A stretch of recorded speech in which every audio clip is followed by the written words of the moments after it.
spent a great deal of time working with NASA. While I was there, I had the pleasure of being able to work with a great team that developed some technology that NASA decided to patent.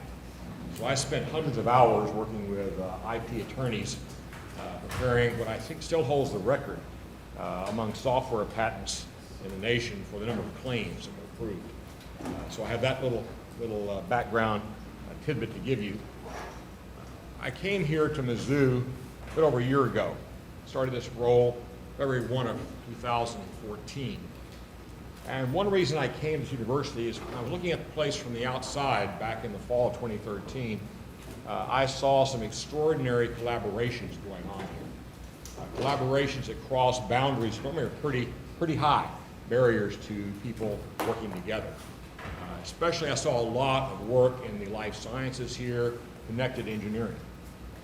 That boded well, I thought, for the future of this university.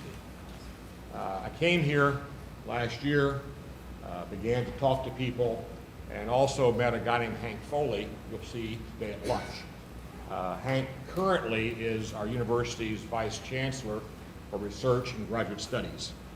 He has another role that will be explained later at our system level, and he was a spearhead back in 2013 to change the policies of our university regarding intellectual property. As you know, most universities do this with their IP. They put their arms firmly around it and say, you may pay us to do the work, but we own it at the end of the day, and you got to pay us again to get the results of it, which is not what most companies want to hear. And I'm very proud that Hank, before I got here, I have no credit I can claim here, was very, very effective at changing our attitude towards relationships with the private sector and really easing the ability of the university to be partners with a private sector firm or firms to take ideas, creativity from our university and to take that into the private sector for commercialization. Part of that is IP policy, part of that is culture. And I think the university offers a great culture in terms of collaboration, again, across the usual boundaries between departments, schools, and colleges.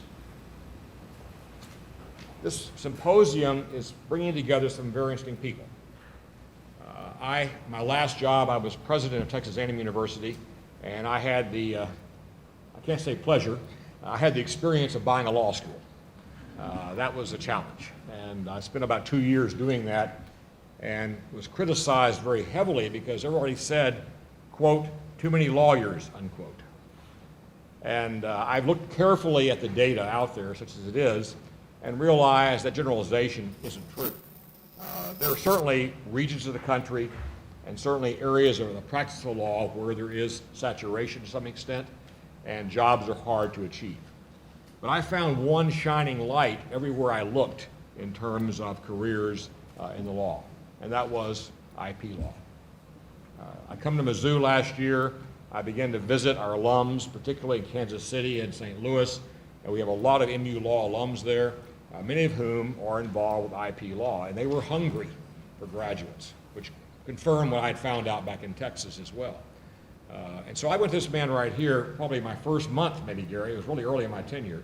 And I said, Gary, we've got to get busy on this. Now, I discovered at that point he had already assembled here an extraordinary collection of professors, either with direct or indirect connections to IP law. Not that you graduate an IP lawyer after 3 years of law school, but we had the intellectual capital in our law school to drive us in a particular direction. And I urged him to do something in particular. I said, we need to begin building joint degrees with technical fields. Let's find people who want to get a master's degree, for example, in engineering, one of the sciences, and also want to get a JD at the same time, which accelerates their ability to be attractive to a firm specializing in IP or to be hired by companies, universities, and others who are really engaged in the commercialization enterprise. And so he's been moving on that pathway for a while. We've had conversations with our colleagues in Rolla at Missouri S&T about having their technical degree program master's students engage with us in a joint JD program also. So I see this law school beginning to do something which is very impactful going forward in the area of developing people who are poised on graduation to be able to enter the profession of IP law and be successful almost day one. And that's not what most law schools can do. So I'm very, very pleased about that. So it's my pleasure to welcome all of you here today.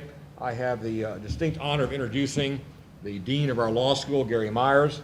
He also holds the Earl F. Nelson Professorship of Law here at MU Law. He's the 16th Dean of our law school and has served since 2012.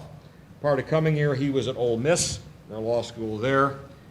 He then, before that, worked in Atlanta, practiced law there. His JD is from Duke University, a minor school on the East Coast, I guess, and had a great success there while he was in law school, author of many books and many scholarly articles as well. Gary Myers.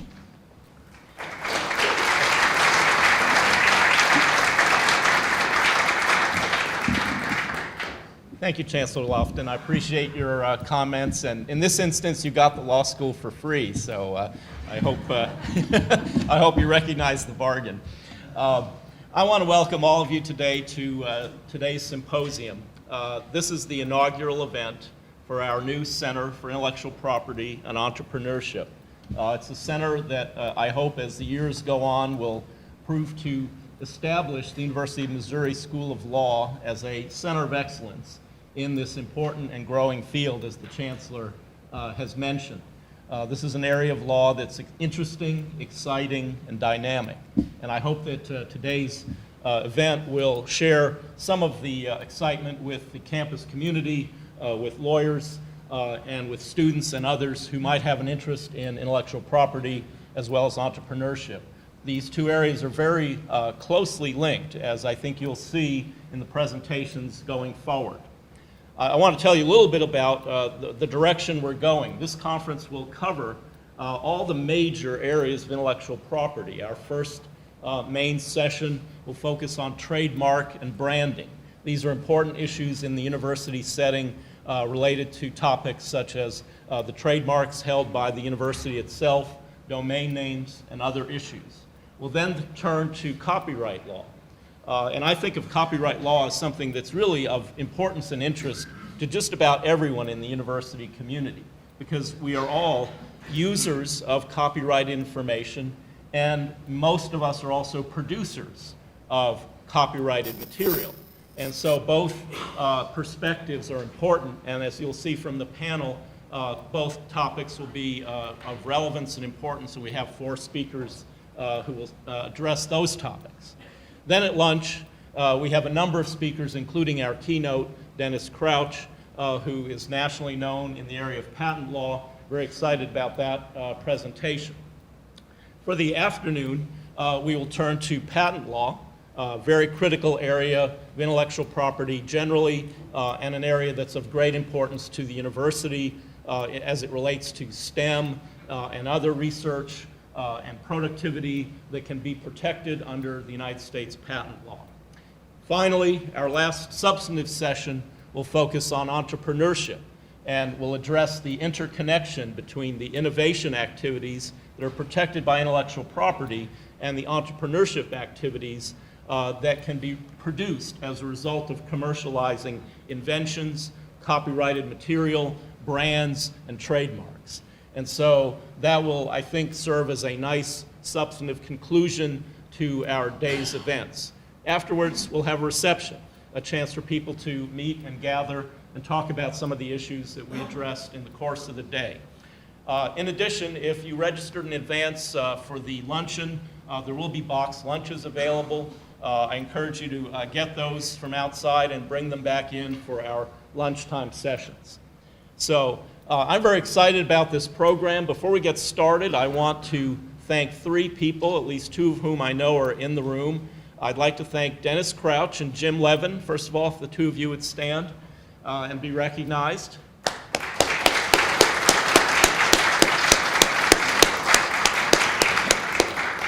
Dennis and Jim are the co-directors of our new Center for Intellectual Property and Entrepreneurship, and they played a pivotal role in organizing this conference as well as in working to establish the new center.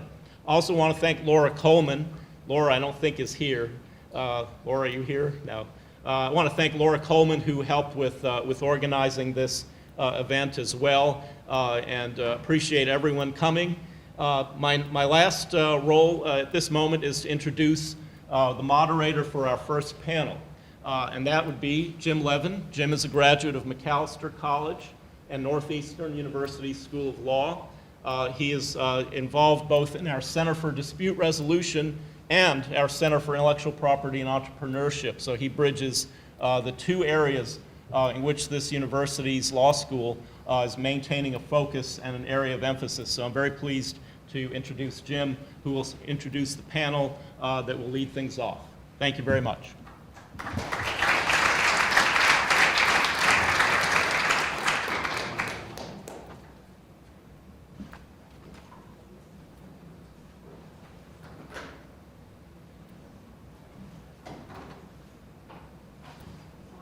Yeah, why don't you all come up?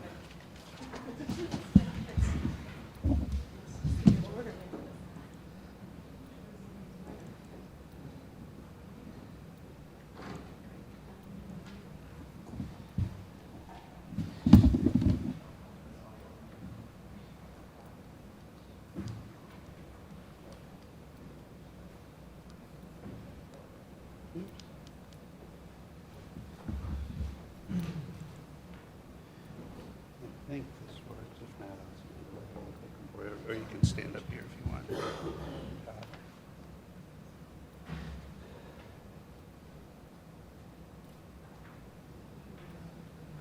the second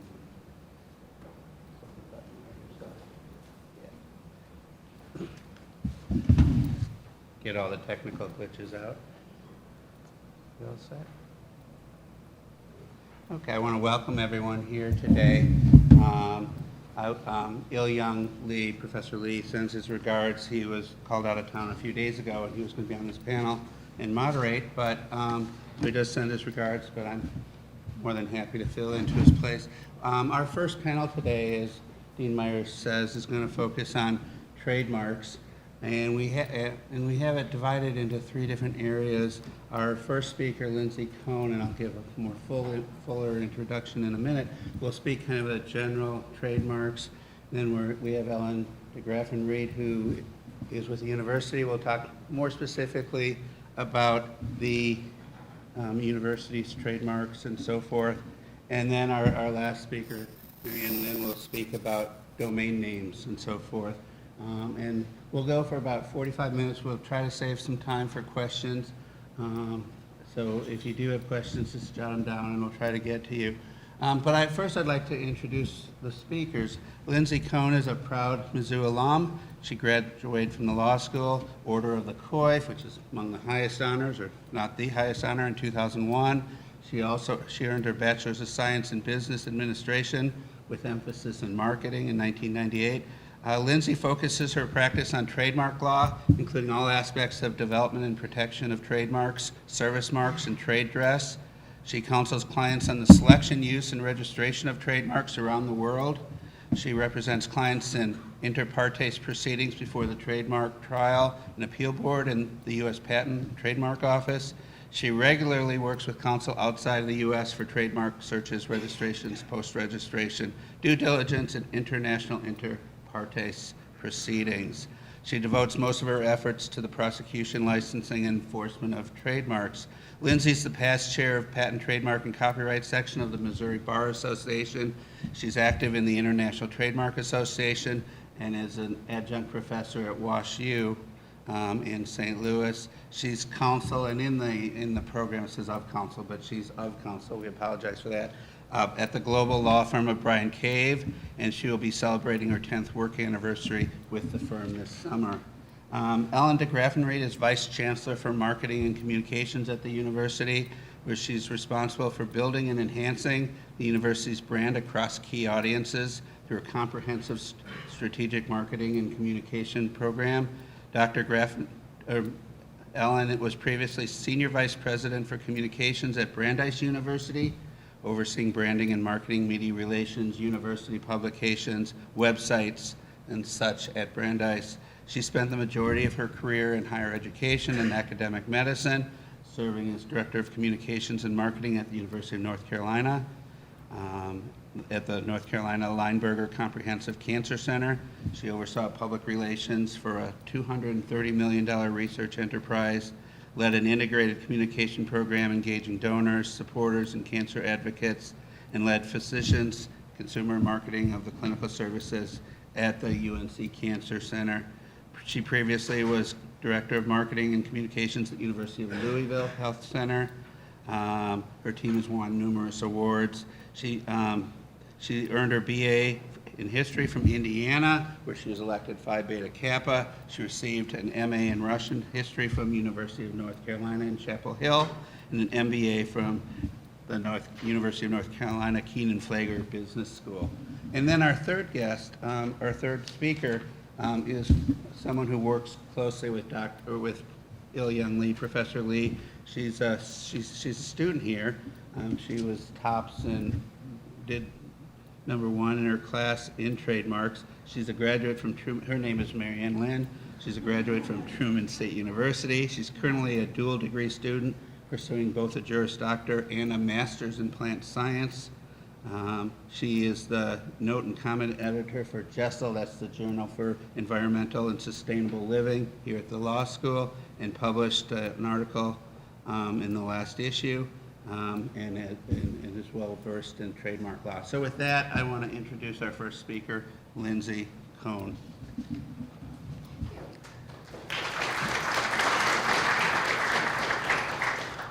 Thank you. What a pleasure to be here today. Can everybody hear me okay? All right, good. I don't usually speak with a mic, so, what do I know? All right, I'm going to hope that I push the right button on the slides. Otherwise, we're going to go backwards. But This button. oh, perfect. Forget about this. So this morning, what we're going to talk about, as Professor Devine had said, is trademark law. And what I'm going to discuss specifically is the selection of brand names, how to search for a appropriate brand name, and the risks and rewards of going through the brand selection process.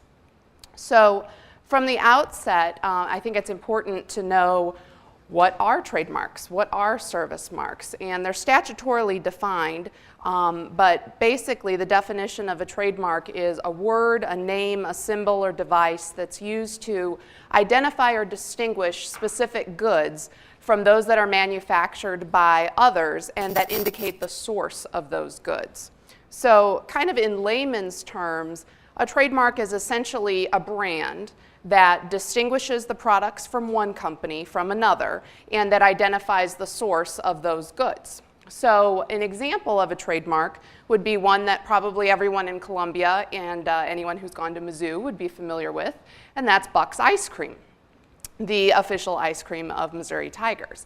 So the brand itself is Buck's. The product that it's associated with is ice cream, and the source that's designated as the owner of the product is the Missouri Tigers, University of Missouri.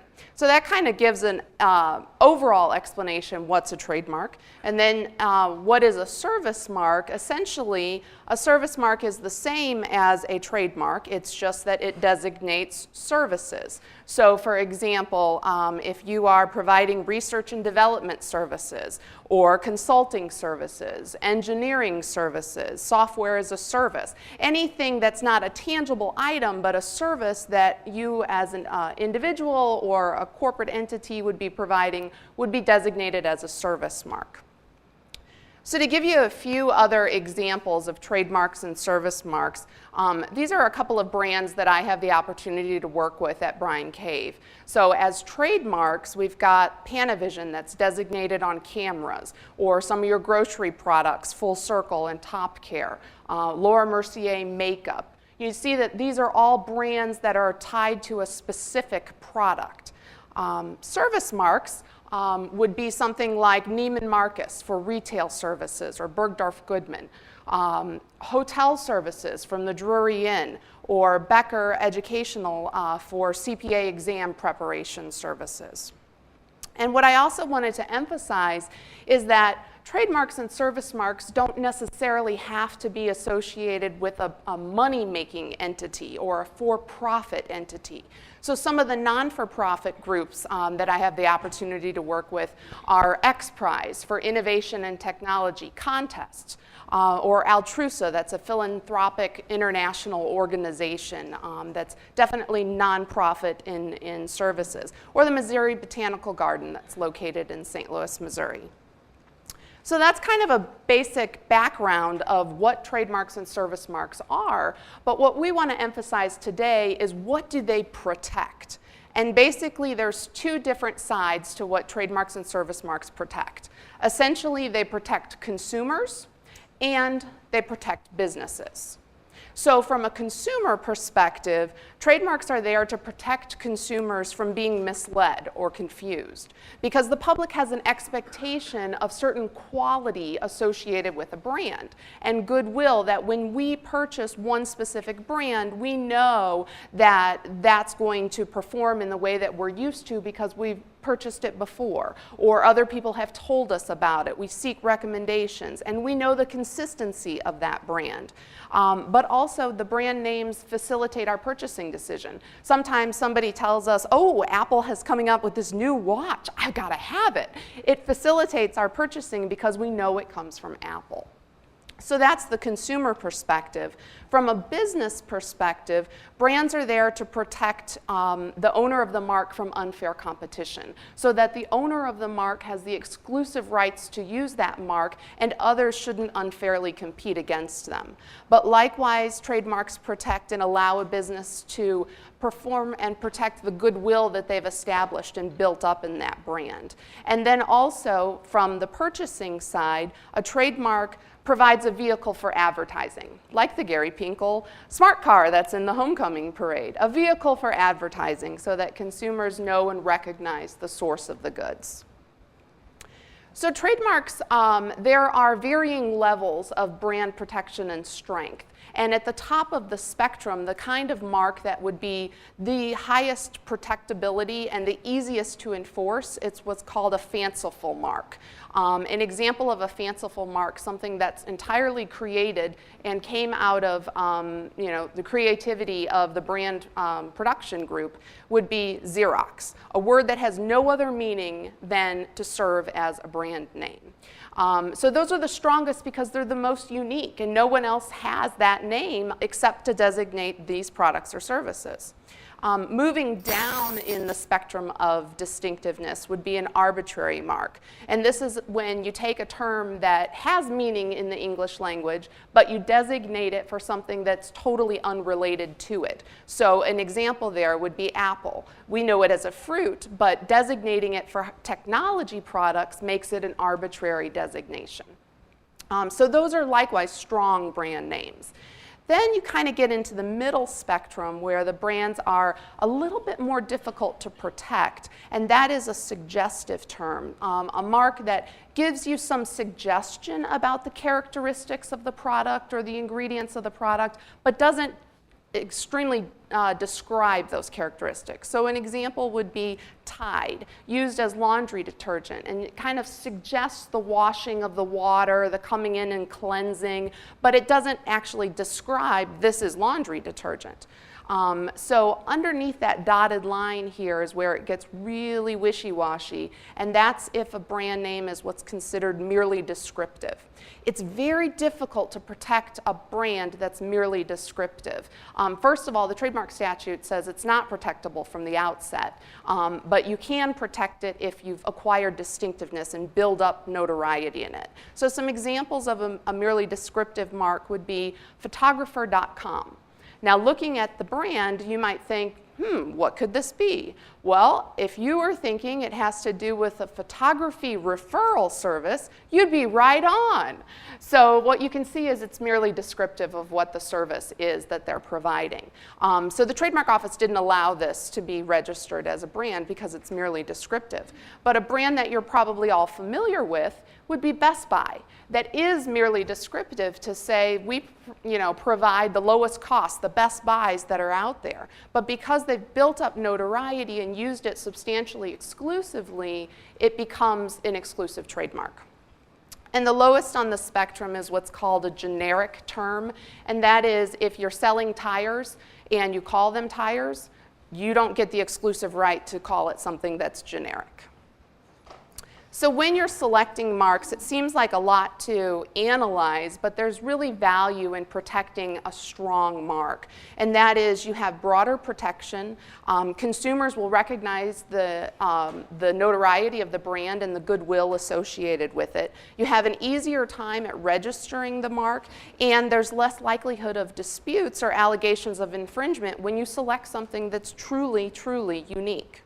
So your goal at the end of the day when selecting a brand is essentially to avoid the likelihood of confusion with prior marks that are out there. And likelihood of confusion is a interpreted term that different courts use to determine whether two marks are close in relationship to one another. There's a series of factors that go into that analysis. Different circuits use different factors, but essentially they come down to what's called the DuPont factors, which is what the Trademark Office uses to evaluate registrability. And basically it's, are the marks similar? Do they look the same? Do they sound the same? Do they have a similar meaning? Do they mean the same thing in other languages? Would the public recognize these two terms as being the same or similar? Are the goods and services similar? Are the products somewhat related? They don't have to be identical, but are they related? Would the public think that they originate from the same source? Because companies that put this product or service out there are likely to put out these other products or services. Are the channels, are the channels of trade similar? Are they advertised in a similar fashion? How long has the prior entity used the mark? How sophisticated are the purchasers? Is this an item that you just pick up at the convenience store? Or is this something you spend millions of dollars on, an industrial product that you do an extensive amount of research and you know who the source of the goods are because you're spending a lot of money on it? And is there actual confusion in the marketplace? So now that we know what a trademark is, we understand the likelihood of confusion, let's put it into practice. And really the reason you need to know what these factors are is because you want to know when you launch a product or a service, are you going to create a likelihood of confusion with others out there? And so in order to determine that, you do a trademark search. And so a trademark search has a couple of different reasons behind it. You want to select a distinctive and protectable mark that's based on the spectrum of distinctiveness, the fanciful, arbitrary, suggestive types of marks. But also you want to avoid confusing similarity with others that are out there. So my suggestion is in selecting a mark, you want to search early in the selection process before you actually adopt that mark and before you put it into practice. And actually have a group of names available to you so you don't get too tied to one brand, do a search, and find out it's not available. So I wanted to give you a case study today. Has anyone here heard of Kyle Waring? No? I'll give you a clue. Kyle's from Boston, Massachusetts.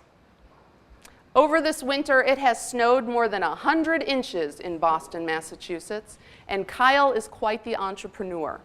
He came up with an idea to actually sell snow. Brilliant, isn't it? Yes, indeed. So he has a website. He says, we will ship snow, order your snow today.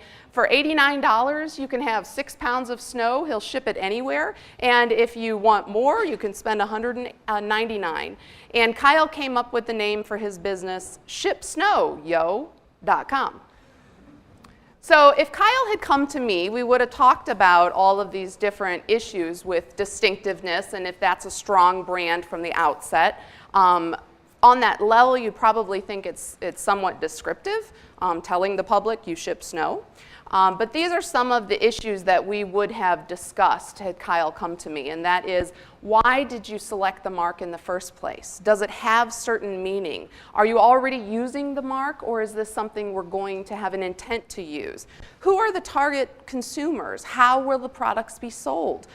Who are the competitors? Are we aware of any other brands out there that are using something similar? And are there any designs or colors or unique characteristics to the logo that you're coming up with? And the bottom line, we would do the search in order to determine is shipsnowyo.com registrable or is it protectable before use? So I did bring a couple of examples of search reports, and I'll pass these around. These are what we call comprehensive search reports. It's for the same mark, but you can see it's a very detailed level of analysis. From a first step, you can search on the U.S. Patent and Trademark Office website, and they have free searching available, but you want to dig a lot deeper than what's available on the PTO website alone. And you also want to dig a lot deeper than what's out there on the Secretary of State's website for business entities. So these kinds of comprehensive searches look at federal trademark applications, registrations, common law databases, looking at business names, phone numbers, internet domain names, etc. And when you think about the search report, you also need to consider foreign searches if you're collaborating with entities out of the country or you intend to launch internationally. Every country has its own trademark rules, regulations, and registration policies. So you want to keep that in mind and search abroad from the outset. As we talked about, you search in order to determine, does this mark infringe on someone else? And can I protect it? Can I register it? So from the infringement issues, if you say, well, I'll just go use it and see what happens, this is the risk. The risks are there are remedies available under the trademark statute for a company or entity to protect its mark and enforce its mark. They could seek an injunction. They could seize to destroy the infringing products, seek actual damages, defendant's profits, treble damages for willful infringement, attorney's fees, as well as corrective advertising. So the risks are pretty severe. There's a potential loss of product identification and goodwill if you have to rebrand, and there's significant costs in the rebranding effort. So that's the risks. The rewards are pretty significant. You have nationwide priority if you register your mark.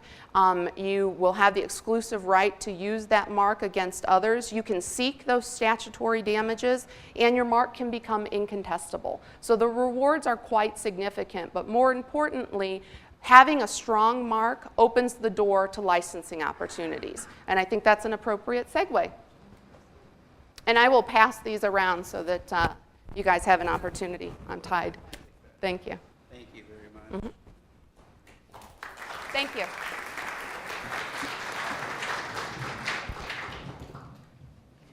So I like to walk around, and I may do that. So I may use the clicker, if we can. It's the second button. Second button. Okay. This is really important, and one of the things that I would encourage university entrepreneurs to do is always try to find a name, work with your marketing person, and do a trademark search early. I did this with the UNC genomic sequencing for cancer, and we spent a little bit of money at the beginning, which people are really reluctant to do, but we had a defensible mark by the end of it. So that was something that was really, that people thanked me for.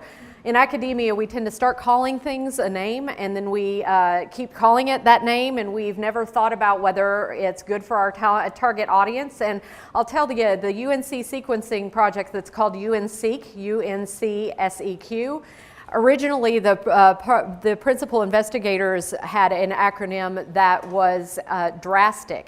Was their acronym for this particular product. And I said, you really want to persuade a cancer patient to do the DRASTIC protocol? I don't think we're going to do that. So it really is important. Here at the university, that's not going to work. So here at the university, again, our goal with our trademark and licensing program is protect, promote, profit, and preserve. And Lindsay talked about protection, profit, just for somewhat, and preservation, and that's what we really focus on. The problem with big public universities like Mizzou, and this is my fourth one and my fifth university overall, is that people tend to think that they have a stake in the university because we are a public entity. And they really play fast and loose with our trademarks, and we have to be very careful about it, and I can talk to you today about some of the ways that we're doing that. The reason we do it is because the college licensing market is 5% of a 93 billion licensed marketplace. And even at 5%, when you're talking about 93 billion, that's a pretty big number. We earn a little more than $2 million a year of unrestricted money from our licensing at University of Missouri, and that has grown very, very quickly in the past few years since we got into the SEC.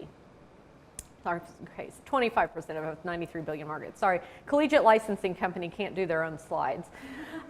There are professional versus collegiate licensing, and it's really different. There are fewer licenses in professional sports. They tend to be able to control their brand very, very tightly. Anybody here who's worked in academia for more than about 5 minutes knows that trying to control marks, naming, and brand very, very tightly in an academic environment is a losing game. You cannot do that. What you have to do is look at what's happening organically and try to protect it. So we do that quite a bit here at Mizzou. We have a licensed product sales chain. We own the trademark. We license it usually to the manufacturer. They pay the fees through our collegiate licensing company contract, and then the retailer sells. And so you can see kind of what the proportion is here breaking down, but in terms of volume, it's not insignificant money. So our program here started in 1983. I also established the program at Brandeis University, which I came into in 2012 and did not have a licensing program and was not actually protecting its marks except for an occasional cease and desist letter if the general counsel got around to it. But most universities now use a licensing company. We partner with collegiate licensing. There are others that are optimal partners for smaller universities. There are a number of them out there.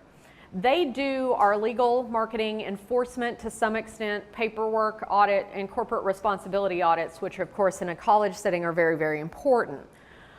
We are currently ranked about 19th in the country among collegiate licensing, which is most of the big brands, except for at this point Kentucky and University of Georgia have gone to a competitor. We have just moved it to the Marketing Communications Division. We have an in-house crafters licensing program, which is important in this environment where everybody thinks they own a little piece of us, and I'll talk about that in a minute. And we review over 1,000 license requests and 9,000 art designs per year. Again, we work with CLC. It's the big dog. It negotiates better royalty rates for us. They have a lot of market power, and we appreciate that. These are some of the marks that are on our sheet that we're the owners of. Some of them are marks that we use officially in university branding, and some of them are not. This is very hard for my branding people to understand. They really, really want us all to be using the stacked MU all the time, and they get very discombobulated by the fact that there are a lot of marks out there. But as you all know from Lindsay, and you all know in your everyday practice, if you don't use a mark, you lose it, right? So you don't use it, you lose it. So we license a lot of marks that are not part of our graphic identity or branding standard so that we can protect them. And if all you have is one mark, all you get to sell is one t-shirt or one sweatshirt. So novelty is the name of the game in licensing, and that's why I'm trying to teach our branding people not to freak out when they see the oval tiger head on a lime green shirt, because novelty is the name of the game. So we protect through enforcement. These are some of these things are things that have been seized. Some of these things are things that have not been seized. But we look in retail stores at our bowl games and tournaments. We do a lot of on-site enforcement. We watch the internet and social media and groups and organizations, and we use the likelihood of confusion test as our primary point. Our crafters license program comes here in very handy here. So for people who are selling online on Etsy, for people who are selling Mizzou products on eBay, for people here in Columbia who are making donuts and putting our mark on it, and by the way, the SEC doesn't do this, so we did advise them not to put the SEC mark on a donut. We do a $100 a year crafters license because we are part of the community and we do want to be friendly to small businesses. And we also work with high schools in the state of Missouri who want to use the tiger head mark because we want to be friendly to them. Although we are now starting to clamp down on those outside the state who are using our artwork. There are growth and trends and some weird things we've done here that are a little unusual in collegiate licensing. Who's here has seen the Mizzou Plaid or the Mizzou Paisley? Yeah, so we license those. And then the retro designs that are good for alumni nostalgia, that are not things we currently use in our marketing or in our branding, we do license those. Again, if you don't use it, you lose it. So we keep these licensed. And these College Vault programs this year has been one of the fastest growing product segments for us in the Mizzou licensing program. So policy and legal challenges in the higher ed setting are interesting, particularly in public higher education. One is product type limitations. Like most institutions of higher education, we will not license anything having to do with alcohol or tobacco or firearms. That's pretty obvious. It's not good for your brand. Implied endorsement is another issue. You know, our business policies and procedures manual does not allow the university to endorse for-profit entities. And that becomes a big issue a lot in things like, as Beth Chancellor, who's sitting up here, knows, our IT contracts, because they always ask. And so we all have to keep an eye on that so that we're not implying an endorsement of a public entity for a for-profit entity. And we have to be careful about their use of our trademarks in those settings. Again, the high schools, I talked about all that a little bit. And we are currently pursuing international enforcement with a university in Mexico who has even stolen the designs of our uniforms for football, down to the colors, the logo, everything. So we are currently pursuing some international enforcement in Mexico, which is a new thing, a new trend. The internet, you know, it makes everything accessible. You can just take it. Some of the marketing challenges you have with trademarks and licensing at Mizzou is that everybody's special. And everybody wants to be different within the university. You know, I always tell my team that consistency is the hobgoblin of small minds and good branding, right? So you've got to be consistent. And we try to keep folks on the academic side using the academic mark, on the athletic side using the athletic mark. Student use is an issue. A lot of times students don't want to use a licensed vendor because they're not selling it, they're giving it away to a club. We are working with the students to think about how they're branding, and they're out there wearing their goods a lot, and we want to ensure that the students are doing the right thing. Again, it's like if we're going to teach our students not to be plagiarists, we probably ought to teach them not to steal trademarks as well. So we do a lot of education. Internal use, again, the licensing, which is very different, and novelty is the name of the game versus the consistency needed for a strong graphic identity. And then in digital applications, social media banners and icons. You can see here some of the more creative things that have come across my desk in the last 6 months since I've been here at Mizzou. We have our paleobiology group, which is, I can't really figure out what's behind the letters. We have equine science, which is a lovely graphic, but really is not where we want to put our brand, literally. And, you know, classical studies, I understand the illusion there, but a three-headed tiger really isn't what we want to be doing. So these are some of the more interesting things that have come across my desk. I did also recently tell the meat market that they weren't allowed to use an offensive or cute slogan with Truman the Tiger, and that's another challenge we have with our students as well.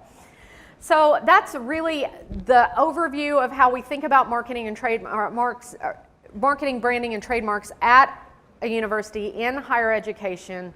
It's all about likelihood of confusion. It's all about use it or lose it, primarily. You know, it's somewhat about the revenue, and we're doing a lot of cool things to try to increase that. But, you know, this expertise lives here in your institution. So if you're working with my colleagues here in economic development, you're working with OTT, and you want to think about a name, I know lots of consultants out there who do the market research that comes before the trademark search when you're naming something, and I'd encourage you to get in touch with us because we can help you do that really well. I want to ask one question. Okay. You have a question? Real quickly, I do want to ask one question. So we have people in this room who are developing patents or may have ideas and may want to do startups or entrepreneur, and they're faculty here at the university, so it's really easy to somehow hook that up. What words of advice do you have for them to make sure that they're not stepping on toes or infringing? If you want to use the Missouri, University of Missouri or the Mizzou name, please come see us first. There are a lot of ways in which we can do that creatively, and I am probably much more open to it than a lot of folks in the branding enterprise in higher education. But, you know, you've got to talk to us about it first, because if we just see it out there in the marketplace, we will ask for enforcement measures to be taken. The other thing that I would say is, again, think about your target audience. You know, God, I love scientists. I've worked with scientists in academic medicine for the vast majority of my career.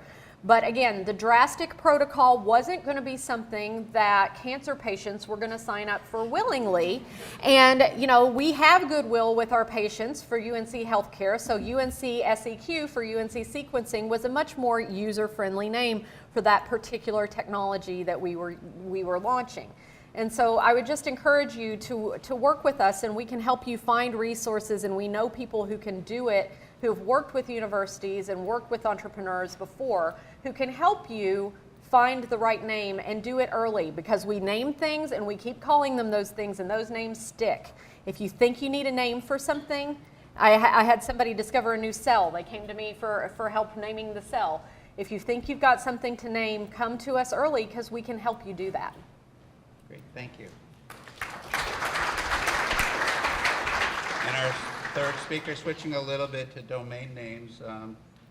What is it? Sell Snow Yo? I'll turn it over to Ship Snow Yo to Mary Ann. Some of us don't want it. I moved away from Boston. Yeah, we can use this button right here. Hi. Hi. Can everyone hear me? All right. These are my comments on the university and the domain name and domain name dispute resolution. With the rapid expansion of the internet, there have been conflicts over domain names and trademarks that have arisen. So looking at some registered and protectable trademarks of the University of Missouri, those are the University of Missouri, Mizzou, and Missouri Tigers. These have been registered for the use of clothing, educational services, and athletics. So let's take a hypo where someone not associated with Mizzou and without consent registers the domain name uofmizzou.com. And when you click on the link, the domain name resolves to a pornographic site or a website that criticizes the University of Missouri. So the question is, does the content matter, and what can the university do about it? So the university has several options. They can do nothing, they can negotiate and settle, they can litigate, or they can undergo a domain name dispute resolution procedure.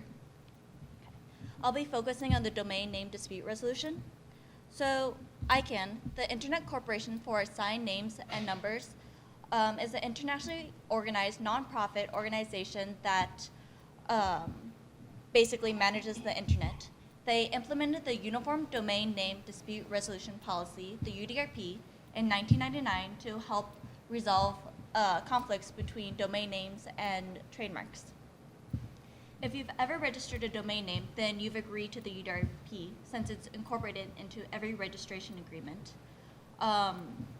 In the UDRP, it basically requires a mandatory administrative proceeding, and there's a decision by a neutral panel of 1 to 3 attorneys that will decide.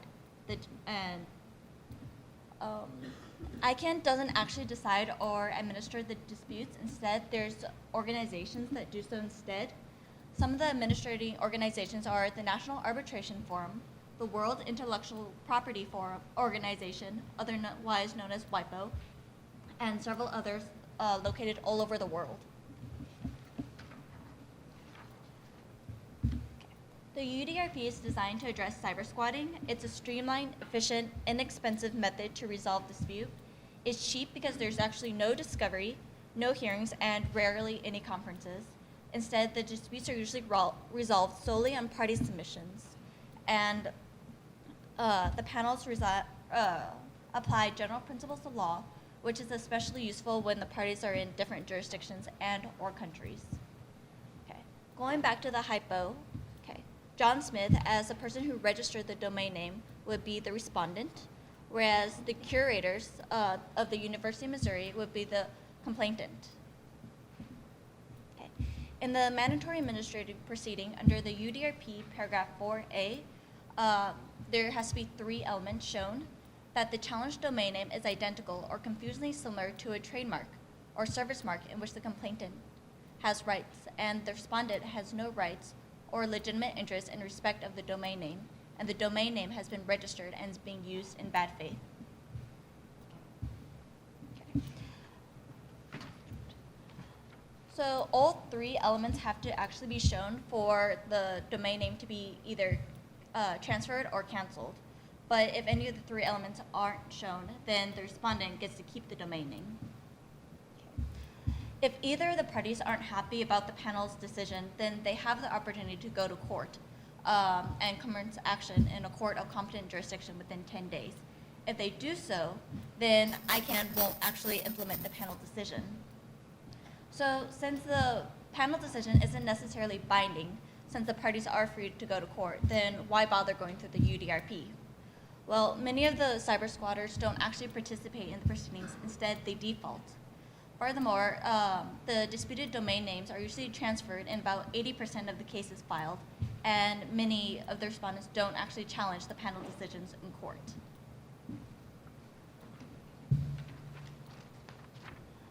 Looking at the hypo again, the curators must show that uofmizzou.com is identical or confusingly similar to a trademark in which they have rights in, and that Smith has no rights or legitimate interest in respect of the domain name, and uofmizzou.com has been registered and is being used in bad faith.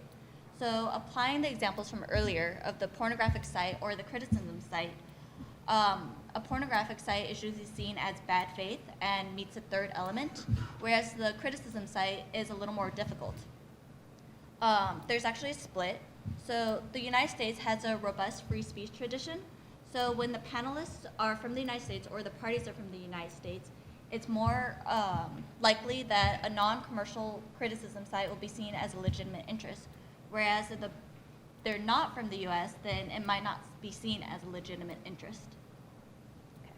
So looking at a real life example, in 2002, a law student at the Louisiana State University registered the domain name lsulaw.com. The site included a school calendar, law-related links, and comments critical of the law school. The New York Times ran an article that said, "Welcome to our law school, young man. We'll see you in court." So the Louisiana Law School is giving one of its students an unusually comprehensive legal education. In addition to offering the standard classes and exams, it's suing him. Okay. The lawsuit says the student is trading on the school's goodwill and is confusing people. It asks that he be prohibited from using the site's name and requests an unspecified amount of money and law school's legal fees. Currently, the case has settled and the site resolves to this. So, as a matter of fact, the domain names uofmizzou.com and mizzoulaw.com is available. And if someone registers these, then the university have to decide whether action is warranted. So, looking at mizzousucks.com, that is actually registered in Florida. And when you go to the site, you see this. So, in the unflattering verb cases, as I stated earlier, 3 elements must be shown. The second and third elements can usually be met. However, the first element is the one at issue, since the domain name has to be identical or confusingly similar. So looking at Mizzou and Mizzou sucks, no one ever associates Mizzou with Mizzou sucks. So does that mean the first element automatically fails and the complainant never wins? Well, the consensus is that for the purposes of the first element, that a domain name consisting of a trademark and negative term would be considered confusingly similar. The first element isn't whether or not the domain name causes confusion as a source, but whether or not the domain name compared side by side with the trademark is confusingly similar. The addition of a generic or descriptive term isn't enough to distinguish the domain name from a trademark. Furthermore, the addition of a word might not alleviate confusions for internet users whose first language isn't in the name, or first language isn't the language of the domain name. Finally, in conclusion, if the university or anyone else sees a domain name that might potentially infringe on their marks, then they should consider using the UDRP as an alternative to litigation, since it is a streamlined, effective, inexpensive method to address cyber squatting, and there's an emerging UDRP jurisprudence and growing body of law, or decisions. Thank you.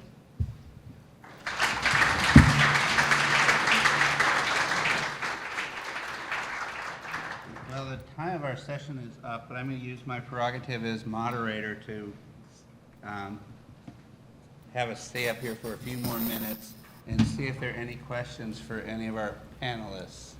We'll start right here. I have a couple of questions. First question I have is back on the international enforcement.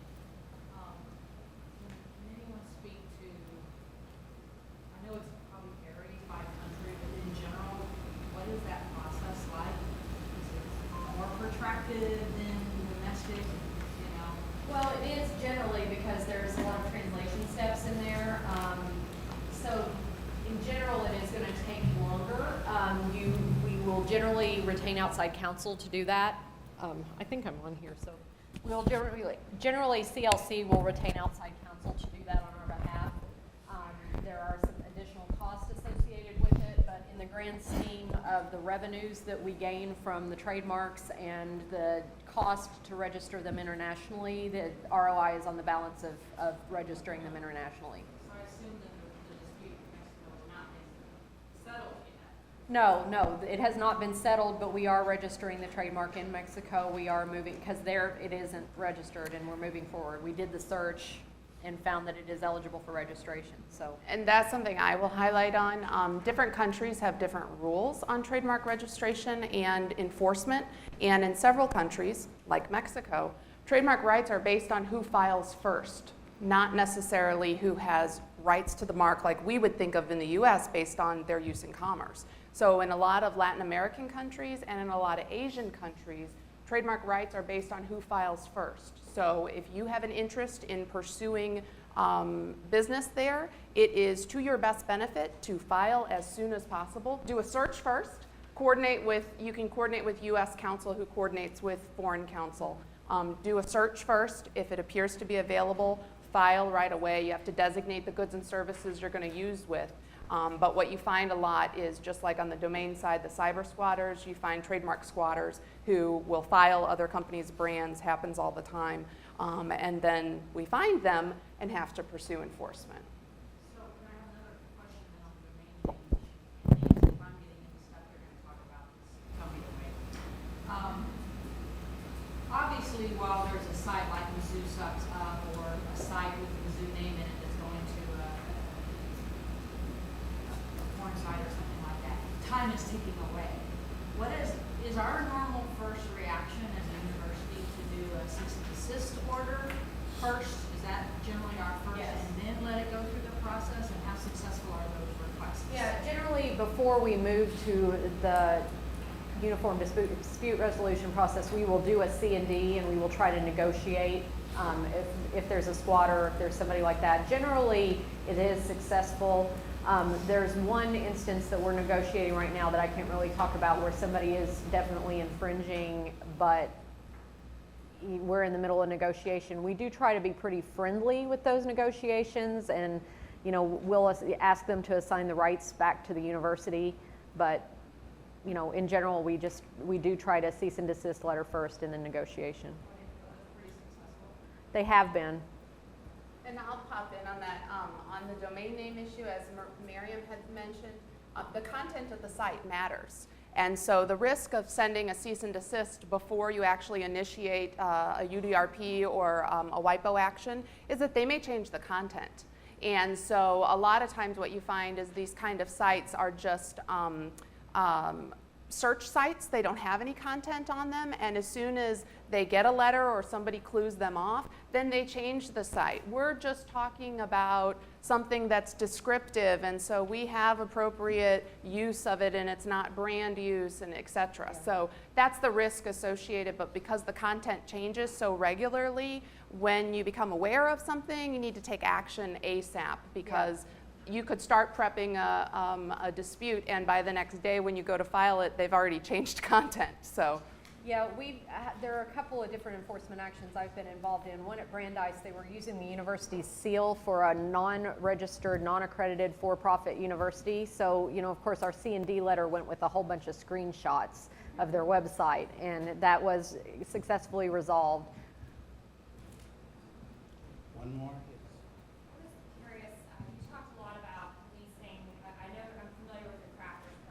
How carefully or closely do you police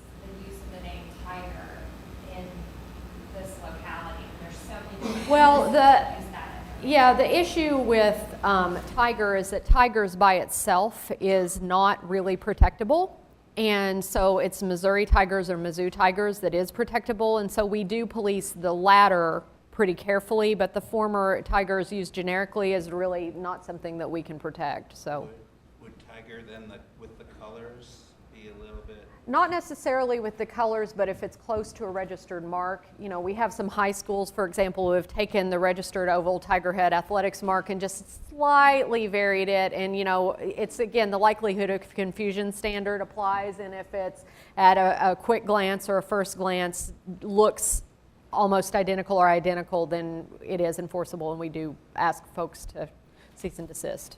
And on the policing front, the same research companies that we use to do those kind of search reports that I passed out offer watch services. And so on a weekly basis, for those clients of ours who watch their marks, we get alerted to what's out there on the internet, what domain names have been filed, and what trademark applications that have been filed in the US and abroad.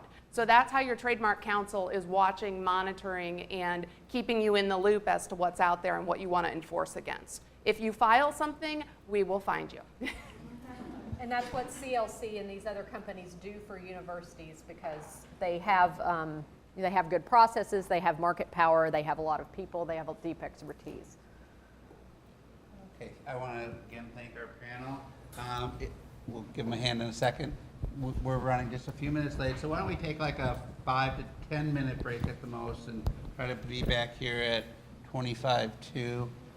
So you can stretch your legs, there's coffee outside. But again, I want to thank our panel.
what Pete does for us.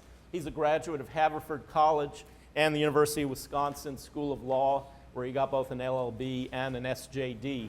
So I feel like I really should call you Dr. Davis. The second speaker is me, and I've already been introduced, so I'll move on from there. Our third speaker will be Nancy Hawk, who's at the end of the table here. Nancy is a graduate of our law school, class of 1979. She's counsel in the Office of General Counsel for the University of Missouri System.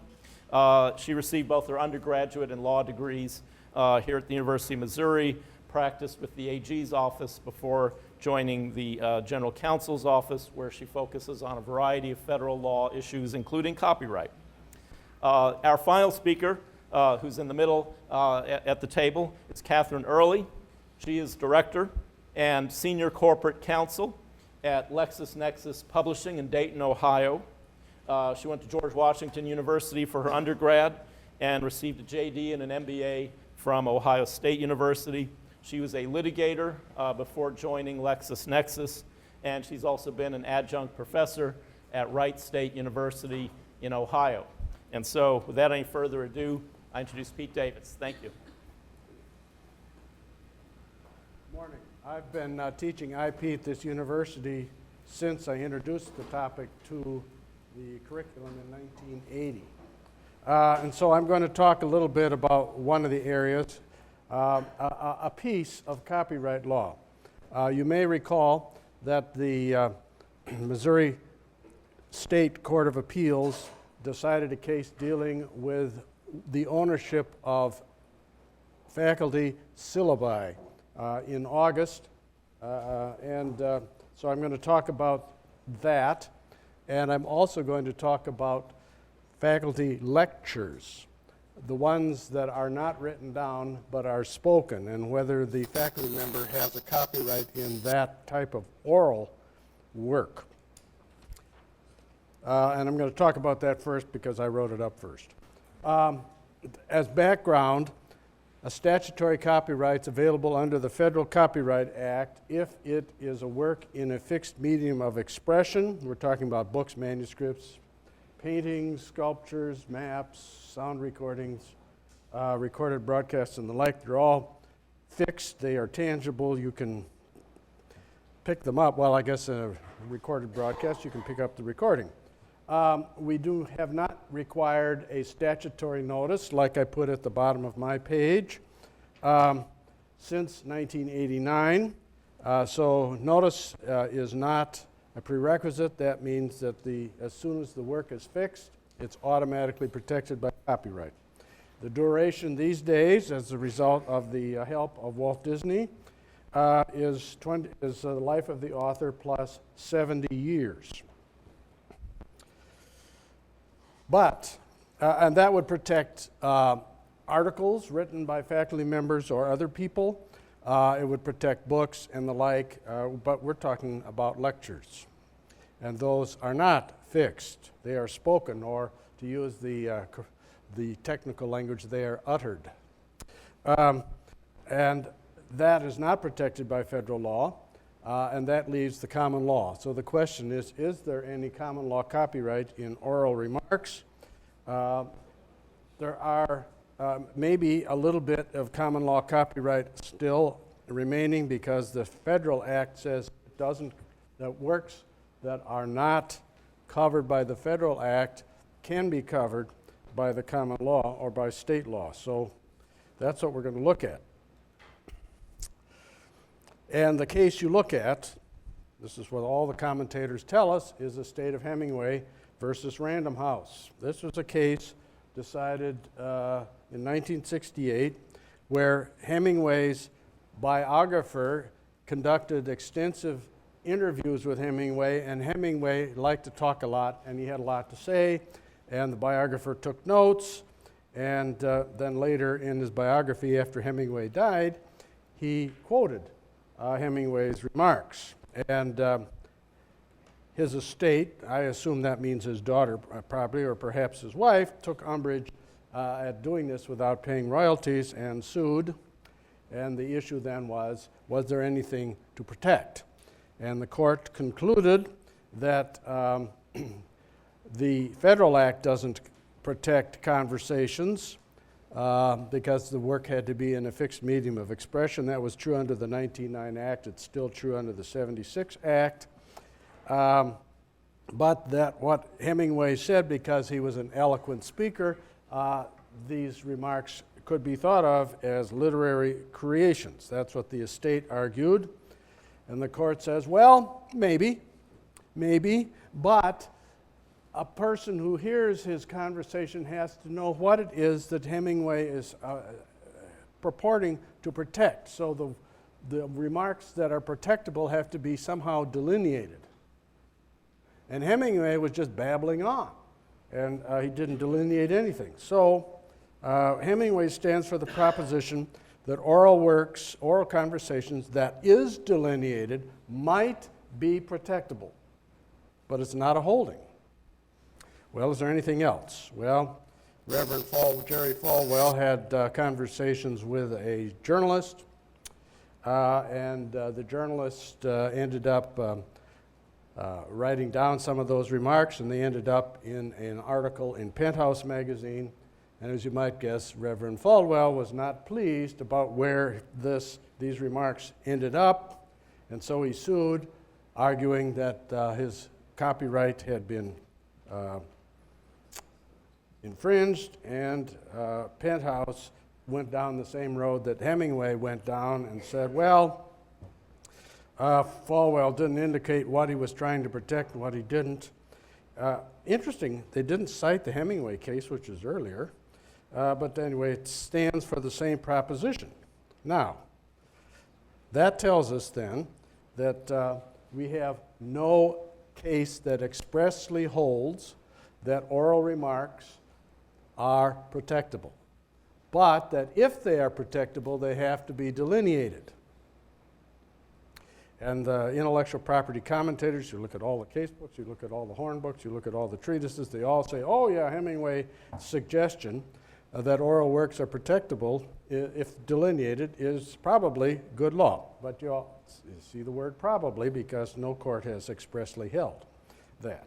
So, and I concur with that proposition, and therefore, I think faculty lectures are classic examples of delineated oral remarks, because there's a beginning and an end to the lecture in the classroom, so they're locationally delineated, they're structurally or format delineated, and therefore they ought to be protected.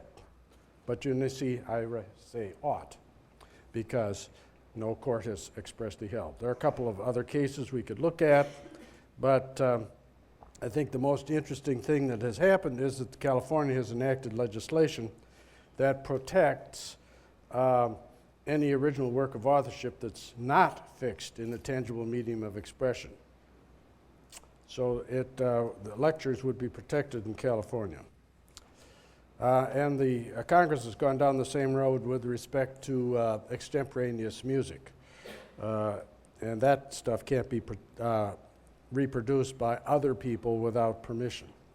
All right, let's now talk about the case that the university was involved in this year, and has to do with syllabi. All faculty members tend to hand out syllabi, giving the students an idea of the organization of the course and what they're going to read and all that, and they're often set up as sort of mini outlines of the subject. And so this organization, the National Council for Teachers' Quality, wanted to collect syllabi in order to analyze the quality of teaching at various public universities, and they sued Minnesota and they sued us. I'll talk about our suit first because it's the last one. They sought these syllabi under this open records law that we have here in Missouri, or we call it the Sunshine Law. And it authorizes, actually requires that all public records be made available unless they're protected from disclosure by law. And the argument the university made was that the Copyright Act bars the university from disclosing the syllabuses to other people without the consent of the faculty member, which NCTQ didn't ask the faculty members for these things, they asked the university. So the issue is, must the university disclose these syllabi to the NCTQ? And the answer, the court said, was no. Why not? Because the court said the syllabi are owned by the individual faculty members, not by the university. And that without saying that there is a copyright in syllabi, because the court said, oh, we're a state court, we can't talk about federal law. They certainly implied that there was a copyright and it was owned by the faculty members. So the question we have to ask ourselves is the court right? And the answer is yes.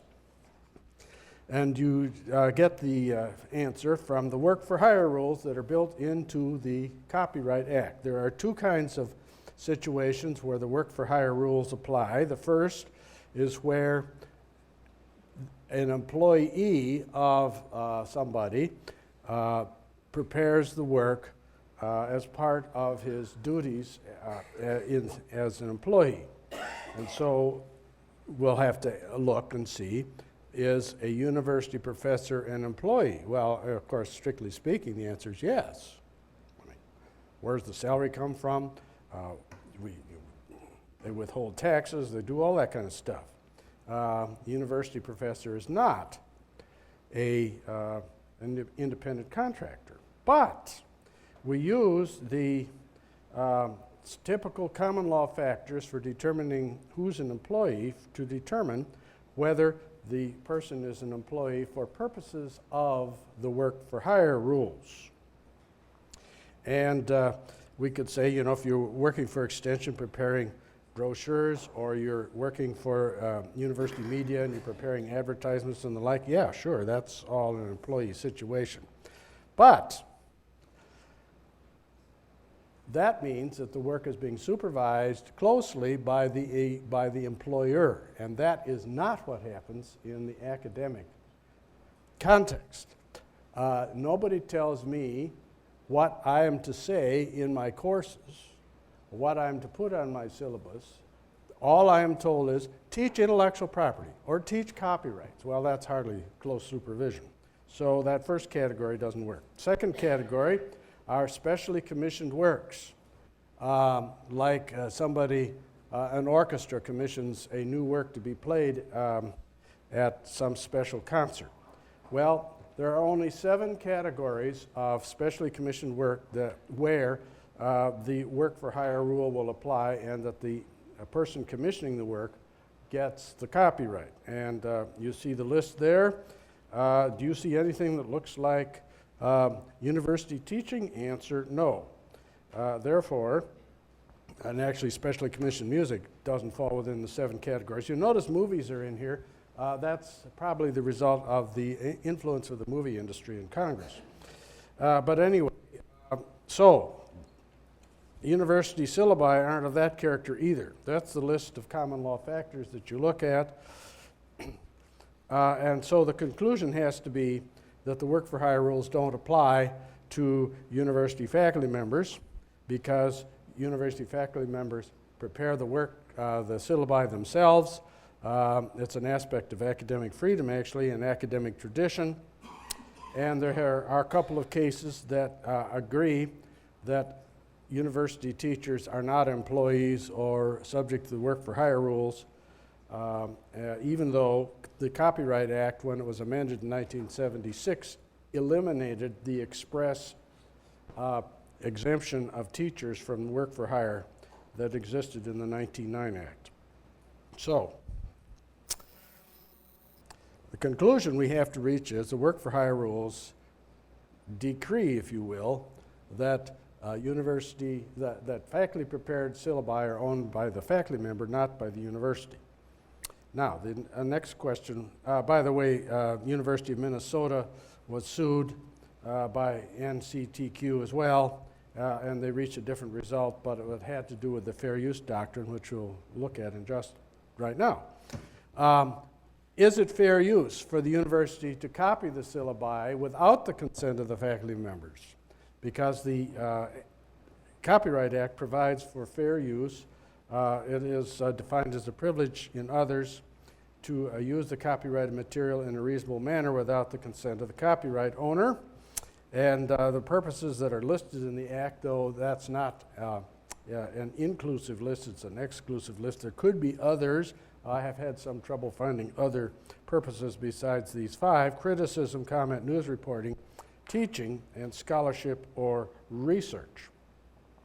NCTQ argued in both the Missouri and Minnesota cases that it was doing research on teacher quality, and therefore the syllabi could be copied and delivered to them. Of course, the problem was it wasn't the university's thing, and the fair use doctrine might well apply if the NCTQ got copies of the syllabi from the teachers, but asking a third party, the university, to hand them over doesn't work under the fair use doctrine. But we also have a couple of cases that, or at least one case in particular, that addresses the question. We're talking here not about copying a piece of the syllabi, we're talking about copying the entire thing. And we have a case that involves an analogy, the issue of copying research articles in their entirety. Individual researchers can do that under the fair use doctrine. It's not only, I think we've got cases that say that, certainly the publisher's guidelines say that's okay, but can the university copy research articles and then hand them over to their professors? And the answer is no. It's not fair use to do mass copying. American Geophysical case involved a publisher of scholarly journals, and the court in that case said that this mass copying by the I think it was one of the oil companies copying stuff for their research employees, that was a no-no. And they had to pay royalties. So I think that's analogous to copying the entirety of syllabi, analogous to the situation of the university being asked to copy them and send them off to NCTQ, and that's not fair use. All right, so there we are. 2 conclusions. Faculty members own the copyright in their oral lectures because they are delineated, and that it's generally accepted in the IP community that you can have a copyright in oral delineated remarks, even though we have no case that expressly holds that. And secondly, faculty members own the copyright in their syllabi, not the university, and it's not fair use for the university to copy them all and collect them, even though it might be fair use for somebody like a student to make a copy and give it to another student. All right.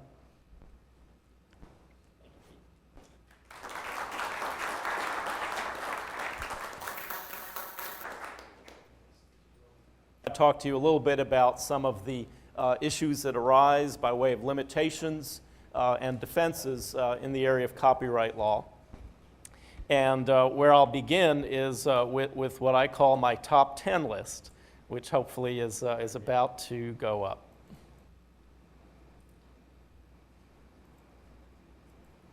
Thank you. Yep.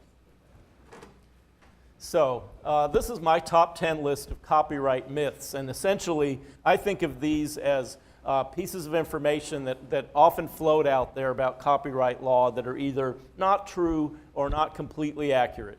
And I wanted to start by sharing this bit of bad news with you.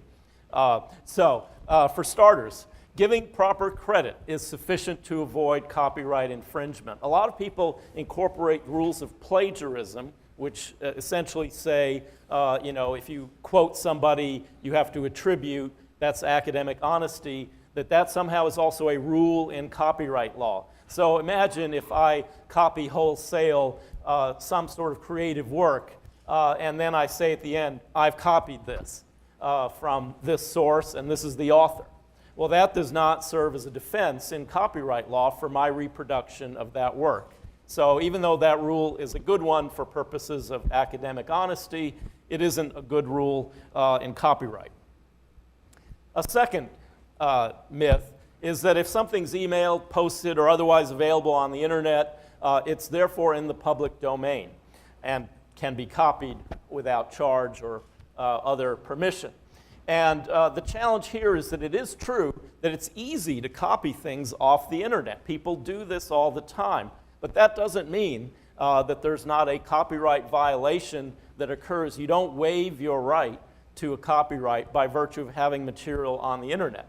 Now, maybe, again, a good idea as a copyright owner to not have your material easily duplicated via the internet. But just because you do that doesn't mean that you've lost your rights under federal copyright law. Pete mentioned this point. Prior to 1989, it was true that copyright notice was mandatory to a large extent, that you had to essentially say at the beginning of your work that you were claiming copyright. You had the C with the circle around it, the name of the author and the year the work was published. But that rule has not been in place since 1989, which coincidentally was the year I first started teaching. And back then, you know, there wasn't the electronic stuff that we have now. The world has changed in a lot of ways, but this is the rule for the last 26 or so years.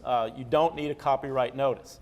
Now again, if you're a copyright owner, is it a good idea for you to put people on notice that you're claiming a copyright? Absolutely. But if you fail to do so, you've not lost your rights.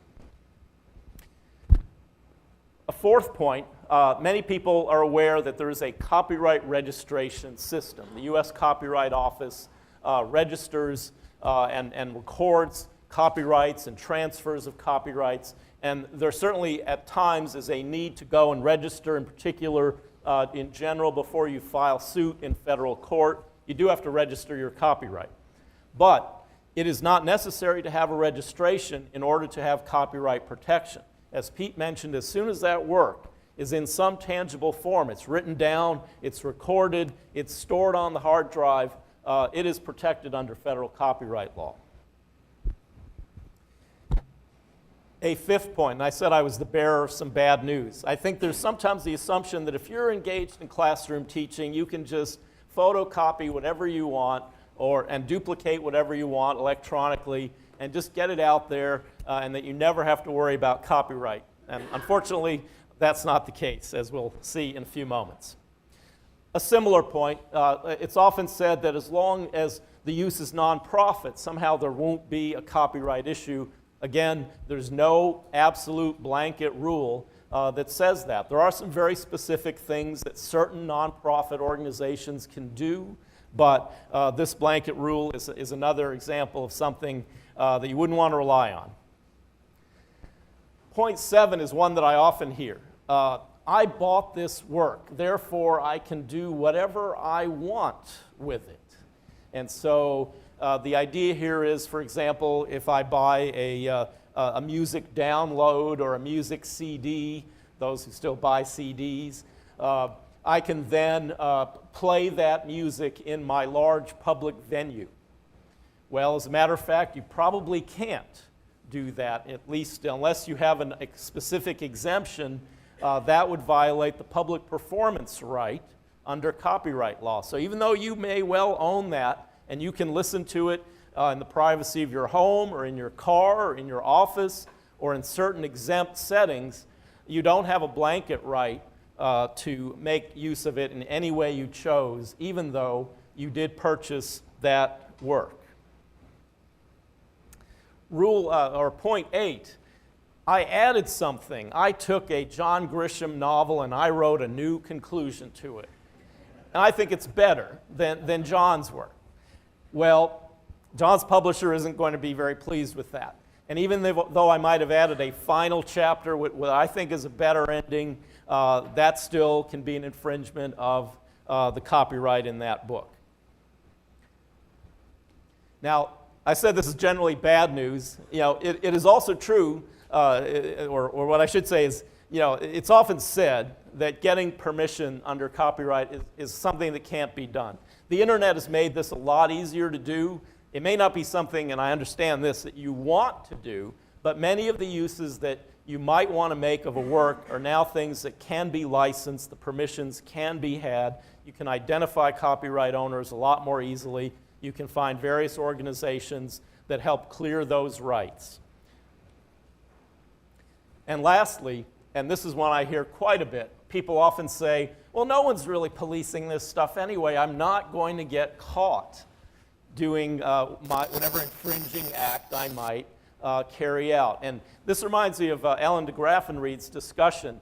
You know, there probably was a point at which there was more truth to this, but today you can Google, you can search, you can find out what's going on at the university in Mexico that she mentioned right on the internet.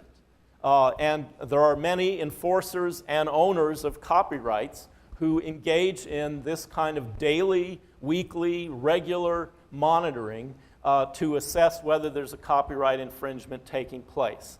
So that's the last one that I will mention. So where do we go from here? Well, first of all, I want to say a couple things about copyright generally.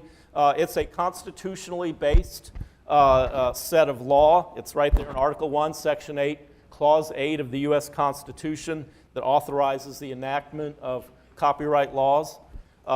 Congress has carried out its authority to exercise that in various copyright laws that are generally framed as the Copyright Act of 1976. This slide gives you an illustration of some of the types of works that are protected by copyright. A lot of them are obvious. Literary works such as books, musical works, plays, choreographies, pictures, sculptures, sound recordings, and most recently added architectural works are protected under copyright law. Now, I know most of what I've said so far has sounded like bad news. Here's a slide that tells you not everything is protected under copyright law. It's only copyrightable expression, the sort of particular way that words are expressed or that the song might be written. Things that are not protected include ideas, procedures, processes, systems, etc. You can go down the list. So you take the formula E equals MC squared. That is not something that's copyrightable. It's an idea. It's a formula. But if you write a book about the use of atomic energy, the book that you write is a creative expression, and the text is protected under copyright law. So that's an important distinction to keep in mind. I'm not really going to go through this slide. There are a variety of rights that copyright owners have. If we had more time, I'd talk more about them. But in general, the most obvious violation occurs when you reproduce a copyrighted work or when you take a copyrighted work and turn it into a new work without permission. For example, if I make a movie based on a published novel, that copyright owner can assert a violation of the right to create a derivative work. Now that really brings me to the main thing I want to talk about today. Pete mentioned it, the fair use defense. And I generally don't like slides like this with lots of information on them, although I have a couple in this presentation. But I do want to focus in a little bit on the language of the Copyright Act, because I think a lot of folks have a sense of this fair use defense that's based on the first sentence in this statute. And there's a lot of verbiage, but if you go through here, the fair use of a copyrighted work, including reproduction and copies, or by any other means, and Pete mentioned this list of various purposes that are protected. Criticism, comment, news reporting, teaching, including multiple copies for classroom use, scholarship or research is not an infringement of copyright. Well, a lot of folks read that first sentence and stop. And if you read that first sentence, it does sound as if there's this really broad fair use defense that pretty much lets you do any of these favored purpose type activities without worrying about copyright law. Unfortunately, that's not the whole statute. That's not the whole provision. And that's why we have this long thing that probably ought to be on 2 slides. What you have to do in order to assess fair use is you have to do what lawyers call a case-by-case balancing. You have to take a series of factors, the 4 factors that are identified here, and really it's more than 4, because if you parse out the language in this statute, there are a number of factual considerations that go into the mix. And I think of it a little bit like taking a bunch of ingredients and throwing them into a blender and blending it up and then seeing whether it tastes good or not. In other words, it's really hard to predict. I make smoothies at home every now and then, and sometimes I pull things out of the freezer, not sure how long they've been in there, and I throw them in, and sometimes it doesn't come out as good as I would have thought. And I think of fair use as being a little bit like my blended drink. It may or may not come out the way you'd like it to be. So I'm going to break this out a little bit, looking at these fair use factors. As we talked about earlier, there are these favored purposes. That weighs in favor, but it's just basically like one little element, one little piece of weight on the favored side. We'll also look at whether it's for-profit or non-profit. And as I mentioned earlier, this is not an absolute, but it is a factor that gets taken into account. You look at the character of the taking, whether it was in good faith or not. I'll mention a case in a minute that illustrates that. And you look at whether there's transformation, whether there's new material, new additions. But again, none of these are automatics. These are just things to be weighed in the balance. This is just a little bit of light relief here. And it highlights what I think my conclusion is going to be about how often you can really rely on the fair use defense, and I'll see if I'll convince you that that's true.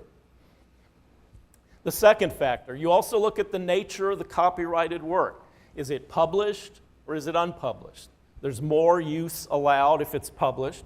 Is it fact or fiction? You can take things out of factual or historical works. You can make more use of them because of the nature of that, because those are not really created by the author. They're simply facts or historical items. A fictional work gets more protection because it's the creation of the author. And that's really the third point as well. Third factor, amount and substantiality. How much was taken in a qualitative sense and in a quantitative sense? Now, at this point, we're not done. We have one more factor to look at, but I'm going to give you an illustration. You might wonder, what does Gerald Ford have to do with fair use? Well, former President Ford wrote this book, A Time to Heal. It's a really long book. I have to say, and it's 446 pages long, and I've never read it. One of these days, maybe I will. Why is this case up here? Because Harper & Row was the publisher of this book. And as the book was coming out, one of the things that you can do in this publishing industry is you can market what is essentially a licensed excerpt. And there was going to be a licensed excerpt that was going to go into Time magazine's issue. And Time was going to pay a fair amount of money to the publisher for use of this excerpt. But before the excerpt could be published by Time magazine, a stolen copy of this manuscript found its way into the hands of the editor of The Nation magazine.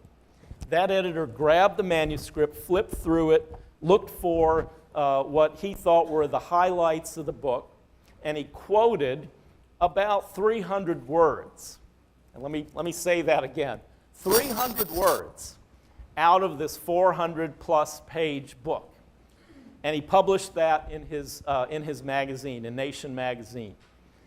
Harper & Row then lost its lucrative deal with Time magazine because the scoop was already out. The excerpt was already out there. They were not willing to pay for the use of that work. The lawsuit ensued, and this suit was a very closely divided, really close case.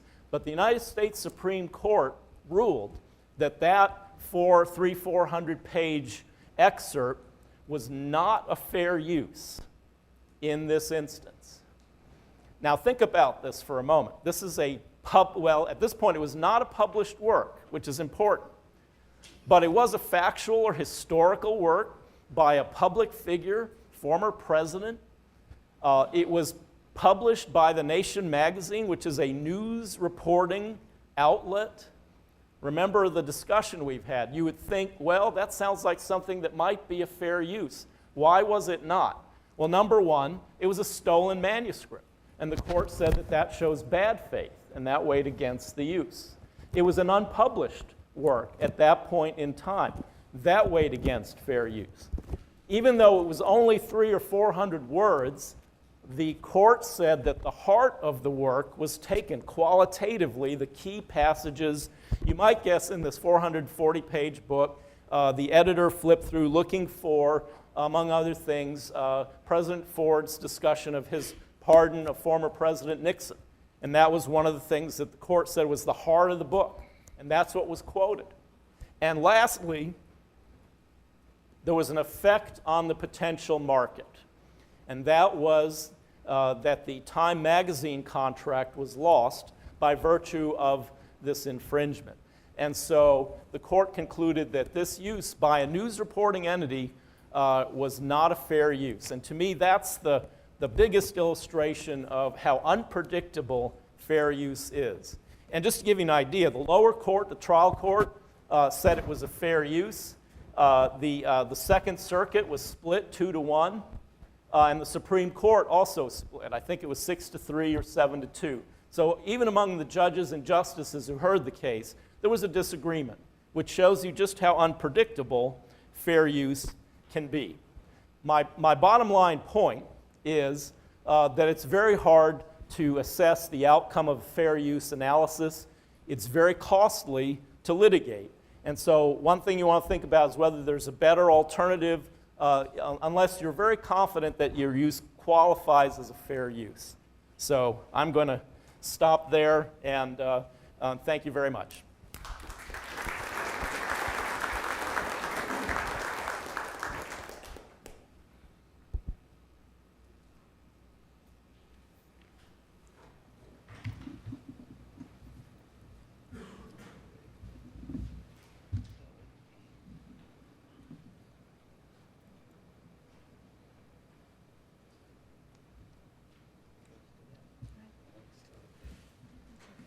Doesn't bother me.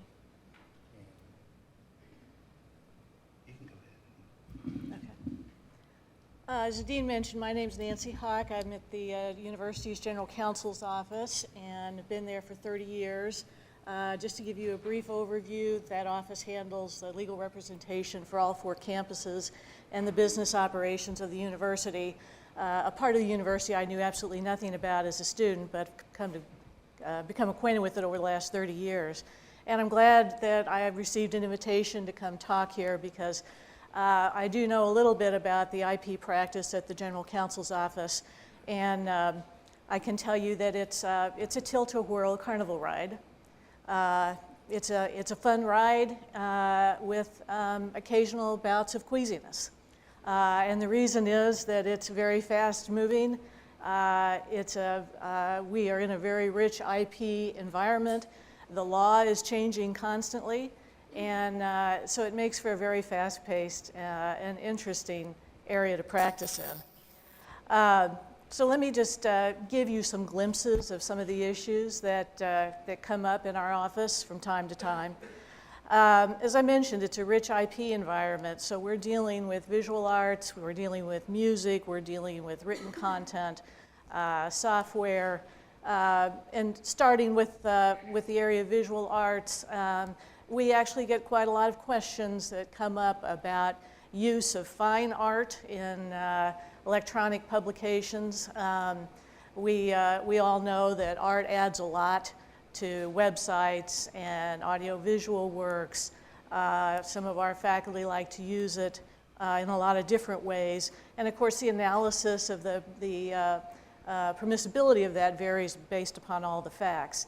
But interestingly, of course, we're seeing in the digital age these vast warehouses of digital images, like Corbis, which has 800,000, owns the right to 800,000 digital images of fine art, and Getty Images with their vast warehouse of digital rights to photographs. And because of the cyber trolls, we often find ourselves on the defensive when somebody has put up what they thought was an innocent use of a photograph or a protected piece of art, and suddenly we're in a position where we have to defend our use of that from an automatic letter that went out from the cyber troll. And again, it's always very fact specific. It takes some time to look at it and decide whether it's something that we can defend or not. And it's also an opportunity to re-educate ourselves on this and help our clients understand some of the ramifications of these things. But when it occurs outside of the traditional classroom teaching, obviously it gets a little more difficult to defend, and we have to work on it a little bit. In the area of music, music makes practically everything better, but it is a nightmare of copyright, layers of rights. It's no coincidence that the main treatise on this, Cone on Music Licensing, is over 1,600 pages long. And it's a good reason for it, because music can have many layers of rights. You can have performance rights, you can have synchronization rights if you want to set music to motion, you can have master rights. There's a separate right in sound recording, copyright for sound recording than there is for the underlying composition. There are mechanical rights. And it is extremely difficult to get these kinds of permissions. Depending on which one you're looking for, it's also difficult to figure out which ones you need. And it's unfortunate because music does make things better, but it's tightly policed. And we often find ourselves on the defensive when someone uses it in a way that causes offense to the rights holders. In the area of written content, obviously, again, we're talking about some very fact-specific analyses. One of the things that we try to do when we get a complaint from a right holder about someone in the administration or faculty or business area is using some content, we try to figure out if our use is not just a fair use, but what rights are being implicated. Is our person infringing or potentially infringing upon the copyright owner's exclusive right to reproduce the work or modify the work or perform the work, distribute the work, modify the work? And only once we go through all those analyses can we figure out a good way to advise them on the extent to which that they can use it. In the area of software, Atlantic Connecticut in our office is handling those issues. Obviously, that's a very rapidly expanding field, and it's got its own analysis and takes quite a lot of time because it's an area that is growing so quickly. One of the things that we get a lot of questions about are license agreements that on the business side of things, people are asked to sign off on to allow them to use certain content. These are often very difficult to interpret, and they often have some very difficult terms for us to agree to. They may have our mandatory arbitration terms in them, and they may have indemnification terms in them. Both of these can impact the university's immunities. And this is an area that gets a lot of discussion in our National Association of College and University Attorneys, because our people want to be able to use these things, and yet as a public university, we have an obligation to preserve our immunities, and they can be threatened if we agree to certain of these terms, at least without some modification of the terms. But it sometimes seems like the rights holders have all the bargaining power, so it puts us all in a difficult position. We get a lot of questions on just how to read them. The label royalty-free can really trip people up, and I get a lot of questions about this because if they see something that describes itself as a royalty-free license, they may not understand that they still have to pay a flat fee. And they get lured into these things and then accused of infringement because it's hard to, it's not intuitive to think that you have to pay for something with the word free in it, and yet oftentimes we do. In the area of interpreting the fair use doctrine, as the dean describes, it is difficult. It's difficult for everybody. It's difficult for the courts. Georgia State has spent the last 7 years defending itself against Cambridge Press and other academic presses for its practice in putting articles on electronic reserve for the benefit of faculty and their students. This has been a real long haul for that piece of litigation. It's now on remand back to the district court after the appellate court reversed the holdings of the lower court, and it is requiring the district court to reevaluate the way that it analyzed the articles. And so we're seeing, even among the courts, that they're all struggling to apply this doctrine. It also illustrates the tension, particularly in a university environment where, our argument is we're just trying to get the information out there to further the educational process. And the academic presses are saying, look, if you people don't buy these things, where are we going to sell them? I mean, they're not going to go on sale at Walmart, so, we got to protect our own stuff. A very difficult and probably an ongoing tension between two parties. We'll see where Georgia comes out on that. Another area that is constantly changing and needs a lot of analysis is the use of work in distance education. We often hear that distance education is going to be kind of the answer to all the problems of higher ed, and yet we know as copyright attorneys how limited presentation of material can be in a distance learning context, because copyright law is not the same for that as it is in the face-to-face classroom teaching, where basically you can do anything. You can show an entire movie, you can do whatever you want. That isn't really true in distance education. There are many limitations, and Congress tried to address it with the Teach Act in 2002, but it, by its own terms, is also very limiting to the extent that it really doesn't permit use of video over in a distance education learning environment or dramatic audio works. And that's why in this area, again, we will often look to fair use and try to see if there's a defensible way to use some material, but still a difficult analysis. Finally, an area that is sort of unique to the academic world, certainly not common in an industry, is our own ownership rules on copyright. In industry, you'll probably be asked to sign away anything you ever write before you're even shown to your cubicle, and that is not true in the academic setting. And it's not true at the University of Missouri, where we have rules that state that even if the university asserts ownership, that we still share in the revenue that is derived from external use of those works. And the university only asserts ownership in works if they are commissioned by the university or they are generated as a result of a grant in which the production of the writing is required, or if it's produced by someone whose specific responsibility it is to produce written works, or if substantial university resources are used. And here we're usually talking about some fairly expensive expenditures by the university to produce multimedia. So if the university, even under our rules, even if the university owns the work, we still share the revenue derived from external licensing because we want to motivate people to continue to develop ideas and generate ideas. And it's a good motivational tool to do so.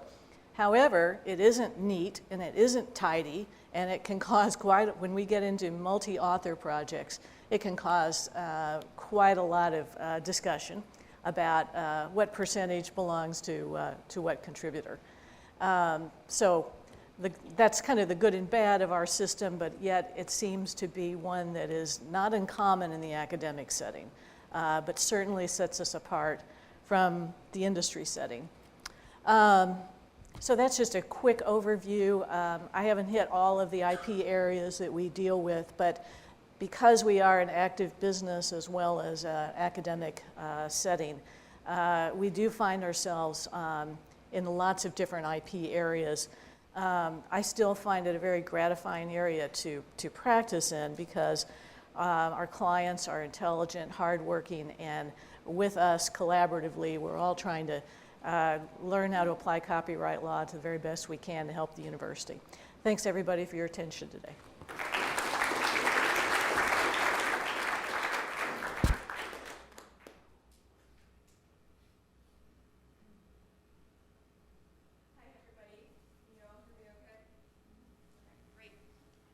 My name's Kate Early, and I'm from LexisNexis. I'm in the legal department there, and I think everybody knows who LexisNexis is, right?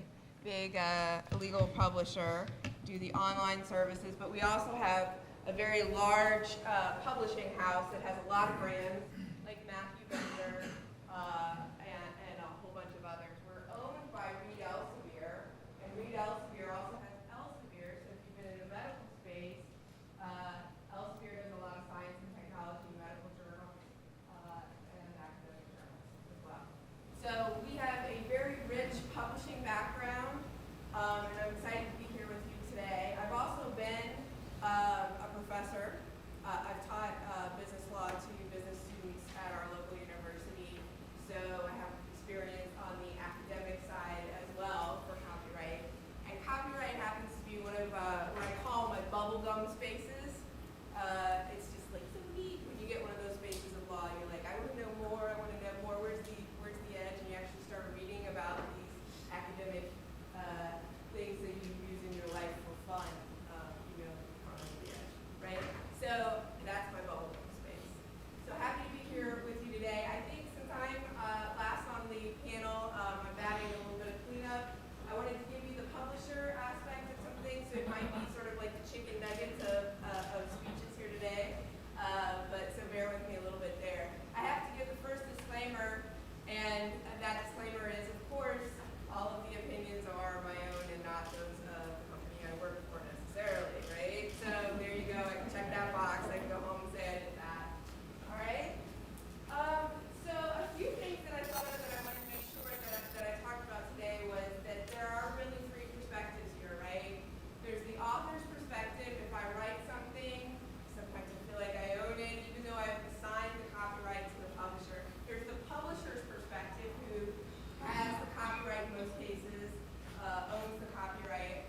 In some cases it was licensed content, but you know, is the publisher or maybe even the distributor, and they are trying to make money off of this, right? So maybe they've paid a fee here, and they've got costs here, and they're doing some editorial work and some cleanup. They're trying to make money off of that. And then there's the consumer's aspect, right? So you got to think of the consumer as well, and that could be actually the professor who is looking at different types of materials and says, okay, which book do I use? What parts of what book do I use in my classroom, right? And what's going to best suit the students that I have and make them the most engaged in learning about this. So there's a lot of different perspectives there. And the key word for me in my day-to-day work is balance, right? It's balancing test for fair use, yes, but balance between what I have the right to do, right, and what I should do for the business. Because even though I'm in the legal department, I can say, here's the law, here's the law, here's the law, and I know what the law is, but my business people have to make a decision then as to what they actually do. For instance, I may see somebody using some of our content in a way that they don't have a permission for, and I know it's not fair use, right? But do we go after them with a cease and desist? Do we just call them up and say, hey, stop that, and take their word for it, and then just kind of watch? What do we do, right? Because part of what you do will show up everywhere, right? The blogosphere, if somebody gets cranky, right? Word of mouth is really big among the academic circle. So you cannot be, you gotta be the nice guy, you cannot be a jerk, because that's part of your marketing. And also there are certain things you can go and offer them a permission, right? Say, hey, let's just go forward with the permission. It all depends on what they're doing with that content. It's a balancing act. Again, you've got to balance what you do. It's not all about what rights you have and what you could enforce. Because I could go after them, yeah, in court, but is that going to be worth my time, money, and effort? So a lot of judgment goes into looking at those things that we do. The other thing I wanted to point out is, I think you all have heard this, but it's very important to remember, fair use is a defense to infringement. It is not a right, right? So let me say it again. Fair use is a defense to copyright infringement. It is not a right. It's very important to remember. If you're going to a space and you're thinking, well, I want to use this, is it fair use? Well, remember, you're going to have to prove that it was, it's going to meet those factors. So what do? When in doubt, when you're just not even sure, you don't even want to think, just go get a permission. It's so easy. As a publisher, nowadays, it's my job to make it easy for you to get a permission. I think as we were talking about before, right? You go online to the publisher's website, you can usually fill in something there. Go to the Copyright Clearance Center, the CCC. You can go on there and you can get permission. And the CCC works this way. They don't send you the content, right? What they do is you fill out something, you give your credit card, they charge you 25 cents a page, whatever it is that the publisher said. And then you can go and you can copy it according to the license that you get from the Copyright Clearance Center. Okay? Really super, super duper easy. So really there's no excuse, right, for not getting a permission nowadays if you feel like you need it.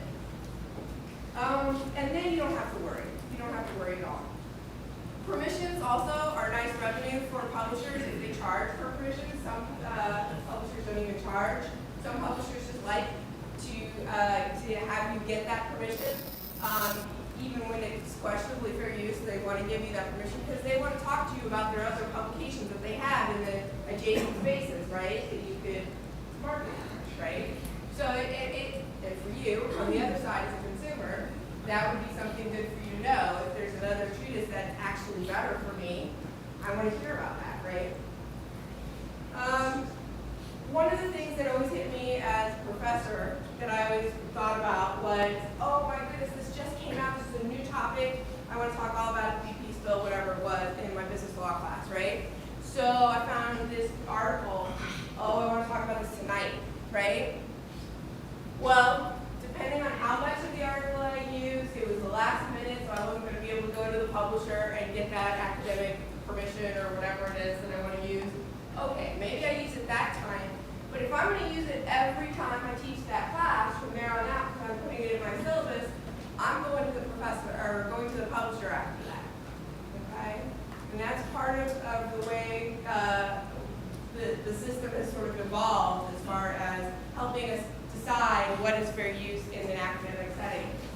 A lot of universities have really, really good, long, lengthy explanations about what they consider fair use right there on their website or in their manuals for professors to see. I know at Wright State, for instance, we had really long descriptions about, like, if you're going to use it this time, it's okay, but then after that, you have to get permissions. Here's what you do. Here's how the university can help you get that permission. And regardless of fair use or whatever, these are the rules you're going to follow. Many times they may be more conservative than what fair use or the other rules may allow, but that's what the university wants you to do, and you're employed by the university, so thou shalt do what they want you to do, right? One thing I have to think about a lot of times when people bring me issues in the counsel's office is I have to think about the fact that even though I am a publisher, I am a legal counsel for the publisher, authors have rights, right?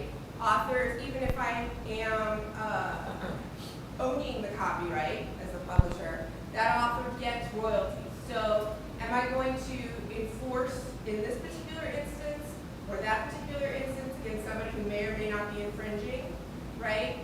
I have to think about the fact that this person's getting a 10% royalty or a 5% royalty or whatever, and this author brought it to me, right? So there's probably an expectation that I do something.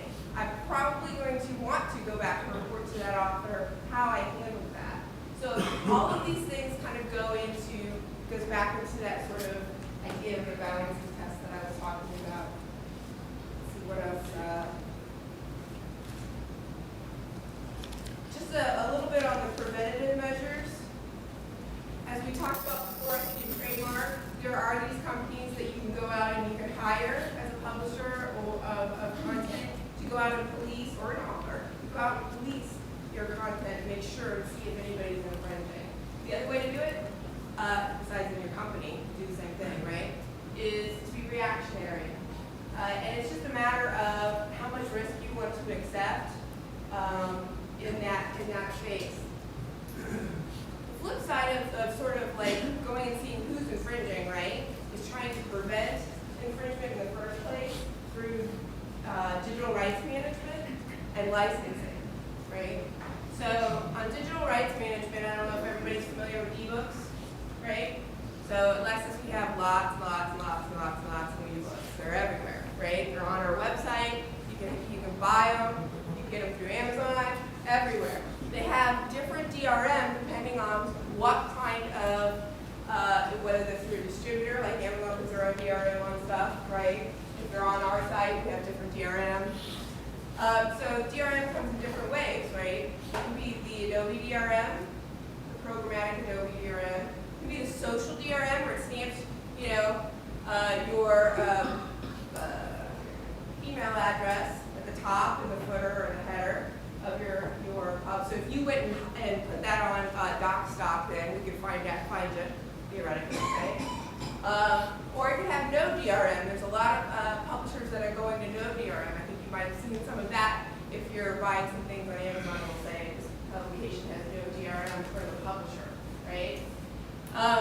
Those are all ways that we use to try and protect our intellectual property. The other way to do it is, even with no DRM, you still can have like a paragraph that that talks about the license that you get for that ebook. Ebooks are licensed. They are not the same thing with the first sale doctrine of books, print books, right? So we treat them much differently. That's a whole other can of worms for another time, and whatnot. And I think the last thing that we do a lot of as publishers, especially big publishers like we are, as we elsewhere in the group, is we make sure that we are interacting with the Copyright Office. Copyright Office makes rules regarding copyright, right? And they talk about enforcement. If you go on their website, you can sign up for their little daily or weekly, I can't remember which it is, emails. And they're really interesting to see what kind of things that Copyright Office is thinking about next as a rule. And you can go and comment and provide comments to the Copyright Office on what they should do or what you think they should do in their next steps.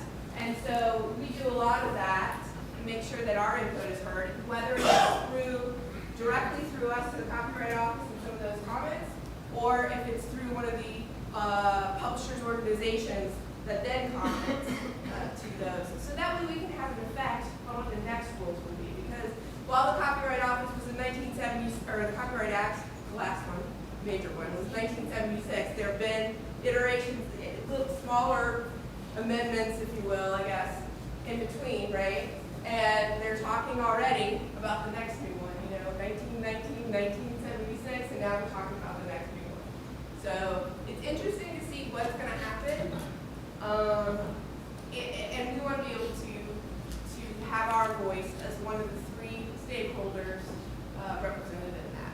So with that, I think we need time for questions. We have probably at least 5 minutes for questions. I know we're running a little bit late, but give folks a chance to ask at least a couple.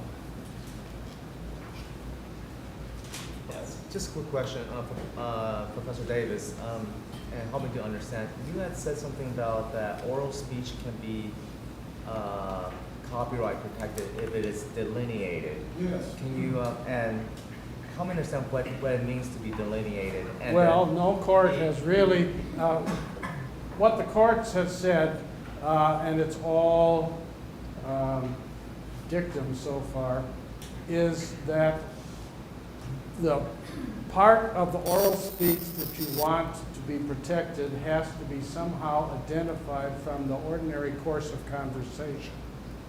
So it needs to have a beginning and an end, if you will, and the person who's seeking that protection has to indicate what the beginning and the end is, what it is that's being protected versus ordinary conversation.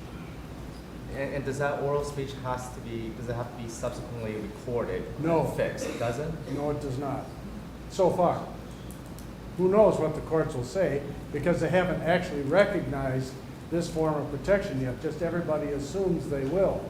What rules they attach to it, if and when they ever get to it, we don't know. Beyond delineation, of course. Yes. Yes, this one is also Professor Davis. We spent a lot of time talking about course syllabi being protected. And my question, being out of college for a long time, the professor owns the copyright. I mean, it sounds silly, but why would anyone hire somebody on the basis of courses when he takes here? Because the employers can't see what the students have been taught. Copying the syllabi would probably not fall under fair use as you find it, because there's no use exception for getting a job. You're copying the entire syllabus, or maybe more than one of them for that matter, 100% quantity. You're profiting away from copying it, you're getting a job, and it's not for scholarship or research. So why would a university try to allow the professors to maintain a copyright on a syllabi when it's essentially, when it seems that it would be an essential thing to demonstrate to a potential employer or students that it's teaching the right things in the right way? The university has the authority in its employment contracts to require professors to assign the copyrights in the syllabi to the university. I don't know that very many do that, but they certainly have the power to do it. Secondly, the professor wants the copyright to avoid something that happened here once. It was not controversial, but we had a professor in the estates and trusts area and property area at one time who gave essentially the same lecture every year, and the students wrote it down and sold it to each other. And I'm not sure the professor was particularly happy about that. Maybe he didn't care. Maybe he thought that way the students would get the accurate scoop on what they were supposed to know in the course. But some other professors I know in this school have forbidden students from recording their lectures. And so the copyright is essential to the professors controlling recording of their lectures. That's the oral stuff. And the professors may not want to have the syllabi become commercialized without their participating in it. Well, still, you need something to get a job, and also the entire university isn't composed of a law school. I mean, it also has other schools where things may not change as often, and certainly don't have to be kept up to date, maybe except every other year, or every third year, or every fifth year, like engineering, science, or whatever. I guess science probably. Lots of things don't change on a regular basis. I'm not sure what relevance that has to copyright. Well, it may The get professors. what your comment was earlier about teaching the same thing each year. But like if it's just a beginning physics course, for example, that somebody wants to show off, or that they teach you beginning physics. Well, there are students who go in the business of selling class notes to other students. One more question. One more quick. So in academic writing, in the medical literature, we might compile a textbook chapter that maybe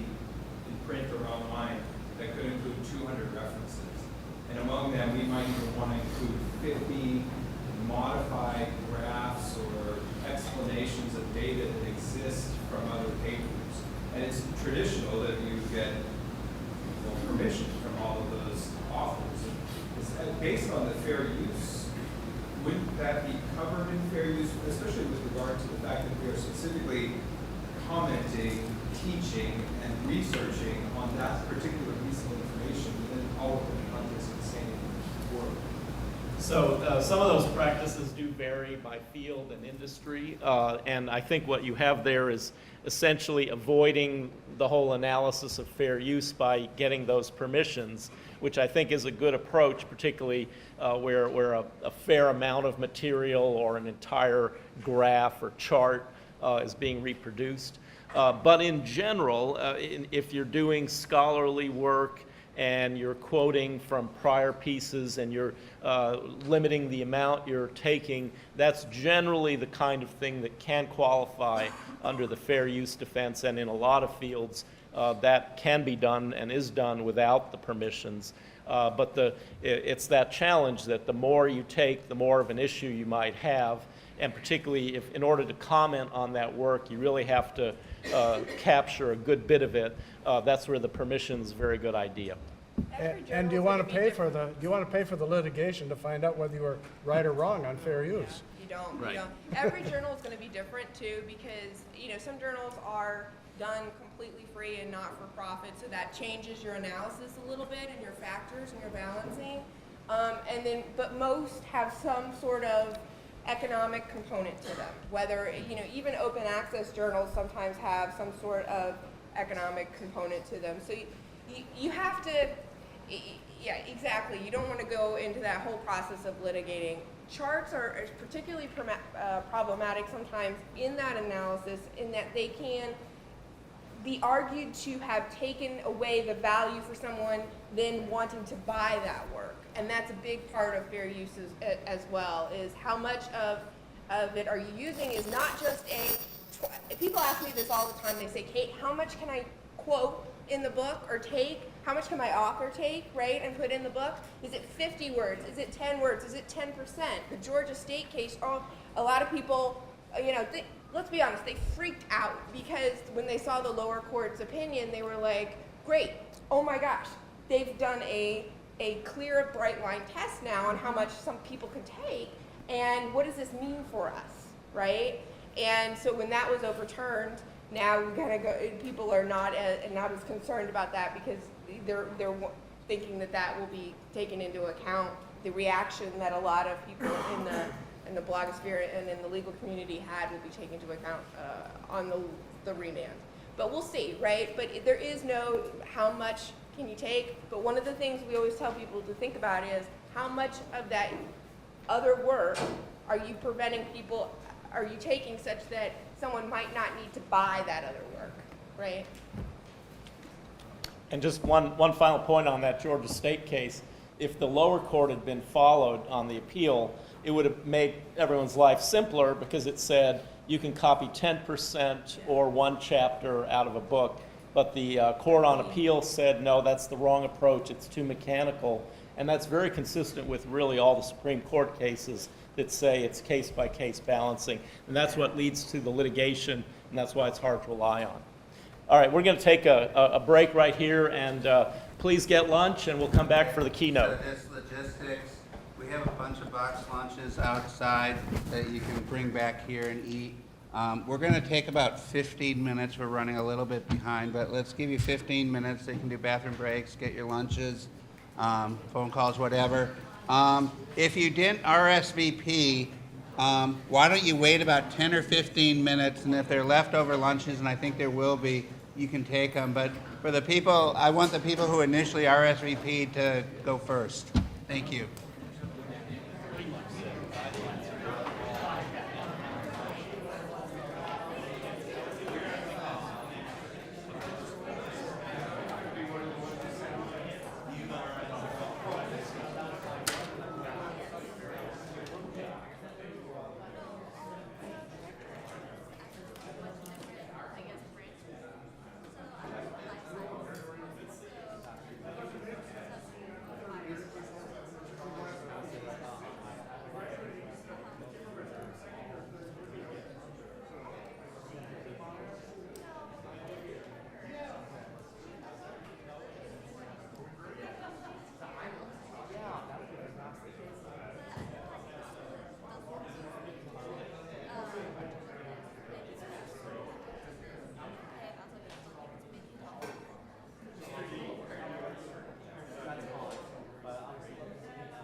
Executive Vice President for Academic Affairs and for Research and Development at the University of Missouri System.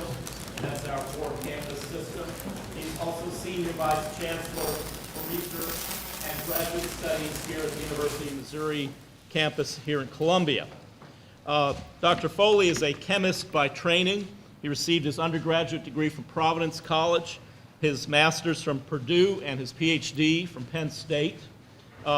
Before coming here, he's been a professor at the University of Delaware and a professor and administrator at Penn State. And before I give him the floor, I want to add one last thing, which is to thank him for the support that his office has given to our new entrepreneurship clinic. That support is critical to getting us jump-started, and I very much appreciate it. Dr. Foley.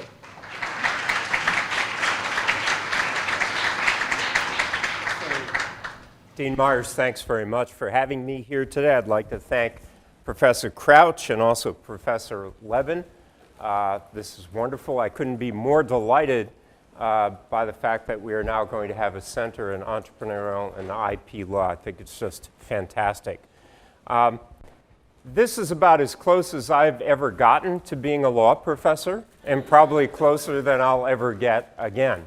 I did visit William and Mary a couple of times when my daughter was there as a law student, and I did see Paper Chase.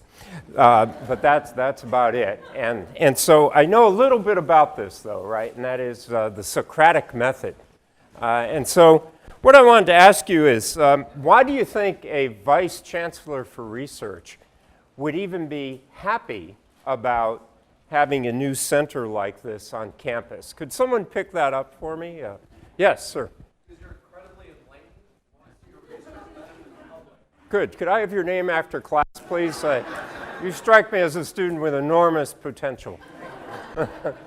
That's right. I mean, I see a lot of potential here. But what might I be looking at? What sort of potential might I see? And why might I be excited about that potential?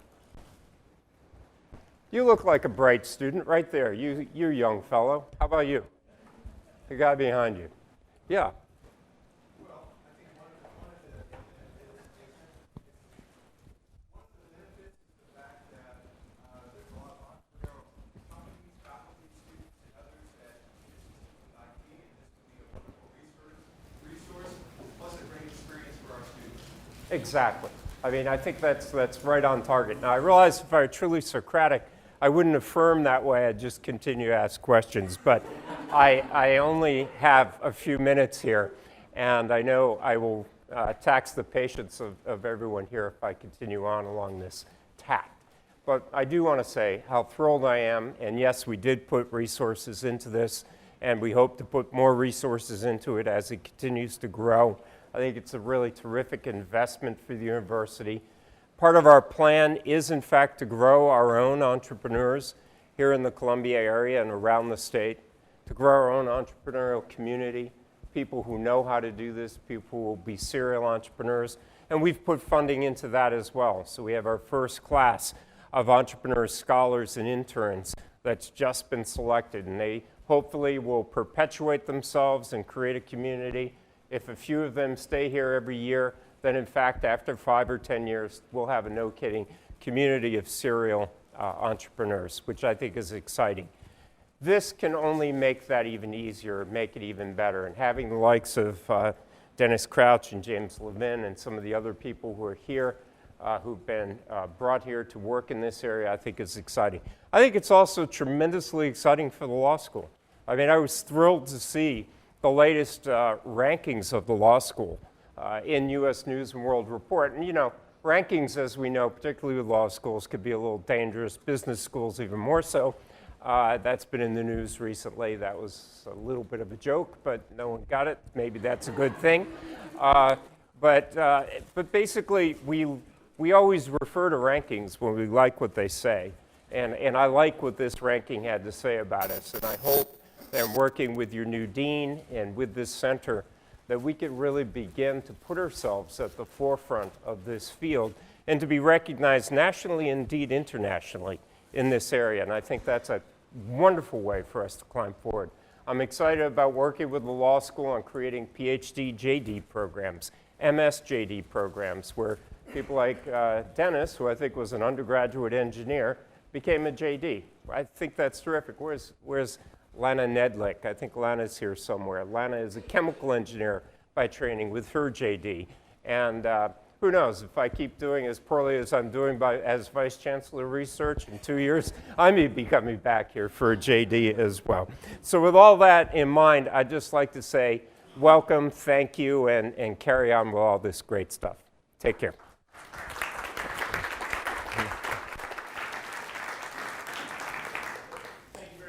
And if you decide you want another job title, you did such a good job with Socratic method, come and see us. Maybe we can give you a job over here in law as well. I want to introduce one other special guest before we get to our keynote, and that is our new director of the Entrepreneurship Clinic. He is a graduate of this law school, as well as Notre Dame for his undergraduate education. He's currently a practicing lawyer in Atlanta, Georgia. And prior to that was in the general counsel's office at Assurance, which is a Fortune 300 insurance company. Jim's been involved in many, many aspects of a variety of legal issues in business settings, and I think he'll be the perfect director for our brand new entrepreneurship clinic. So I'll ask Jim to come down and share some thoughts with us.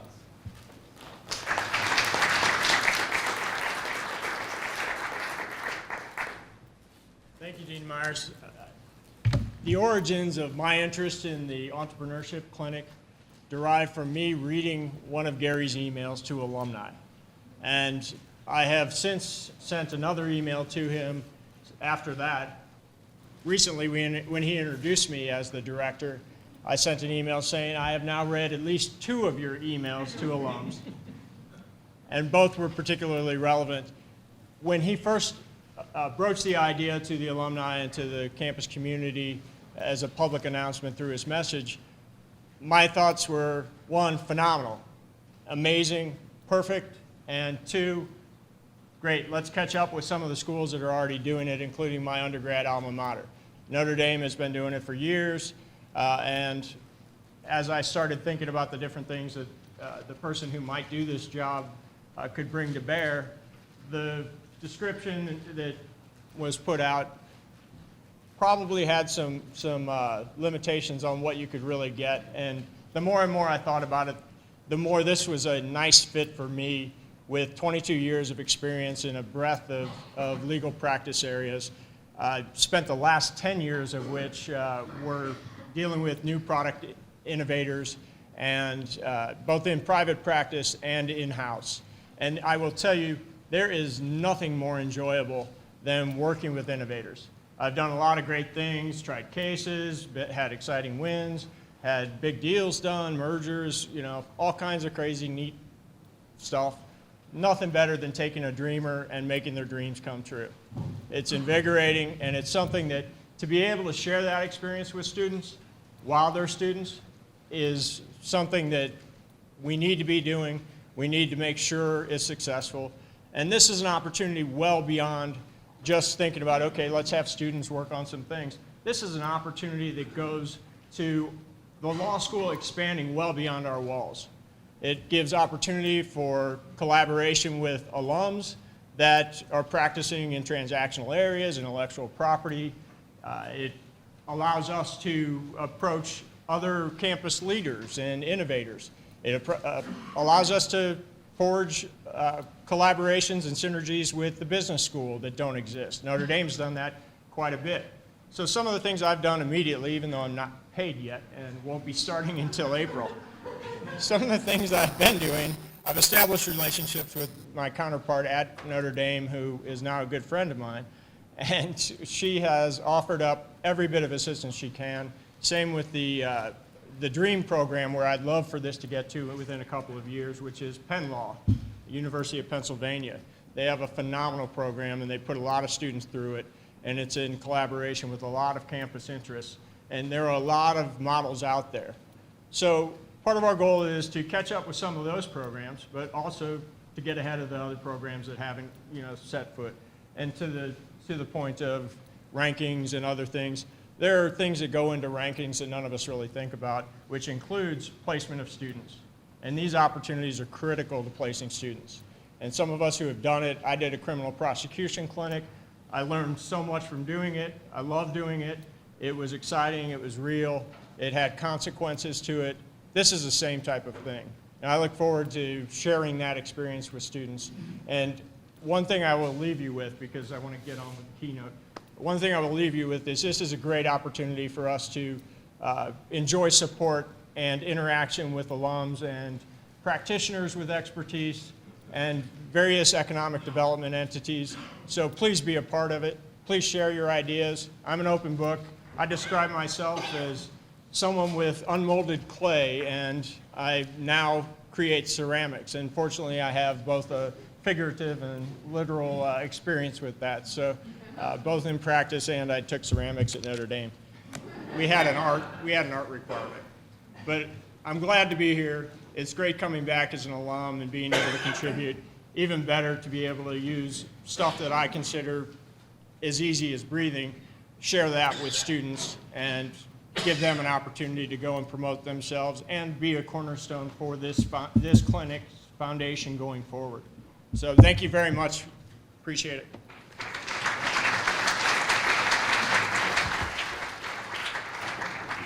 Thank you, Jim, and the check's in the mail, or at least it will be in April. Appreciate you coming here on your own nickel and all the work you've been doing even before you started on this job, and we look forward to working with you in the years to come. And finally, in terms of this part of the program, it's my pleasure to introduce our keynote speaker, who's one of the stars of our faculty, Professor Dennis Crouch, who really needs no introduction, the editor of Patent Leo and one of our great faculty members. Dennis. Thank you. Thanks so much, everyone, for coming. You can tell if you're a student here and you just heard Jim Neiman talk, you can tell he's going to be a great professor, and that if you take part in this clinic, it's going to be a great opportunity.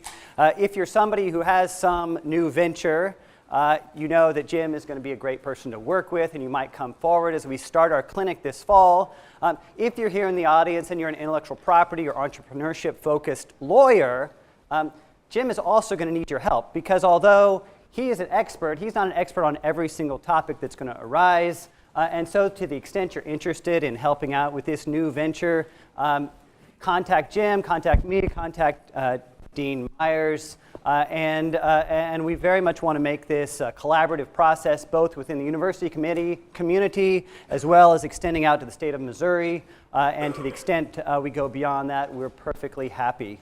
So I also want to thank Jim Levin for his organizational abilities here. Professor Levin and I have collaborated on a number of events prior to this and continually rely on his insight and the fact that I am awful at organizing anything. I also thank Dean Myers for conning me into this keynote address. No, I'm honored to speak here today and very happy to be here. I'm really excited about this new trajectory of the law school. And we have a group of something like 12 to 13 faculty members who are committed and interested in areas of intellectual property and entrepreneurship law. And so I think it's great opportunities for our students moving forward. And so it's a very good time. I teach technology law, both patent law, internet law, licensing law, courses like that. Although today I'm going to go low tech and actually use our overhead projectors just for some amount of fun. The real focus of my talk today is really going to be about this innovator, right? Some innovator, and maybe they have some new idea that they're attempting to grow. Maybe at some point they'll do something like patent it. But that whole process generally and usually also involves other folks. Typically, it's somebody you might call an entrepreneur. Maybe it's the person with money. That is some kind of investor. I think I got this here. Some kind of investor who brings along some cash. And you'll notice actually these are all ones, but there's 120 there. And all of this gets organized together into some kind of structure right, that's ordinarily some kind of corporate entity. And this, let me adjust the perspective here.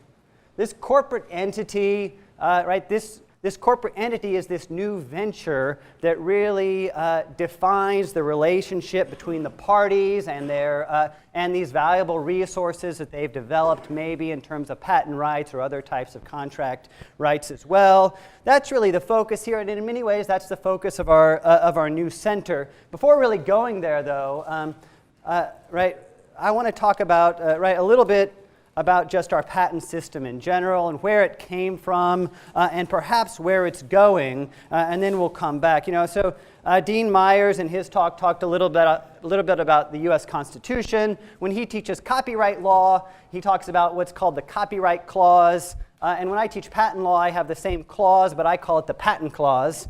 Right, but what this clause says in the United States Constitution here is that Congress has this power. Congress has the power to promote the progress of the useful arts by giving inventors what we call exclusive rights, although for limited times.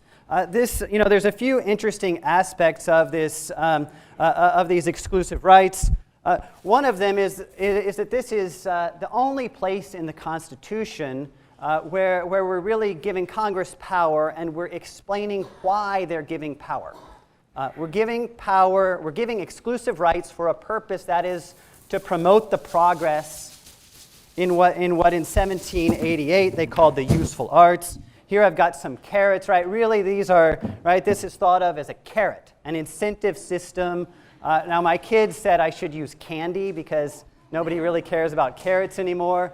Right, these exclusive rights are intended to be an incentive. So that someone who is innovative, someone who is thinking about being innovative, will recognize that, hey, if I'm innovative, I can capture some rights, and hopefully I can profit from that. Now, kind of in thinking about this, my sense very much is that these patent rights are what you would call a tool, right? These are a tool set up by our constitutional, right, by our founding fathers, and it's very different than what I think of, or maybe the personal rights that are inherent to the common law, like the right not to be assaulted or the right not to be raped. Those are very much personal rights, or the inalienable rights that we see in our Bill of Rights in the Constitution. Those are less about tools and more about ways that we want our society to be structured. But the patent system is very much a tool. That is, we want to promote the progress. Now, in kind of the background of all of this, we've got this guy whose name is Adam Smith. Adam Smith wrote his most famous treatise, published in 1776, very much a contemporary to the founding of this nation, right? And Adam Smith wrote about the free market, how there's free competition, and that's very much the background. That's very much the background to our competitive marketplace, and really, as today, the marketplace around the world is very much a competitive system. The founding fathers really saw patent rights as an exception to that. An exception because it serves as a useful tool to promote the progress. Now, I've got an interesting chart here, and if you ever read my work, you know that I love making graphs. This is just a simple chart, and I put it here to show that the scale, right, the scale of things have changed since back in 1788. 1790, we had our first Patent Act. 1793, we had really the first comprehensive Patent Act. Back then, we had very few patents, under 100 per year. In the year 2014, we had more than 300,000 patents issued in the US. Around the world, we have many patent systems. In the US alone, if you look at patents in force today, we've got more than 3 million. And so we have had a transformation in terms of the scale of our system. Although if you look back at this 1793 Patent Act, it's actually remarkably similar to the patent law today. That is, even back in 1793, well over 200 years ago, to get a patent, you had to have a new invention, and that invention had to be useful. Those are the same requirements we have today. you also, to get a patent, had to submit to the patent office or the regulatory body at the time an enabling disclosure. That is, you had to be willing to publicly share information about your invention so that other inventors could understand how you did this, so that someone could make and use your invention.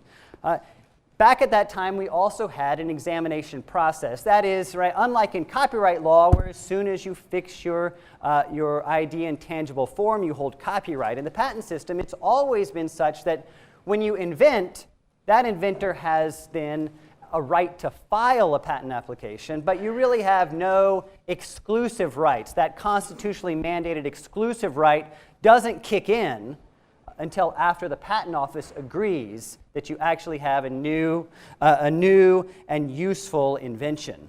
Now, I said, right, things have changed dramatically. But back in 1788, our founding fathers were very much concerned with monopoly and the impact of giving monopolies to individual parties, and that in part was one trigger of the Revolutionary War. Today, there's actually much the same debate going on over patent law, and last week even there were major hearings in Congress. The Patent Office, which is really a branch of the presidency, was pushing towards various changes, and the various courts, including the Supreme Court and the Court of Appeals for the Federal Circuit, all of these bodies have some input on our patent system, and all of them are being aggressively lobbied right now to transform our system. And the basic policy argument is a question of whether our patent system offers a net benefit. Is it serving its role as a tool? Right? And really kind of as a policymaker, people think of the question, is our patent system leaving the world better off? Or maybe is it leaving our country better off than would the next best alternative? And that question is up for debate, certainly amongst academics. Just last week, we had 2 letters to Congress, one of them from half of the patent law academics saying, we got to change the system. It is causing trouble. The other half, sent an almost identical letter, except for changing all the knots, removing all the knots, and then adding them in the other sentences, And so we've got these 2 debates. Now, just to let you know, I didn't sign either letter, and I don't think Gary did, or Professor Litzen, who will be talking later. And so we're somewhere, in the middle. But it very much is this balance, It's the balance, and how are we going to figure out, How are we going to figure out one way or the other? Just to talk about this balance, I'm going to flip back to my innovator, flip back to their idea, and first let's talk about the benefits of the patent system. Let's talk about the benefits here, and the basic way we can think about this is these exclusive rights, these carrots, encourage some amount of innovation. Excuse me, where's my money? Here's my money. Encourage some amount of investment into this patent system. Encourage some amount of investment into research and development. The fact that you have to get a patent first, though, to protect it means that we're also encouraging disclosure of those innovations. So we're encouraging investment and we're encouraging disclosure. How does that help our society? Well, it's really 2 simple ways. One is that we get these new products. We get new products on the market that hopefully improve lives. And certainly patents have the power to, that new innovations have the power to dramatically improve lives in the areas of medicine. We've got folks even on this campus working on clean energy technology.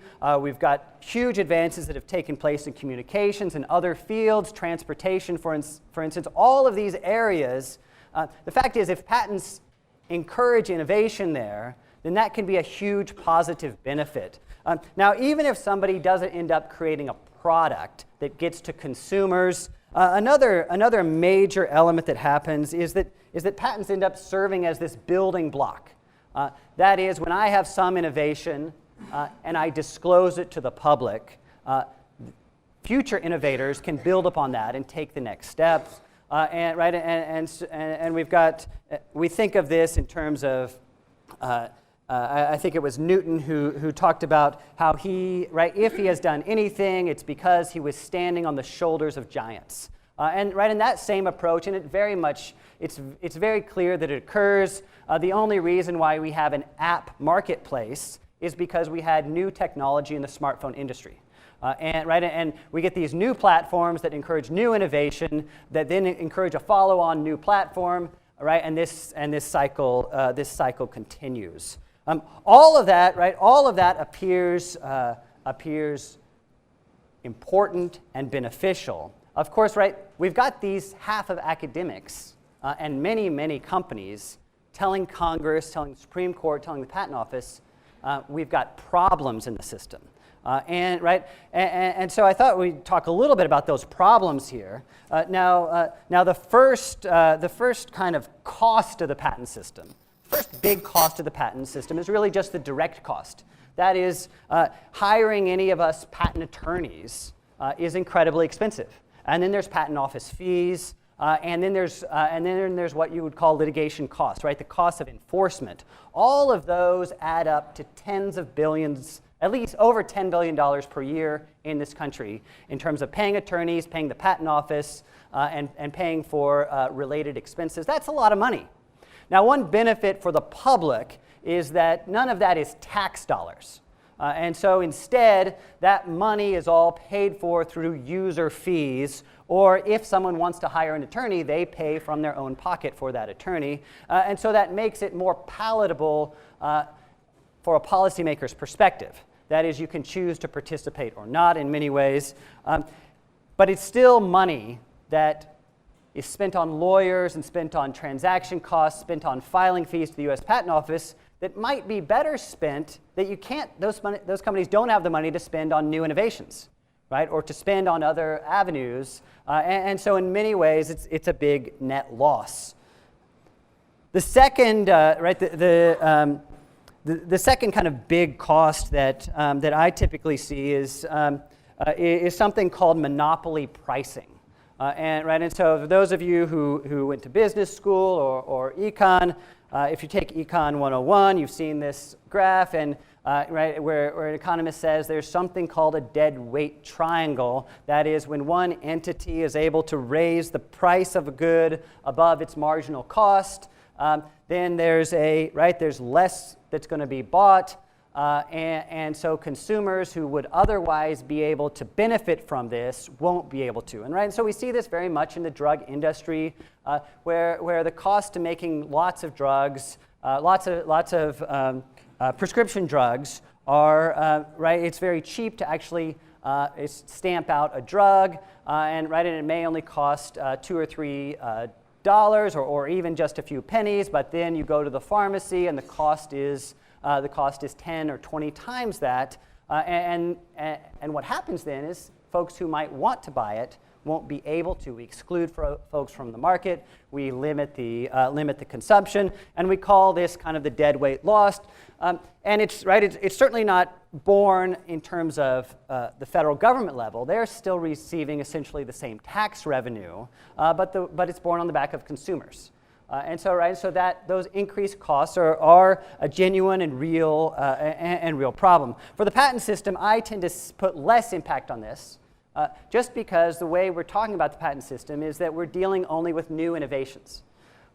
And so it's not as if this is an ongoing monopoly that lasts forever. It lasts for limited times, although it's 20 years, right? A 20-year timeline, which to me, when I started in this industry, seemed like a long time. But just thinking back last night, what was I doing in 1995? I was already, 1995, I was in the midst of coding JavaScript on the internet, right? All of that existed 20 years ago, and so now where I am in my life now, 20 years doesn't seem like that much time, and we're also only dealing with new products, right? So these are new innovations coming to the market, and which is different than if we're raising prices on things that are already out there.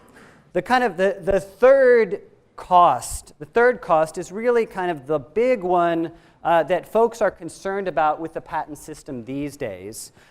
And that third cost is something, right, you might call the chilling effect, right? The chilling effect of the patent system. What's the problem here?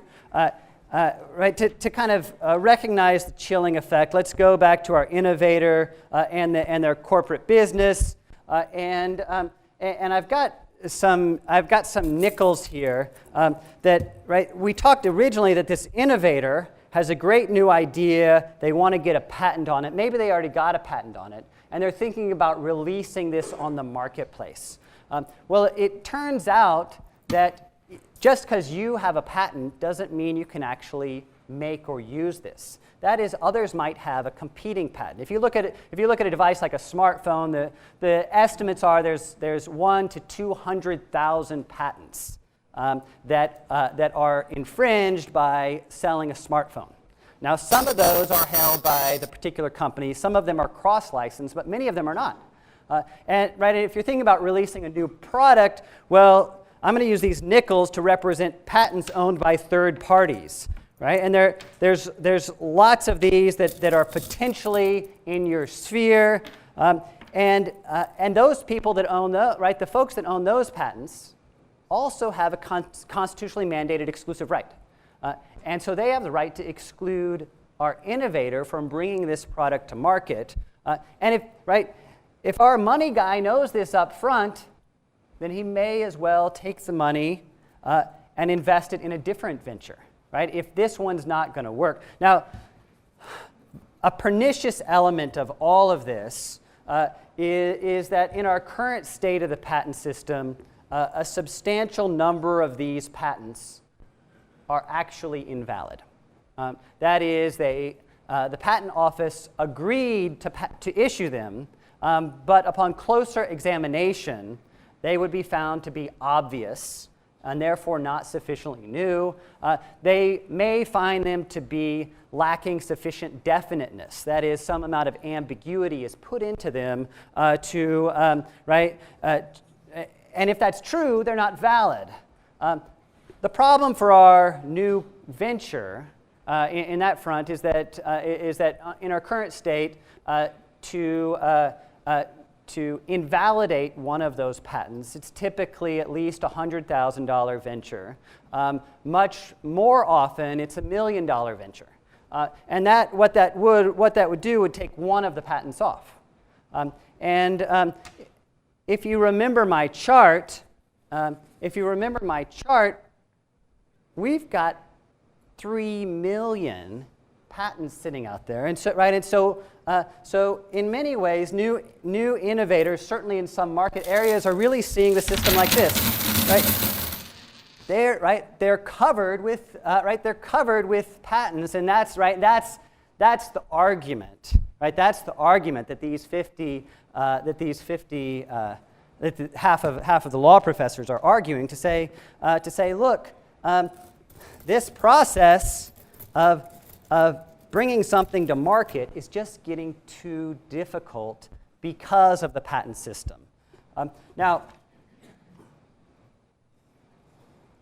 balancing these costs are difficult, right? Balancing these costs are difficult, and one real hope of us forming a center here, kind of a long-term hope, is that we'll be, the members of the center are going to be pushing towards making this a more rational system.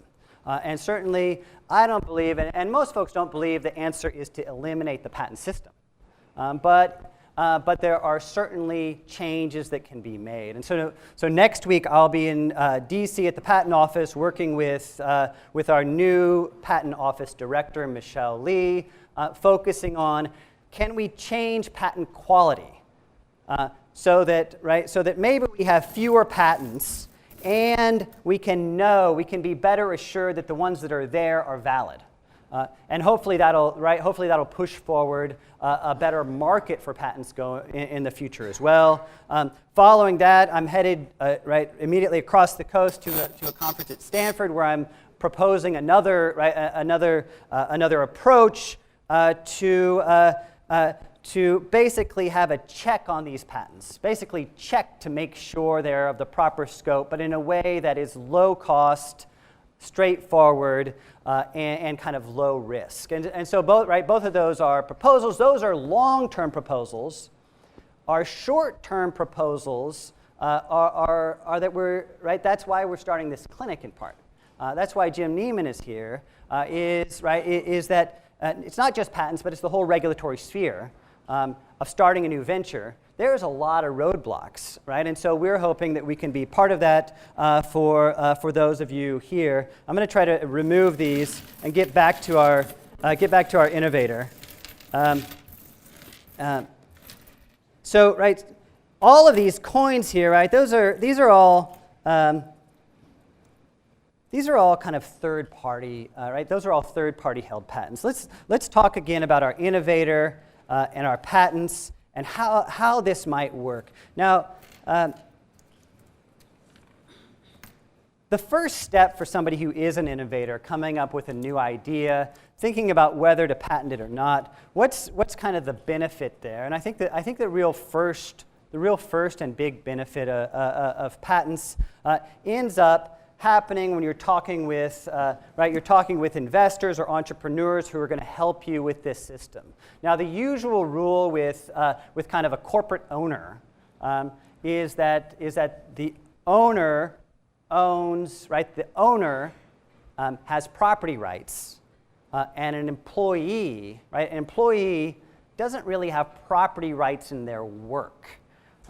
And the benefit of patent system is kind of the first benefit is that it helps to change that hierarchy, so that this innovator is able to describe and cabinet and put onto paper their property rights in the innovation. And so when it comes to discussions with collaborative entrepreneurs or investors, instead of the hierarchy being like this, we come back closer, We come back closer to level. And at that point, we recognize that both parties, for there to be a successful collaboration, the parties have to work together. And it's not that one party can take what the other party's created and run with it. And it's not that this individual is simply an employee, but instead they have property rights. They have something of value, a valuable resource that they're putting into this venture, and brings this setup, takes this hierarchy to a new place. So as the business begins, these patent rights are regularly used as collateral for bank loans, and there's some evidence now that at least for new ventures, something like half of patents are used, half of companies use their patents as collateral for the bank loans. If the business ends up going bankrupt, the patents are very often kind of the only value left. And so creditors clamor after those patent rights. And so in that sense, it's a sort of insurance for the owners or the creditors of this business. Patent rights fit into all of those realms. Of course, once you get into this business, one problem is, as I suggested, you're going to face the risk of lawsuits. Now, the good news is that most third-party patent holders wait, and they wait until this company is running. This company either has plenty of money, either through investors or because they have a successful product that's on the market. The big exception to that is that you also suffer the great risk of a lawsuit if your new innovation challenges what I call the old guard.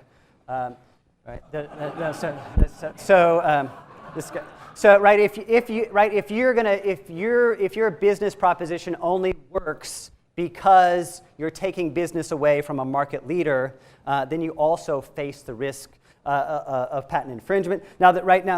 So in many ways, and this may be a little comfort, but in many ways, getting socked with a patent infringement suit for a new venture is a big sign of success. It means either, right? It means either you're making money, or you're destabilizing the marketplace. Good or bad, that's where it is. Now, when we're talking about our company versus the old guard here, he's the only NBA player older than I am, Steve Nash here, so we've got what patents can do is also shift the hierarchy between a new venture and the old guard. Now, this is really most successful, right, and most appropriate when the new venture also has a product that's a good product that is either starting to sell or is clearly going to be an important role in the marketplace. And if you've got that combination of a good product and patent rights or intellectual property rights protecting those interests, then we very much see this hierarchy shifting so that these companies can talk on the same plane, so that they both have it changes the level of competition because of that constitutionally mandated exclusive right. Now, for my part, I see this as extremely important just because I've seen in my own practice prior to joining here and in reading study after study that our most innovative work is happening with new ventures. That's where the most radical and kind of game-changing new ideas are happening. Certainly well-established older companies are making innovations. But their innovations tend to be incremental advances on what they've already done. Whereas the new ventures start off in a radically different direction. And I think that's very much potentially beneficial, beneficial to our society. Now, universities, that's kind of the topic today. Universities have a very particular approach in that universities hold lots of patents, but it's very rare that a university is actually what you would call a practicing entity. That is, we rarely start manufacturing the things that we invent here at the university. And also universities, public universities like University of Missouri, have an 11th Amendment right to sovereign immunity against federal lawsuits. And so both of those coming together means that for a university, kind of that downside and chilling effect of the patent system doesn't really exist. Because they're unlikely to get sued, and even if they are, they can likely claim sovereign immunity. And so universities have very strongly, including University of Missouri, taken a side in this debate in patent reform. And so in addition to these kind of academics letters, we also last week we had a set of 145 universities, which is a large number. Almost all of the AAU universities sent this letter to Congress saying, don't change patent law in a way that would hurt us. That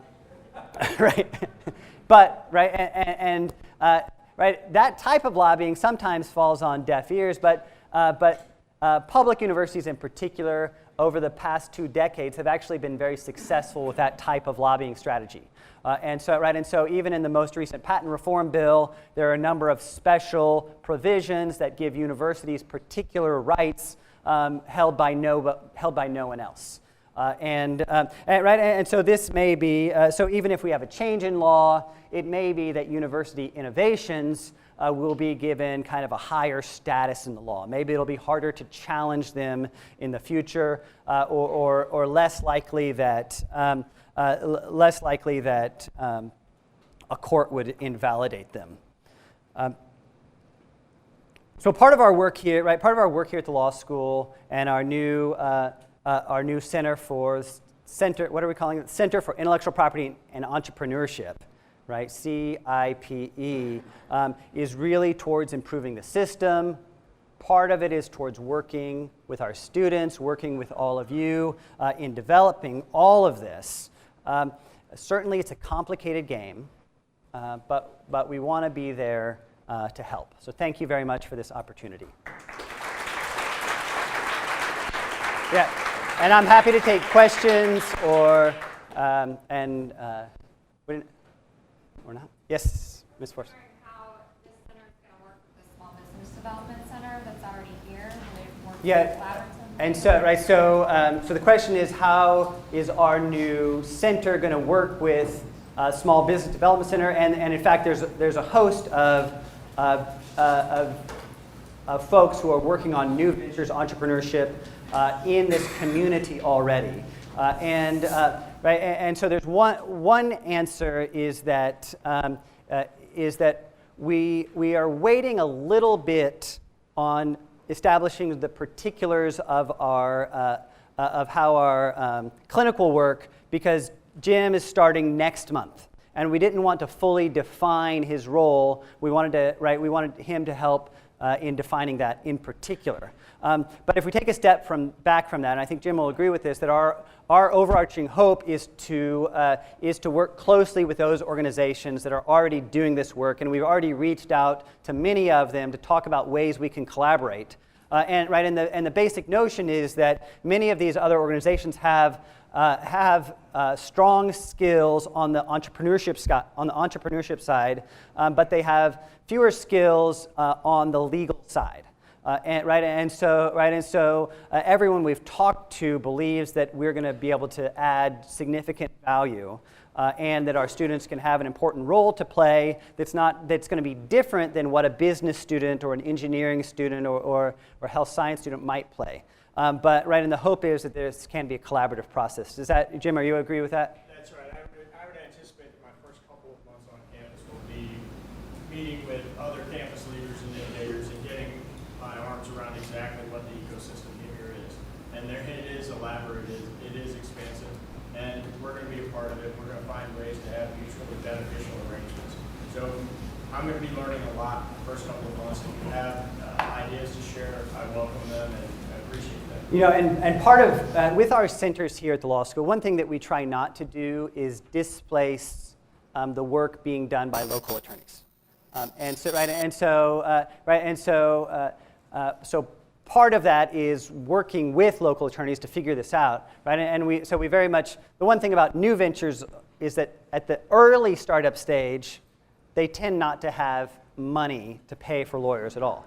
So one thing that Jim's going to establish is kind of this process of who do we take in as clients, so that somehow folks that fit within our model, that's not taking away clients from folks in practice, but is serving a new need. And then what's the process? What's going to be our handoff process? Right? If it turns out to be a successful venture, and let's say they are able to get substantial financing that then would facilitate hiring an attorney outside counsel, right? At what point do they cross that threshold where we say, sorry, no more legal services from us. You've got to go to the Force Law Firm. Okay. Dennis, to your point about working with the local attorneys, I do want to reassure everybody that nothing's been structured in terms of, well, we're targeting this, we're targeting that. First step is we're going to reach out and we're going to interact with local and even regional and statewide attorneys and see what's out there, what relationship they would like to have with the center. There are a lot of attorneys who already reached out to us and said, we're entirely supportive of it. We would like to be a part of it. And my goal isn't to supplant and take away business. My goal, ideally, in my infancy of knowing this, is to fill some needs, as Dennis indicated, especially with ideas that aren't ever going to get acted upon because people can't afford to move on them, and generate these things. And then local attorneys should be ready there, have a relationship with the clinic and be ready to take it over. Should be a win-win, but I really want to get out there and explore those synergies with the local community. Yeah, in the back.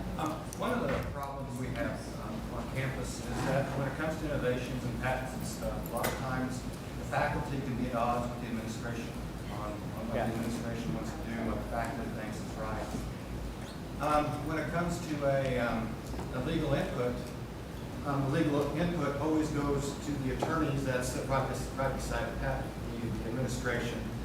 And 100% of the time, they just do whatever the administration really wants them to do. And the faculty end up being in a very bad spot, as well as other employee inventors here on campus.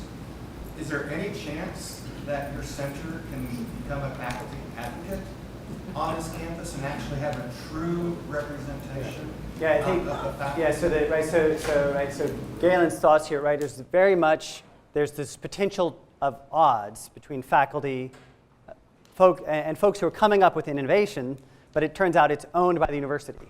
And right, right. Well, right. Certain things are owned, right, and so so a natural conflict there, and we're very aware of that conflict and how that exists, and there's even a potential conflict even when the university is on board and we have a kind of a spin-off company using university technology. Sometimes the recommendations for the spin-off company they're potentially at odds with what the university would like, I guess the answer is we have not settled on on the exact way that we're doing that we're handling that. I see in my other job, I'm a mediator. I mean, I see us as a facilitator, and we can help foster those negotiations and try to create better communication links. I do see us possibly playing a role that way, without being advocates. One more thing I might add is part of what I will be doing in the next few months is interacting at conferences with my counterparts at some of the big schools that have already done these programs. And they have the same exact, scenarios with faculty and with administration. And that's already been identified as one of the concerns and one of the issues. So I'm going to explore it and find out, and we'll have some dialogue as to where it can go. It's obviously part of the client intake process, because it will create problems if faculty and administration are at odds. So we really need to hash it out. But there's a lot of exploration and research that needs to go into it, but it's on the slate for things to be examined. One more quick. Go ahead. Two more quick questions. Quick comment. Usually after the carrots, it's the big stick that follows. Right. Yeah, maybe I made this. I mean, I on purpose made this this patent symbol here very small. Right. When you get a patent, you used to get a gold seal. Now you just get an email about it. But it turns out to be one patent turns out to be pretty small. And for many companies, they find out it's not the big stick they had hoped for.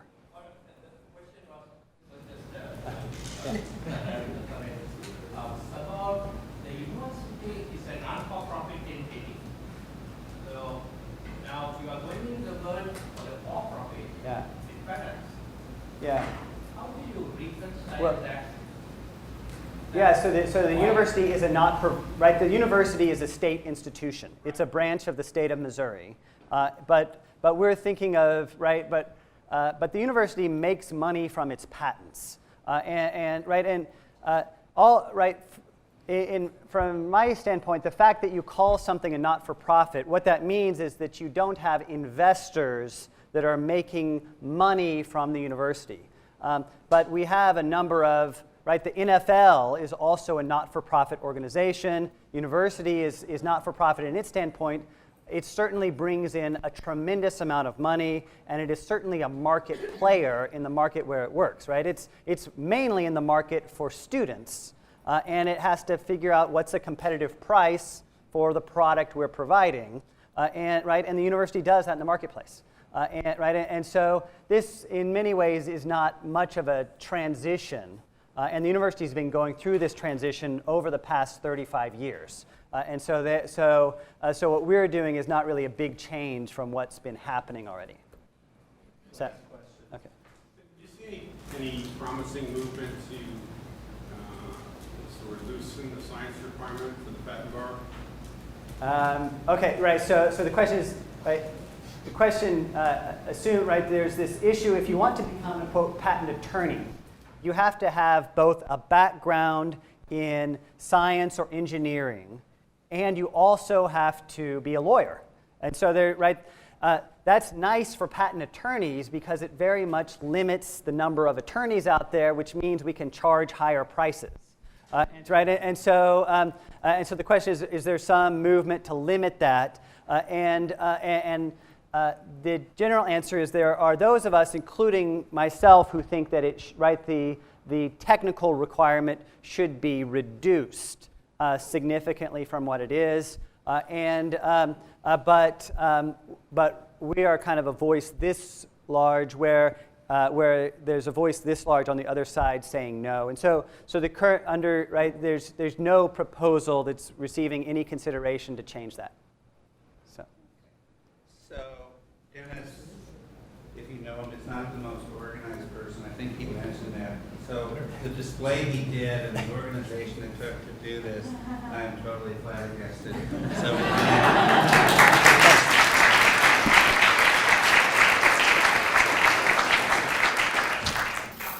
it will take about 10 minutes to clean this up. So why don't we take a 10-minute break and then we'll come back to our last session. Right.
All right.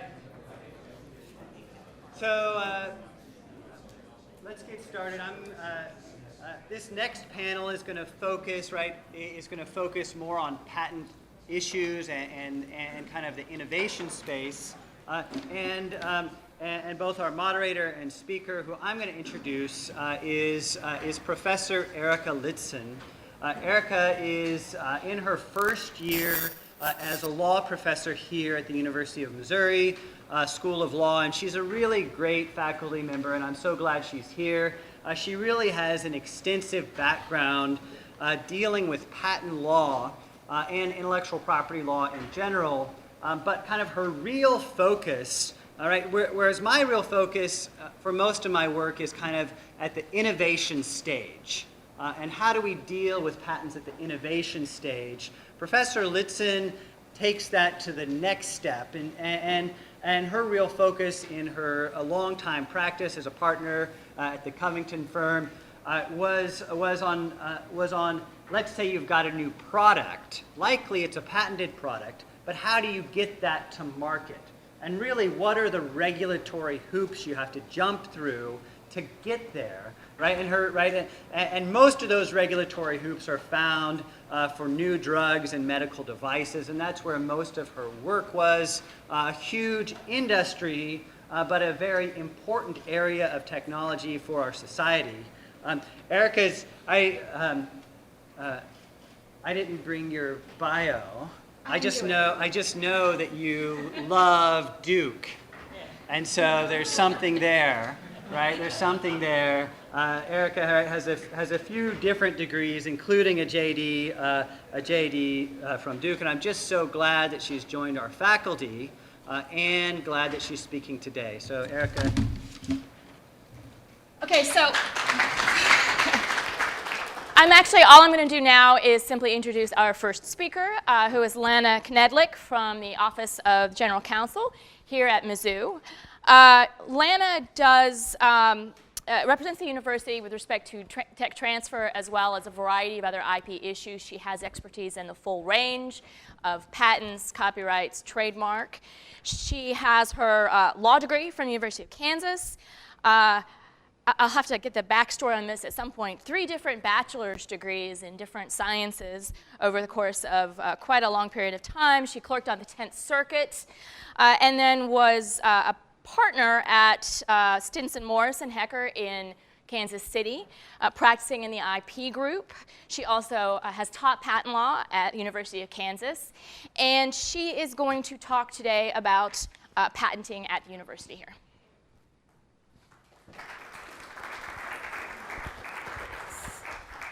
How do we, got it. I actually want to back up. So I noticed this morning that I actually have the wrong date on this slide. It's actually the 13th instead of the 14th. And I think it's because I was so excited about tomorrow. So look, everybody knows. So not only is it Pi Day, you guys remember Pi? It's a very significant Pi Day because at 9:26 a.m. in the morning and 53 seconds, it's 10 significant digits of pi. So 3.141592653. So bring that out at your next dinner party. Okay. So we've seen this slide, I think now, this is the 3rd time it's up here. But I still want to start with it. I think it's interesting to think about the fact that the patent system is actually embodied in our US Constitution, and that our forefathers cared enough about patents to put it there. So what do they have in mind in all their wisdom? It was really about innovation and economic development. That's the whole theory behind the patent system. So the idea is that we are going to grant the patent holder, in this case the university, these exclusive rights in the invention. And they get exclusive rights, essentially a limited monopoly for a limited period of time, 20 years. And in exchange for that, the patentee must give a detailed description of the invention in the patent application itself. And that patent application is ultimately published by the US government, actually at 18 months after filing. So by having this sort of reservoir of information in these published patent applications, it really does spur innovation and economic development. Because obviously people out there now know about what's in the patent. They can read about it, they can learn about it, they can design around it, they can improve upon it. And certainly at the end of the patent life, which is 20 years from filing, or in the case if there's an abandoned patent, you can basically come in and practice that invention vis-a-vis that patent. Now there may be third-party patents out there, but at least vis-a-vis that patent, it's sort of a free-for-all. So what is a patent? It is a form of personal property granted by the government, giving the owner the exclusive right to exclude others from making, using, selling, or importing that patented invention. Dennis talked about this a little bit this morning. It is a quid pro quo. In exchange for that limited monopoly of 20 years, you do have to disclose in detail how to make and use the invention. Patents are geographical in scope. We really focused on the US patent system here today, but certainly if we're interested in getting patent protection in Canada, we have to make a separate filing in Canada. Likewise, in Mexico, that's sort of similar to what Ellen and Lindsay were talking about today with respect to that Mexican copyright issue that they were dealing with. And importantly, once you get a patent, you affirmatively have to go out and enforce it. The US government isn't going to do it for you. And so I think Chris, when he's looking at licensing the university-owned patents, one of the considerations is what with the licensee is, can they actually go out and enforce that? Do they have the monetary resources to be able to do that? So when we're thinking about getting a patent here at MU, what are we really sort of looking at? And it really comes down to what is the scope of the patent protection that we think we can get, and given that scope, is it really going to be commercially valuable? So to kind of use a drug example, and I'll do that because I think Erica's going to talk about drug development and FDA issues later on. You know, let's say we have a faculty member, an innovator here, and he comes up or she comes up with a brand new chemical compound. And it turns out that this researcher has some very limited in vitro data showing that that chemical compound it may somehow inhibit ovarian cancer. Okay, that's all we've got. So the question is, when we sort of have that, how broad of a patent do we actually think we're going to end up getting? So we've got in vitro data, right? Can we extend that to in vivo applications? And if we can, are we talking about, you know, animal models? Are we talking about human use? How broad of a patent can we get? If we've got data, for example, just on ovarian cancer, can we broaden that up to testicular cancer or other types of, you know, other basic types of cancers based on the mechanism of action? So you sort of have to look at those things to try to figure out where exactly the scope of the patent is going to end up. And then certainly, as we're trying to figure out what we can patent, we're looking at whether if we make our little blob there too big, are we going to impede upon the prior art such that we're going to have to carve it back a little bit? In addition, are we being so broad in terms of the technology that there are freedom to operate issues with other competing patents out there in the field? And that was Dennis's little example where he had all the money on the screen earlier. So, what is a patent? It's a written document, and it reads a lot in many ways like a technical paper. There's an abstract, there's a specification, and that spec, as we sometimes call it, will include the summary of the invention, the preferred embodiments, the working examples, which are often really just cut and pasted from the manuscript itself from a faculty member. And then and there will be drawings as well in a lot of instances, or figures. And then at the very end of the patent document are these numbered paragraphs called the claims. And the claims are really the most important part of the patent itself because it really defines what that blob looks like in words. And it defines the invention hopefully narrow enough that you're not encompassing the prior art such that the patent's invalid, but also broad enough so that you can hopefully avoid competitors from designing around the patent. So I'll give you a little example of what a patent looks like. Here's an old patent, okay? And again, query kind of based on Dennis's idea whether this would actually be issued today, but it's directed to a method for exercising a cat. And there's the abstract here. This is actually the prior art, several prior art patents and some other publications that were cited by the Patent Office during prosecution. So here's one of the figures in that patent itself. So you're kind of figuring out what's going on. This is actually a laser, that line there.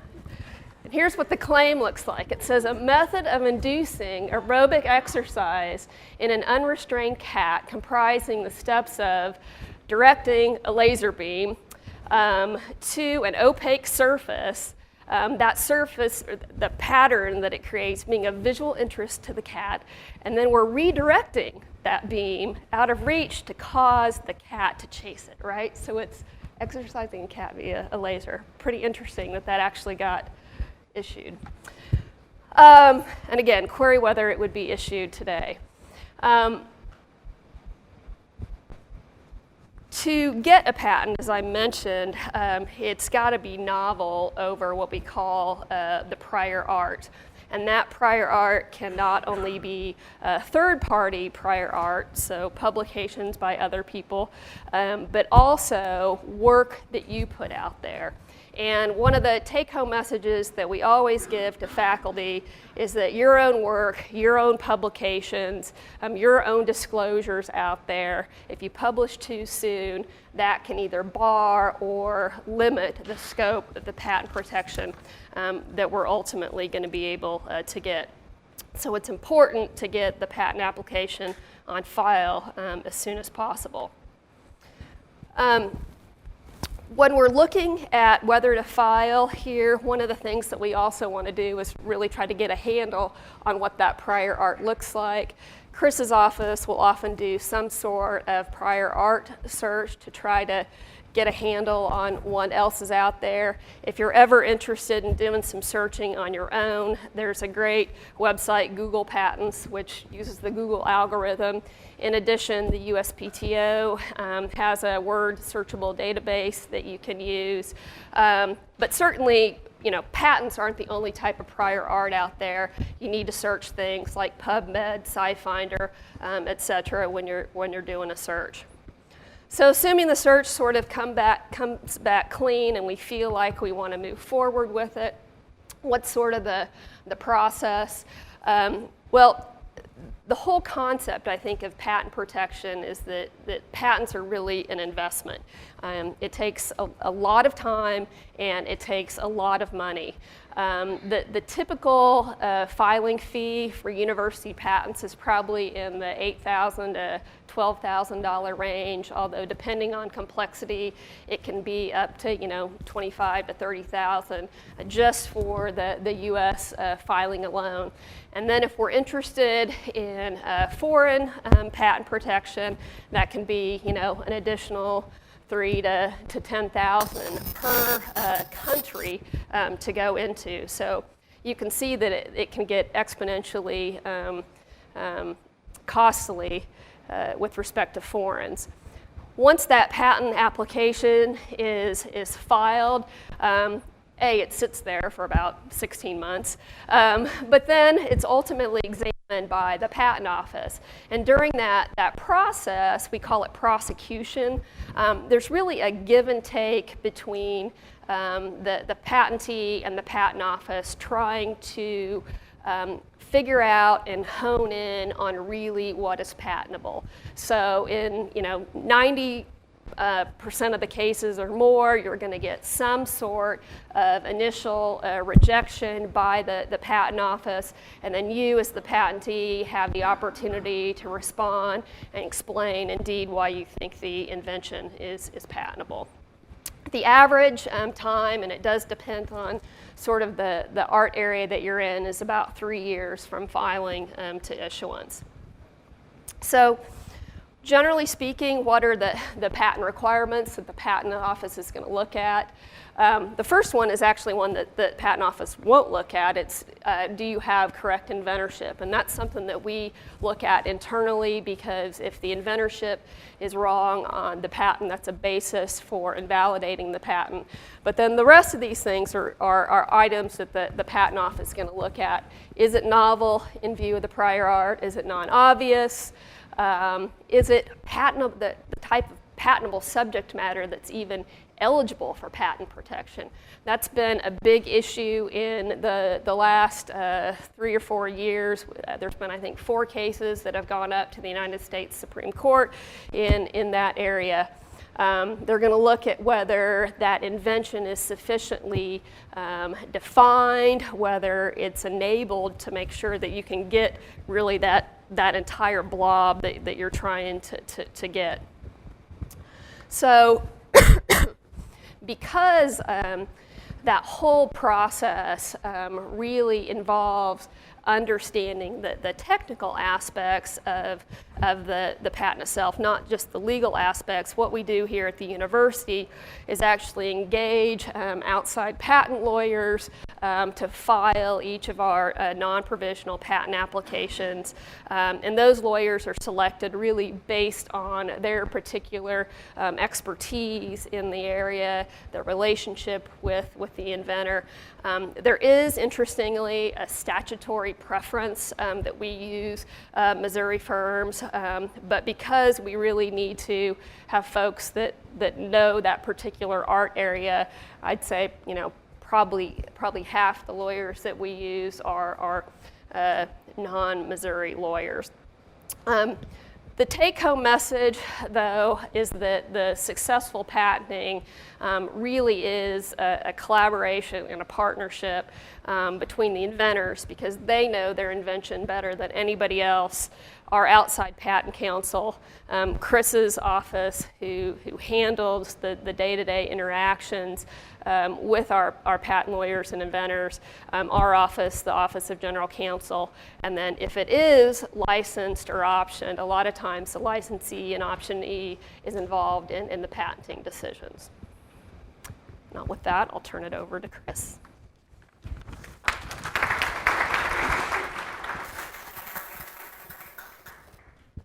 Doing with this panel, in part, is to try to take you through the life cycle. And we started with Lana talking about the patenting process. Chris, who runs the university's Office of Tech Transfer, is going to take up the reins. I guess I'm not sure what the metaphor is. He's going to take up the podium. And then I'm going to follow and talk about the market process. So Chris, as I said, is the director of the university's Office of Tech Transfer. He's been here for, in the tech transfer area at Mizzou for 12 years. And prior to this, he had another position at the university, so prior to running the tech transfer office. He's been here for a while. In addition, his degrees are also from Mizzou. He has a bachelor's of science in plant sciences and a master's degree in agronomy. As the director of the Tech Transfer Office, he is responsible for stimulating development and commercialization of advanced technology and also transforming University of Missouri IP into successful business enterprises. One of the things he does is direct the MU Technology Management Program and has a fairly substantial staff as part of that exercise. So with that, I will turn it over to Chris. Thank you, Erica, and thank you for allowing us the opportunity to speak about this. Let's see if my slides are.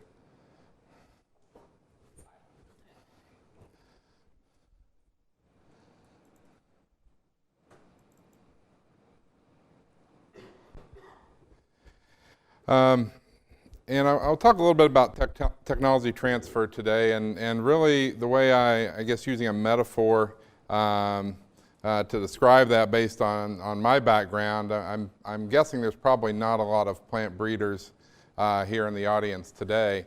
But in the way that you know, I was trained as a plant breeder, I think of plant breeding as sort of applied genetics. And so I don't necessarily think of myself as a geneticist by training, but I use genetics as a plant breeder. We use genetics and a deep understanding of genetics to develop new varieties of plants. And so technology transfer is one of those things that, you know, there's not a degree program for tech transfer, but it really is sort of the application of intellectual property and how we would think about applying intellectual property in a way that is going to allow us to meet the mission of the university, allow value to be created, and allow society to be impacted in that. And so, again, I'm not an attorney, I'm not a patent agent, but being in tech transfer now for a while, it's allowed me the ability to gather some understanding of intellectual property and how we utilize that. So if we were to sort of boil down tech transfer into, and I'll talk a little bit more in depth about it, but these words identify, assess, protect, market, and license. That's really what we do on a daily basis in technology transfer, is we're trying to identify new innovations that can be protected with intellectual property rights and market those to commercial entities that will then license those and commercialize them for some benefit. But I want to start, I guess, a little bit by talking a little bit about the landscape of where technology transfer exists and sort of the idea of how academia in general interfaces with industry. On the surface, it would seem like the worlds of academia and industry might be far apart. And indeed, a lot of the values and ideals that we associate as hallmarks of the institution and academia do seem to clash with industry. Academic freedom and the creation of knowledge for the purpose of teaching and advancement of science are generally not profit motivated. And in industry, the motives are primarily profits at the end of the day.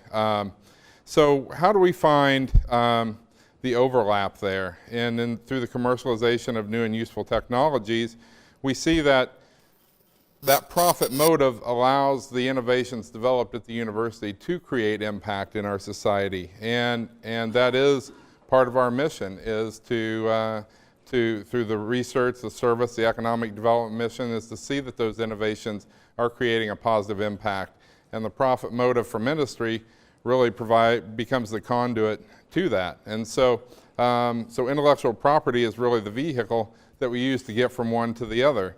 And it provides that interface that we can work in. And so yes, I think there is common ground that we can use that ensures our mission in academia stays intact, ensures that we're able to, meet our mission of teaching students, of performing research, of doing service to the community and to the society and creating economic development, and still allow the industry to meet their needs as well. And so a big part of what we do is trying to walk that line, and it's not always clear and it's not always easy to do. But through a lot of collaboration and discussion with our partners, we hope to be able to do that to create win-win situations for both the industry, for both our inventors and the institution. So again, technology transfer is really can be thought of in very broad terms. There's a lot of different things. Anytime a student graduates and they take knowledge that they've gained here to the industry, that's really a transfer of technology or knowledge created here for some good. And so teaching is certainly a part of that, and publication certainly a part of that. And interestingly enough, intellectual property in some way, shape, or form is really a part of all of these. We talked a lot about copyrights this morning, and certainly publications and things like that have a lot of copyright implications. But what we do in sort of the more formalized technology transfer is mostly focus towards the bottom of that list and disclosure, faculty inventions, licensing of those technologies, and then hopefully licensing those to entrepreneurs that will create startup companies and based around those innovations. And so that's really where I'm going to focus on. And when I'm mentioning technology transfer, that's really the area that I'll be referring to. But I think it is important to keep in mind that really it is a theme that's, I think, interwoven again throughout the entire mission of the institution. So why do we do, and why is it important to sort of manage innovation? And it's interesting if you look at, I know Dr. Foley was here earlier, and he talks a lot about sort of an event, with the creation of the transistor, and moving from sort of an industrial-based economy to a new knowledge-based economy, where value in industry is measured more and more on intangible assets and less on physical goods or finite resources on a company's balance sheet. And so the reason it's important for us is because these intangible assets, intellectual property, does have a lot of value, and the markets have recognized that, and so our ability to then leverage intellectual property helps us create opportunities for commercialization that again accomplish our mission. So how did tech transfer really come about in the institution? I think it was, as we talked about, it's recognized as valuable, but there were some very formal things that happened along the way that really solidified this as a business function of the university. The Bayh-Dole Act is really one of those landmark pieces of legislation that was passed in 1980 that really brought about technology transfer at the university level in a more substantial way. However, you can go all the way back to the 1920s. The University of Wisconsin patented the ability to fortify milk with vitamin D by irradiating milk. And that established the Wisconsin Alumni Research Foundation, or WARF. And they're sort of the granddaddy of tech transfer organizations, if you will, at the university level. And so WARF, Wisconsin, has been doing this for a long time. You know, it was interesting, I was in Washington, D.C. earlier this week talking with some colleagues in tech transfer, and one from the University of Cincinnati, and they were, apparently Benadryl was discovered at the University of Cincinnati, and they did not protect it, and had received no benefit from the commercialization of Benadryl, which was an incredibly important drug, as we all know. And so what happened with the Bayh-Dole Act was Senators Bayh and from Indiana, Senator Dole from Kansas recognized that the work that was being funded by the federal government in universities was leading to a lot of innovations. But the law at the time required that the United States government own those innovations, own the intellectual property developed from that. And there really wasn't a good mechanism for transferring those innovations into commercial enterprise. And so the Bayh-Dole Act allowed universities to retain title to innovations that were developed from research sponsored by the federal government.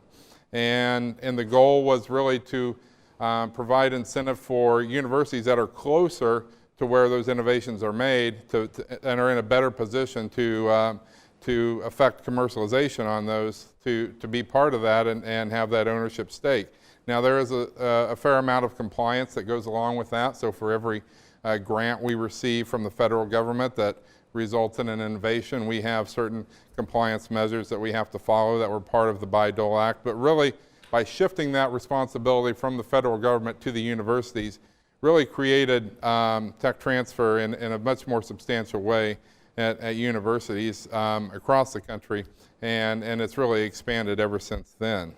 And so that's a little bit of sort of the background on technology transfer. And really the process for us gets started with an invention, and Lana talked a lot about this, the conception of an idea. So for us, you know, we get the question a lot, can I patent an idea? And, you know, I think, you know, from my point of view, as not an attorney, I would say that it's difficult to do, although it happens, people do patent ideas. But really, finding that value proposition means having a fully developed invention, which involves the conception of an idea, the reduction of that idea to practice, and the ability to enable someone to reproduce your work in a way. And so when we talk with researchers, that's really what we try to get to, is that, you know, that invention stage where there is an invention and something that they can disclose at that point that we hope is going to satisfy the requirements for getting a patent. And Lana, interestingly enough, you know, the same two questions she asked is very true that we ask on whenever we see an invention disclosure. Is it protectable? Can we get protection around it? And if we can, does that intellectual property going to have value? Just because we can protect it doesn't mean it's going to have value in the marketplace. And so when we receive an invention disclosure, there's really a process that we go about in reviewing this, reviewing these disclosures. And it really starts, again, with that invention process, filling out an invention disclosure form, and submitting that to our office. And our staff is we have staff that is, again, all of us are mostly trained in very technical areas. So our group that works in engineering are actually engineers. Our group that work in the health sciences are, you know, experts in pharmaceuticals and medical devices and life sciences and et cetera. So we have some technical background to be able to review these from a technical point of view. And so when we receive these, we're looking for, first of all, a triage process that allows us to review if there's funding source issues, the Bayh-Dole issues, the compliance that I talked about, but also if it was funded by industry, How does that impact what's going to happen with the intellectual property? And so our invention disclosures undergo this triage process, and then we move into really two things simultaneously: patentability analysis and marketability analysis.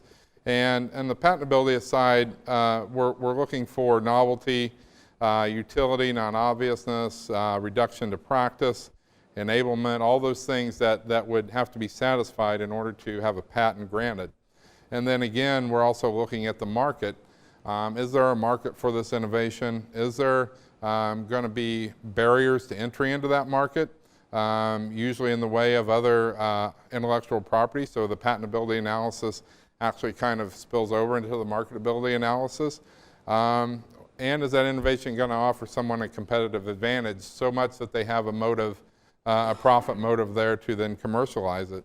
And from that, we develop some strategies. And the strategy is really centered around what are we going to do once we decide to go forward? How are we going to protect that innovation? Are we going to file a provisional patent application or a non-provisional application? Are we going to try to preserve foreign patent rights? And what sort of publications are out there that might create a patent bar that impact when we would file? And then we develop sort of a licensing strategy based on what we think the best use is of that technology. Is it something that we're going to likely license out to industry on an exclusive basis, or are we going to non-exclusively license it to a lot of people? And that's really going to shape how we market the technology ultimately. If we're going to license it to an established company versus a startup company, that impacts how we're then going to develop a marketing strategy for that technology. And from that, once we sort of identify what the commercialization strategy is going to be, then we have a pathway that we can go down. And there are a lot of different branch points that can happen based on the analysis that we would undertake for that innovation. We will market, that innovation if it's something we can protect. Perhaps it was already determined through the funding arrangement that a company has rights, and we will immediately go into a licensing phase. Perhaps there's still work to be done, and we will work with the researchers to kind of hold that in an area where they can do additional research for additional support and then have a reevaluation later on.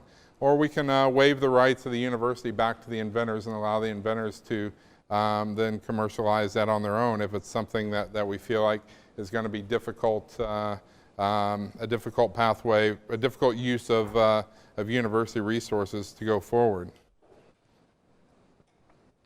And so just to kind of give you a little bit of a flavor of the size and scope of what we do in our office, right now we have over 200 active technology license and option agreements. And in FY14, we executed 30 new licenses and options. We had a little over $10 million in licensing revenue. So it is a substantial amount of revenue coming in.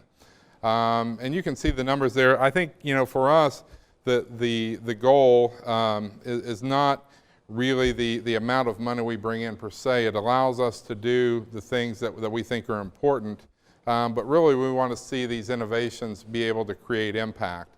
And again, like I said, that profit motive granted by having intellectual property sort of provides the vehicle for that. And so when we see numbers like this, where over the last 10 years, sales of products that contain intellectual property that was developed here have exceeded $1 billion, we think that's really a great impact that the work that happens here at the university is having. And then, the royalties that we've received in, the inventors, the incentive for them, they get a third off the top of everything that we bring in. So that's a great incentive for them to participate in the process as well.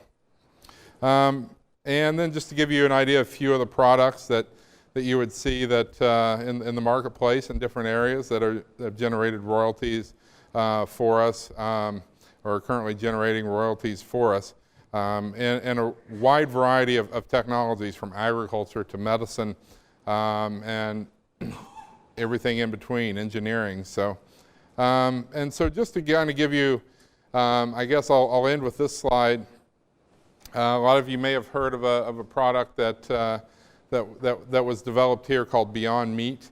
And just to kind of show you in general how that process works, where we have an innovation and we bring that together with financing, because it does take a lot of money to do that, along with a willing entrepreneur that is able to pull all those resources together and develop a product. And one of the things you'll notice is innovation doesn't always go directly to product. It required that input of the entrepreneur, understanding what the market they were going after, to really turn that innovation into a product and then commercialize that product. And that commercialization then adds a lot of value beyond just the sales royalties. In this particular case, there were several jobs created right here in our local community to produce this product.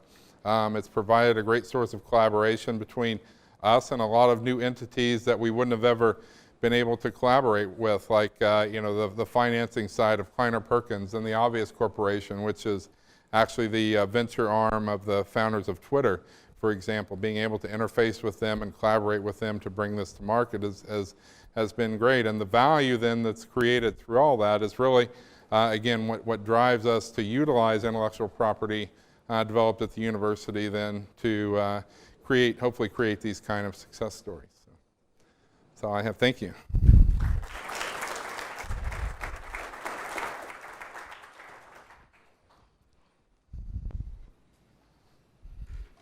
Okay, so we are going to change gears a little bit now.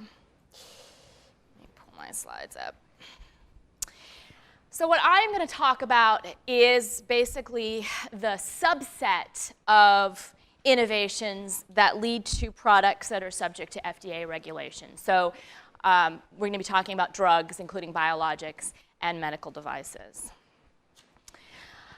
My goal is basically to help you see that intellectual property concerns, which may be what we've been talking about today and maybe the first thing you think about when an invention occurs, that IP concerns intersect with the regulatory process, that the US Food and Drug Administration is very much in the business of regulating IP and affecting incentives to innovate. And I was in practice for 18 years working with pharmaceutical companies and medical device companies and working with them on that intersection. And it is, I very much believe that you need to understand the regulatory road ahead and the intellectual property bumps on the road, if you will, and landmarks and signposts as early as possible, even when you're just starting to think about initial intellectual property interests. One of the other things I want to say, tying to things that previous speakers have said, is that a lot of what I'm talking about today represents a view of FDA as having a role in IP, and that is a newish thing, and I think it is part of this evolution of our economy from industrial to a knowledge economy. I think FDA as an IP mediator is something newish for the last few decades. So, and I'm going to talk very briefly about all of these things, very, very briefly about a few of them, but I wanted you to see that every kind of IP that might conceivably be implicated by an invention has some kind of intersection with what FDA does.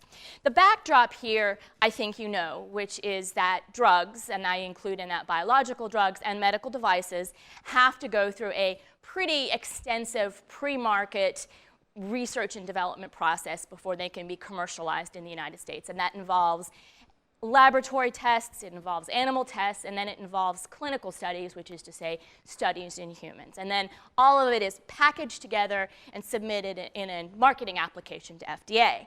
I just put the statistics up here for drugs, including biological drugs, not for devices. That process from the very beginning to approval to market is 10 to 12 years. The conventional number that is provided is $1.2 billion. Tufts Institute actually released a much higher number within the last month, but 1.2 is high enough for us. And 1 in 5,000 makes it when the 1 is the one back at the very, very beginning. And of course, very important to us when we think about how to monetize an invention is the fact that sometime after that product is on the market, the agency is going to allow other companies to come on the market with copies and not do that research, okay? So, these are copies, and therefore they're going to implicate perhaps the patents and so forth. So that's kind of the backdrop. And I have down at the very bottom here the fact that these additional applications coming from the copiers, they're much cheaper, they don't have to do all the research. And in fact, as it turns out, under FDA regulatory requirements, very important to understand, they don't actually have to be copies, okay? They don't have to be identical. And so that becomes very important when we think about how valuable our patents really are in terms of protecting our market position. Okay, so all the ways FDA gets involved in intellectual property. Number one, patent term restoration, okay? This was, in fact, an amendment to the Patent Act, so it is in 35 U.S.C., but FDA plays an important role. It is true for drugs, biologics, medical devices, other products as well that are subject to marketing applications, but I'm focusing on FDA. And the idea here is that patent owners will get back some portion of the patent term that is lost, because remember I said 10 to 12 years of R&D. Well, a huge chunk of that is going to be your patent term, and in fact, typically the effective patent life when you get that approval to market has been cut down from the 20 to 8 to 9. And so what Congress did in the 1980s was provide restoration. And you get back, notice the formula, half a day for the day in clinical trials, and then 1 day for every day that is in FDA review of the application. And there are some caps on it as well. The two agencies interact on this, okay? There is a FDA process of figuring out the clinical trial period and the FDA review period, making sure you didn't dilly-dally at all in your clinical trials. You, or actually I should say, the company that has licensed the invention and is bringing it to market, making sure they don't. And then PTO is the one that does the actual adding on of the days. And the FDA regulatory review period is published by FDA in the Federal Register. So that's the first bit of FDA getting involved. Okay, the second bit. This I included because it is thought by many people as a kind of intellectual property right, okay? Forget patents for a minute. This is just a regulatory concept. How long from when you get your product approved to one of these copies come in? And we call it data exclusivity, because it marks the period of time before the copycats can come in and rely on that first company's data. But it is a period of time without competition administered by FDA, and it is viewed by a lot of people as IP-ish because of that. It is 5 years for new chemical entities, which is lengthened to 7.5 if there's patent litigation. It is 12 years for biological drugs, that's fairly new.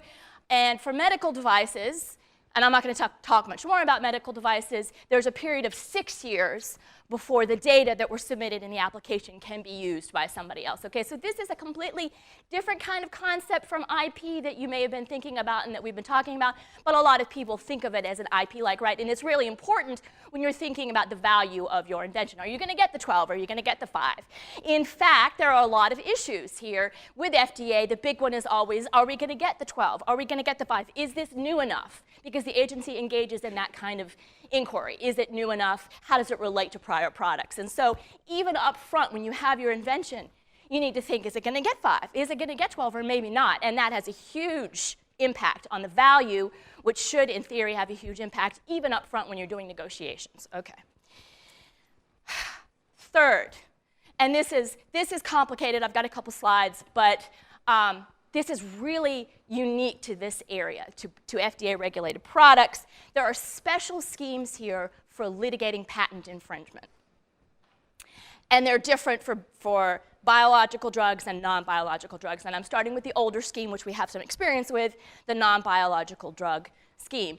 The core concept here is really interesting. It is the idea that our medicines regulator, that FDA, should not give regulatory approval to a copy that might infringe a patent. Okay? And that's a really interesting concept when you think about it, and other countries have not fully embraced this. But it is the notion that the medicines regulator shouldn't approve if there is a patent, a live patent, in dispute. And it represents, I think, an important position on the role that our agency our medicines agency should take. And I think something of a belief that public health and incentives to innovate are intertwined. The basic process here is that when a product comes to market, the company that brings it to market identifies the relevant patents to the agency. They're made public. And then when someone wants to do a copy of the product, they have to address each one of those patents.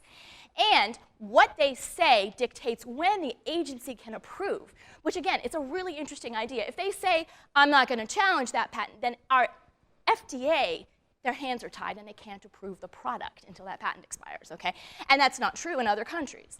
If they say, well, the patent's invalid or I don't infringe the patent, and if the patent owner sues, the patent owner can sue separate and apart from the drug applicant. So if it is a university-owned patent licensed to somebody, the university can also be a party in this suit. If the patent owner sues, again, FDA suddenly can't approve, and there's a 30-month wait. The thinking was 30 months is about how long it takes to litigate a patent. I think Dennis will say that's not the case. But the 30 months was the theory, okay? So FDA's hands are tied. Very interesting. Another key thing here, Congress was concerned about the possibility that a lot of patents are issued that aren't valid, okay? And created a variety of incentives to actually encourage people to challenge patents owned by drug companies or third parties that have inventions that have licensed them to drug companies. There are two big ones. The first one is a copy company, a generic company, can actually file its application earlier if it wants to challenge the patent. Okay, second, and this is the big one, the first one to challenge a patent on the product gets 108 days, half a year, alone as the only generic on the market. So basically duopoly pricing for 6 months. That is a huge bonus, okay? Those work together to create an enormous incentive. And in fact, the practical result that we have seen since this was enacted in 1984 is, over time, more and more generic companies doing earlier and earlier challenges to the patents that protect drugs. Good from the viewpoint of those who wanted the patent challenges. The key to the litigation that I put up here to know is that it's all happening before the generic company comes to market. It's pre-market. That's also a special rule here. It's all happening before the generic company launches, so there's no money at stake, okay? And that changes everybody's behavior. It's all about an injunction, and there is no money at stake. It's risk-free for the generic company with a huge potential payoff if they actually were the first to file. The lesson, I think, for any potential patent owner in this space, when you put the two together, risk-free, huge potential payout, is there will be a patent challenge, and there will be patent litigation. Okay, that's the takeaway from this. Biological drugs, completely different. Just put in place in 2010. We don't actually have any of this litigation happening yet. We have a little bit of skirmishing around the margins about how it was written. We don't actually have anything. The details are different, but the core concept is still the same, which is to say we're going to litigate ahead of time before there are damages, and it is going to be, therefore, risk-free. But there are some important differences. And I will say, I was part of the process of negotiating the statute. The role of third parties and the potential that universities in particular would hold the patents here was very much part of the conversation in a way that I'm told it was not part in 1984. And we did specifically talk about universities and third-party patent owners and how their rights would be vindicated in this process. What's different here is that the patents are identified privately between the parties. There is still, ultimately, the company that comes along. We don't call them generics, we call them biosimilars. The biosimilar company still says, I'm not going to challenge, or I think it's valid, invalid, or I don't infringe it. But because the patents are disclosed to FDA, published by FDA, the biosimilar company isn't saying to FDA what they view about whether it's invalid or not infringed. FDA's role is diminished in this scheme as compared to the other scheme. And in fact, unlike the other scheme, here, there's no bar on FDA approval. okay? So with the other drugs, as I said, FDA can't act, can't approve. Not so here, okay? There's patent litigation. Once that data exclusivity period ends of 12 years, the product can be approved. So it's a very different view in this more recent statute on what FDA's role should be. I put here another difference, which I think is interesting to patent litigators, which is the fact that they've broken the litigation in half. The big thing here is at the bottom. What's different for biological drugs? One of the things that I think is particularly important is that this scheme contemplates pre-market litigation of process patents. The drug scheme is not. It only talks about patents that claim the product or a method of using the product. The patents aren't listed publicly. There's, as I said, no rules about when FDA can approve it for these drugs, for biological drugs. There are no special incentives to challenge patents here. And this is huge, and this is one where university patent owners should be paying close attention. The stakes are higher for third parties here because the 2010 legislation included penalties for failure to play by the rules, and in particular, at the very beginning of the patent litigation process, the two sides have to construct a master list of patents, the biosimilar applicant and the biologic drug applicant, the innovator company, the drug company. They have to construct a master list. If a patent was dropped off, if there was a patent that should have been listed and wasn't listed, the owner of the patent cannot enforce it against the biosimilar company. Period, full stop. That's in the Patent Act. That's a big deal, a very, very big deal. Okay, so that's a change from the drug statute. And I'll say, having been part of the negotiating process, not something I'm responsible for. Incremental innovation, number 4 here. I'll talk very briefly about this. FDA's role kind of backstopping intellectual property with respect to changes, new things brought to approved products is much weaker than it is for initial innovation. I would say the takeaway from the rules that I have tried to describe up here very briefly is that for biologics, patents become really, really important. FDA is much less of a guardian of market position. For drugs, as it turns out, FDA rules, FDA protection is not all that helpful unless there is also a patent that can somewhat synergize with it. That can, for example, if it's a new disease or a new indication, there's also, if it's tied to something like a new route of administration or a new formulation that can be patented, that's kind of like a belt and suspenders, and it's much more powerful. FDA's role here, not so strong. The 5th one is market exclusivity. This is actually really more IP-like than data exclusivity. This is for orphan drugs. Orphan drugs are drugs for very, very rare diseases in the United States. If you have an orphan drug and you get approved at FDA, then in fact FDA cannot approve the same drug for the same disease for 7 years, even if that person comes along and does a full-blown research. Okay, it doesn't just block generics, it blocks everybody. Very significant, but only for orphans. All right. Turning very quickly to other types of IP at FDA. In fact, no matter what your IP practice, there's a little bit of FDA for you. Trademarks, the main thing that comes up here is that FDA also reviews trade names. Prozac, Neupogen, whatever the trade name is for the drug, Benadryl. FDA reviews it, and among other things, they do a likelihood of confusion analysis, okay? So they are looking at, you would think the same things PTO is looking at, but in fact, no, because they're concerned about pronunciation, visual similarity. Does it have a D when another product has a B, and they might, if you have a doctor's handwriting, look the same.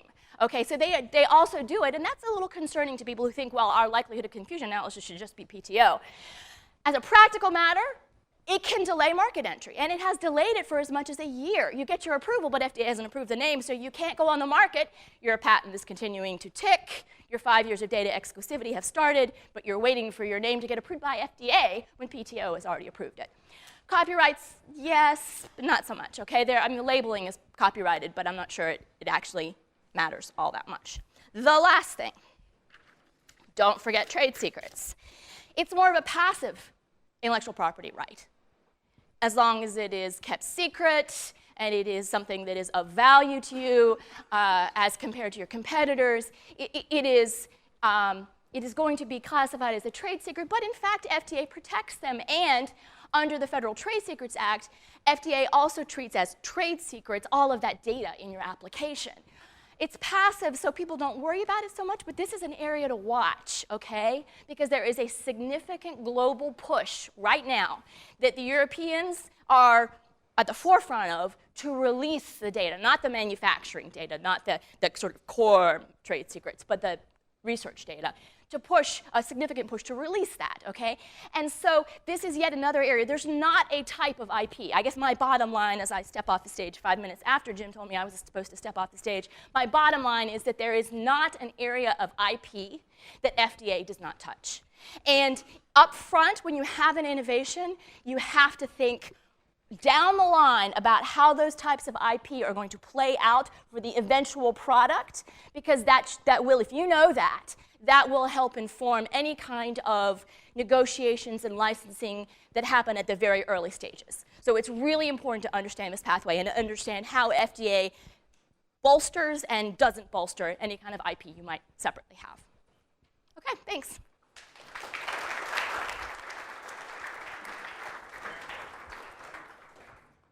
Oh, yeah, sure. So if we can have questions, that would be great. I'm going to sit down because they could be for anybody. Sure. So how does standarding work in challenging patents for a generic drug manufacturer who market to challenge the patent of the patent that is held? Is that granted in statute or not? Yes, so technically, and this is both true for biosimilars and for generics, there is what's called an artificial act of infringement. So if you, yeah. So there's an artificial act of infringement, and it is that challenge. It is, in both cases, it is saying, it is the fact that you seek to market your product prior to expiry, and you have said that it is invalid or not infringed. Oh, well, yes, because they have to have submitted an application in order to make that certification, and then bingo, you have your artificial act of infringement. Sure. So while I'm trying to bring the drug to market, I'm prosecuting it before the USPTO and also trying to get through the FDA. It seems like I'm generating two kind of conflicting sets of evidence. I'm trying to prove to the PTO how different my invention is, but I'm trying to prove to the FDA that it's similar to things that have come before it. How does that conflict play out? Well, I can tell you, and Lana may also have some thoughts, I can tell you from the FDA regulatory perspective, and if this is the generic company. I mean, I guess there's a couple different things here, right? If you're the innovator, where the conflict comes up is a generic comes into FDA and says, we are the same, and then in any kind of patent infringement litigation, they're saying, no, we're different. That's the conflict that I have seen in practice. And what I have also seen is that if you go to FDA and you say, well, look what they're saying in the court case, FDA says, we don't want to pay any attention to that.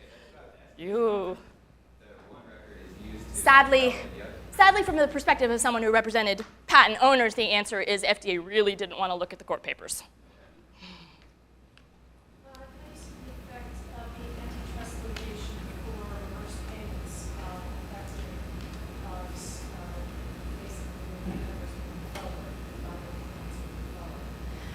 Okay, so the question is the litigation around reverse payments. There was, I'm trying to decide, I could give the 2-hour answer or the 5-second answer. Yes, no, I know.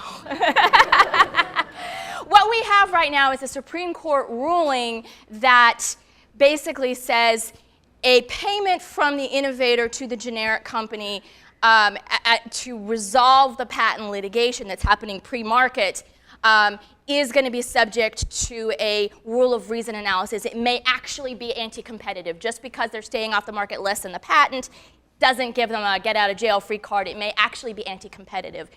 FTC wanted a stronger rule of anti-competitive. The drug industry wanted it to be permitted as long as they weren't staying off the market longer than the patent would have blocked them. I think going forward, the area that's going to be sort of the subject of a lot of controversy is other kinds of arrangements where the generic companies, and we may or may not see it in the biosimilar space, get other kinds of benefits that are not cash payments. And I think the courts of appeals, you're starting to see opinions on this already. I think that's kind of where the action is. And I think that the incentives in the biosimilar space are completely different because we don't have the incentive, we don't have that 6-month boondoggle. Everything's different there, so I don't know if we're even going to see it playing out the same way. But things have changed since the Supreme Court decision. Thank you.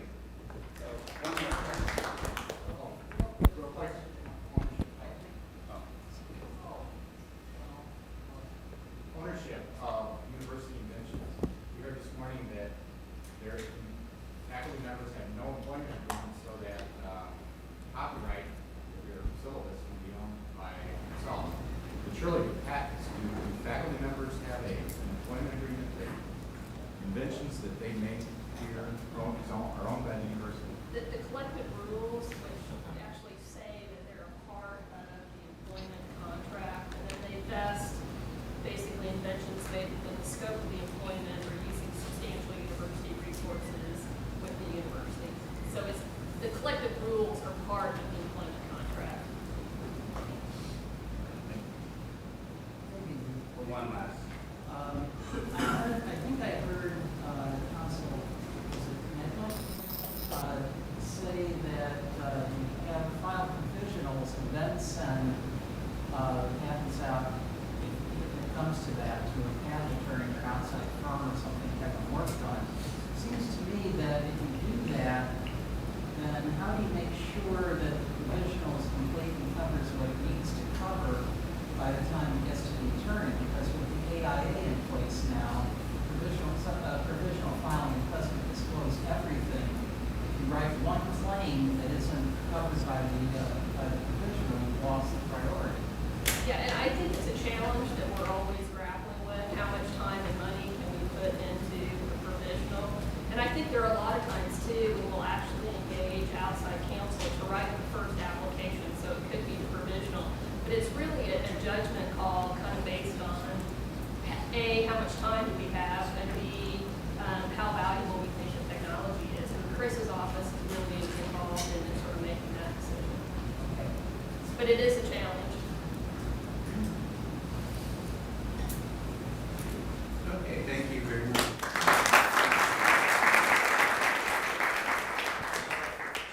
What we're going to do is we're just going to try to kind of switch here, take maybe just a few minutes, 2 or 3 minutes, 4 minutes to stretch, and then we'll be done at 3 o'clock.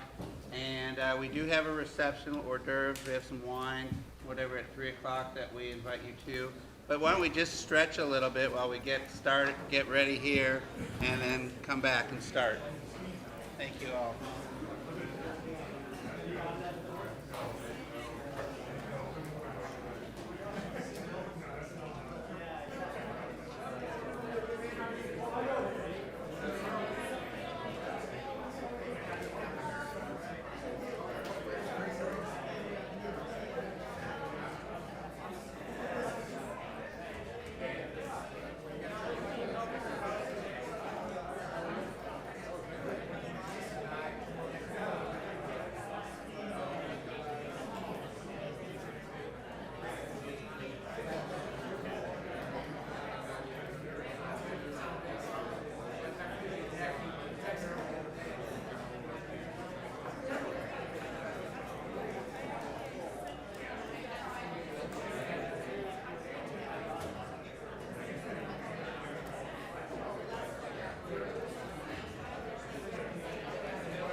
why don't we get going for our last session so people can take their seats.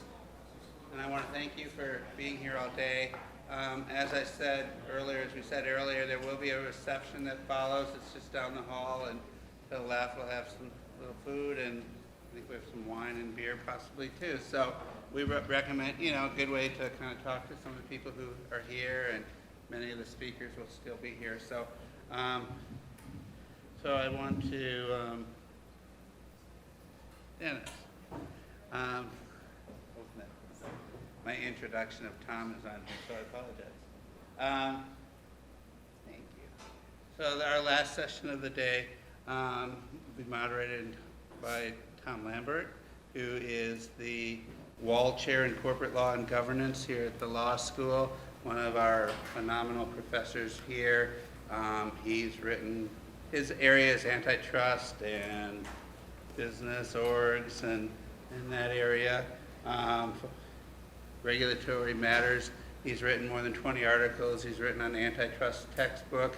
He's graduate of he's won, I won't even list him here, but he's won almost every teaching award and scholarship award the university has to offer, Gold Chalk and others. A very popular professor here. He's graduated from the University of Chicago School of Law, went to Wheaton College before that. He clerked for the Honorable, I have it right here, Jerry Smith on the Fifth Circuit, right, after law school. And so I want to welcome Tom and turn it over to him.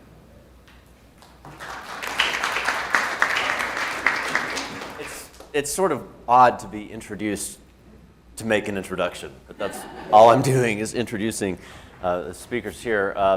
I do want to say a little bit about what we're about to do. I had a philosophy professor in college who was frequently asked the question, well, what can I do with philosophy? And his response was, oh, the question is not what can I do with it, it's what can it do to me? And I bought that and majored in philosophy. But the truth is, it's a lot better if you can actually do something with it. And this is the panel that we're finally at today. This is the panel where we talk about what can we do with it. We've been talking about all the major aspects of intellectual property, trademarks, copyright, patents, trade secrets finally came up. Now we're going to talk about how you take that and create value. And that's what the entrepreneur does. Entrepreneurs take risks and go out and create value. Some of that value goes into their pockets, but most of the value goes to society as a whole. So we are privileged to have with us a couple of folks who have had quite a bit of experience working with intellectual property and creating value from it in the entrepreneurial process. First, we're going to hear from Bill Turpin. Bill is the president and CEO of the Missouri Innovation Center. He's been here since last summer. He's a Missourian, grew up in Bowling Green and St. Charles, Missouri. Graduated from Mizzou in 1978 at the top of his class in electrical engineering, and then he went to Texas Instruments down in Austin, and while in Austin managed to get an executive MBA from the University of Texas. He then went out to Silicon Valley, where he was involved in starting a number of tech startups, and I think he's going to talk a little bit about that, so I had some notes on them, but I think he may tell you about them himself. Our second speaker is Kevin Sweeney, who is the chair of the Multidisciplinary Life Sciences Practice Group, and also a senior member of the Corporate Finance Group at Polsinelli Law Firm in Kansas City.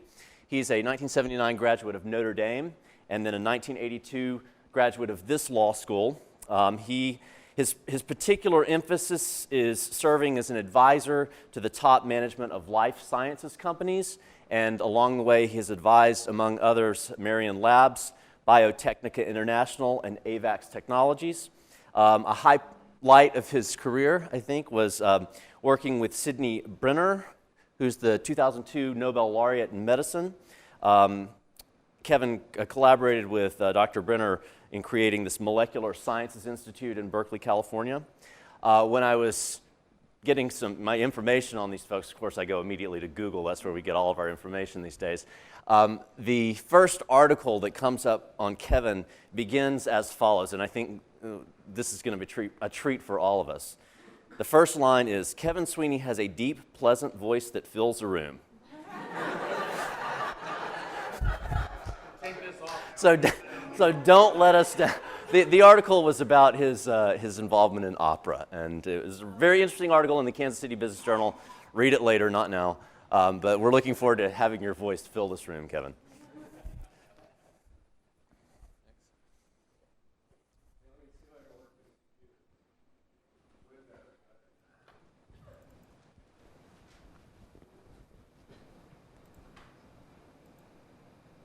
Slideshow from the beginning. There we go. Okay, thanks for including me. While you're reading this, I'll tell you a story. I'm an engineer. You heard that part, but my grandfather, lawyer, went to school here. My father, lawyer, went to school here. My sister, lawyer, went to school here. And my niece and her husband, lawyers, went to school here. So when it came to going to college, Mizzou was my obvious choice. My dad wanted me to be a lawyer, and we agreed that an engineering degree would be a good pre-law degree. So I started engineering school, and once I got involved with it, I decided, hey, I think I want to stick with this engineering stuff. It's kind of fun. So I've had a career in engineering. Started out in Texas in '78, right after I graduated. Got my MBA. I started a company in Texas. About 2 years into it, a company in California purchased our company. There was just 4 of us at the time. They made us move to California or they wouldn't buy us. So we had to do that to close the deal. That got me to California. 4 years after that, the internet was kind of new. This was 1994. Everybody thought the internet was just a precursor of something that was going to be really big called the information superhighway. But friends and I started a company in '94. And back then the internet was all static documents. Everybody saw the same document. And we had this idea of dynamically creating stuff based on who you were, what you'd been doing, what was in your shopping cart and stuff like that. Our dream was to be able to order pizza on the internet and get it delivered. So we started that. Early on I was acquired into Netscape in '95. And then so I was there in August when we did our $3 billion IPO. That's a company that had started in May of 1994. Less than 18 months later was a $3 billion valuation company. It was the first of the big mega IPOs of tech companies that didn't really have any revenue going yet. So it's quite the rocket ship to be part of that. I've also raised money successfully from Kleiner Perkins. They're the guys that funded Amazon, Netscape, Google, all the big guys. And for 6 months, I was actually a venture capitalist at Redpoint Ventures. We looked at a company at Keyhole. I won't tell that whole story, but we passed on it. Google bought it later, and it's called Google Earth, Google Maps now. Came back to Columbia last summer, and I'm going to talk a little bit about why. So my career, I'm not going to go through it, but you can see there's a lot of different things that were, I have a surfing analogy, they were big waves to surf. Like the internet is probably the biggest wave I've ever seen of new technology. And just being able to ride a wave like that and all the power behind it, you can make a lot of mistakes and still be a very successful company. So my career has sort of been finding the next wave and linking the waves together. I started out when the IBM PC came out. Most lately I've been doing mobile phone apps and cloud services, which is kind of where we're at in the computer field today. So that's what made Silicon Valley what it is today. The question is, what do we have here in Missouri to work with? And I claim that there's a lot of surfable waves coming along in a lot of areas that Missouri is the place to be. So with the surfing analogy, you got to look out and you find a wave that's small, but it's going to be big, and you catch it while it's small and you ride it while it's big. So these are the things that are still somewhat in their infancy, but things that we have here in mid-Missouri that we could be riding those waves as those waves get bigger. I've been in meetings just this week on a lot of things relating to cures for cancer, diagnostics for cancer, turning cellulose into jet fuel. There's just a lot of stuff going on here in mid-Missouri. And this is what excited me to come back to Columbia, basically, is I'm here to help other people start companies and learn how to surf these waves.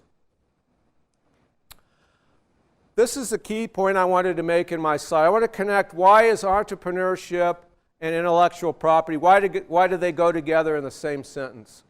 So if you look at the university here, we're creating a lot of really great, innovative technologies, basically, or science.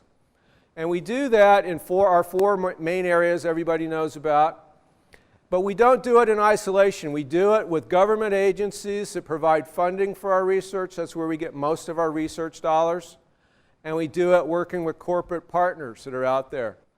And so I'm trying to show in this the flow of money from the federal agencies over to fund our research here. Some amount of money coming from corporations to fund research here. And those are all to create intellectual property, which then eventually might get licensed back to corporations and turn into products that we can use that change the world. The problem is this model is changing. The federal agencies are starting to look at their grants, and they want to see how the grants are going to affect society. They want to see commercialization. They want to see results. You can't just innovate on some esoteric idea anymore and get funding on it. It's even worse in the corporate world. They're not spending a lot here on funded research. And Chris Fender will tell you it's getting harder and harder to license our IP out as basic patents because corporations have stopped doing a lot of the R&D they were doing before, and they've found out that large corporations just are not very innovative. So their solution is they let little companies, startup companies, do the innovation, and once the little company proves there's a market and makes the product work, the large corporation buys it. So almost all corporations now are getting their innovative products from startups. So to make this work, what we need to do is take and build this extra step where we help create startups that are based on the IP out of the university. The startup is going to do additional development, it's going to raise capital, and it's going to move that product closer and closer to market, potentially even partway through regulatory approvals if it's a life science company. And then the hope then is the product becomes successful and it gets acquired for billions of dollars after it goes through this cycle. So this is the way industry wants to work today. And I would contend if we want to work with industry and federal agencies, we have to get into this act. So I'm here and CEO of the Life Science Business Incubator down by the reactor. And what we try to do is nurture startup companies. Somebody drove by the other day and they wanted to know if we have high temperature rooms to grow chicken eggs in the back. And I said, no, we help start companies. That's the analogy with the incubator. So we try to provide everything there that people need to nurture a small company. A lot of the companies are spin-outs from Mizzou, and I see some people in the audience that I know. Others are just community entrepreneurs. But we provide several things, including legal services. So I'm so happy to see the law school here create their Center for Entrepreneurism as another resource for these companies to use. We help provide financing. We work with Polsinelli to provide advice and do a lot of things. So that's what we do down there. Our typical engagement is before a spin-out comes to us, it's already a research team that's created some science here at the university. They've filed their disclosures. The university has typically filed a patent. The company forms then license the patent from the university and then spends all the time and energy productizing it, getting it to a point where then it can graduate from the incubator and either be acquired or move on with greater rounds of funding. So I'm just trying to show that, in my opinion, creating startups, a lot of people think, well, that's a nice thing to do. Some people can make some money from that. But I really think in the business climate we're at, if we're not creating startups here, we're not going to get our technology out into the market, and we're not going to change the world in the ways that we are capable of doing. So I'm excited to be here. I'm excited that there's so much really interesting, cool science going on around here. And I'm available, and my staff is available to help provide advice on starting a company, licensing in your IP from the university. We've helped companies do that, or going to further stages. So I'll turn it over to Kevin. Maybe there'll be questions later. Do you have a slideshow? How do I turn this off? Okay. Well, I don't have a slideshow, so I'm just going to sit here and perhaps we can chat about a few things as we bring them up, because Bill raised a number of very interesting issues, and we've heard kind of some themes through the day here. Maybe I'll we can try to pull together a little bit. First, let me tell you a little more about my background. I work primarily with companies in two industries. One are emerging and growth, and then more mature life science companies primarily, some technology companies, because there's today an increasing overlap between technologies, mobile technologies, healthcare data technologies, and the more traditional life science, medical device, pharmaceutical, animal health, plant science, biosafety, biosecurity type of companies that I work with.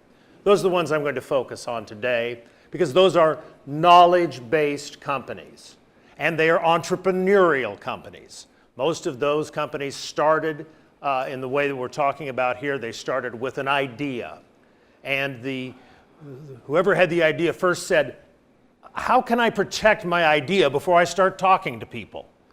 That's usually the first touch, and that's often, and since we're talking about this in the university context here today, that usually happens a scientist or an engineer over in one of the labs here on campus. Second thing they say is, and now I need money because I'm going to start doing things that aren't covered by my grant. And I need space to be in because the D part of my research and development activities, I probably shouldn't be doing that in university space. So can I go to an incubator? Can I go to a off-site space and start operations? So that's where we get involved in touching the entrepreneurial part of this process, and I'll circle back to that in a minute. Just for reference, the other type of company I work with is college sports. And we haven't talked about them, but I'm involved in the antitrust litigation currently pending against college sports, the O'Bannon case, and then many, many other lawsuits. And you say, why are you bringing that up? College sports is an IP-driven business. It's media content. And we heard about the publishing business earlier. This is a business where we negotiate every day with ESPN, Fox Sports, NBC, starting now to move toward the Googles, the YouTubes. And that's very much an IP-driven business, and we could sit here today and probably have a really robust discussion about name, image, and likeness rights of student athletes. But it's not entrepreneurial. It's risky, but the capital is there for those sorts of business. So we talked about risk, and we talked about capital, and the need to de-risk those ventures to get that capital. So I won't talk about that anymore, but as a comparison, there are many things that are IP-based that are not necessarily entrepreneurial. One thing I think just like to point out is that intellectual property you need to think about it very broadly and very flexibly. And we've heard today about copyrights and trademarks and trade secrets and patents.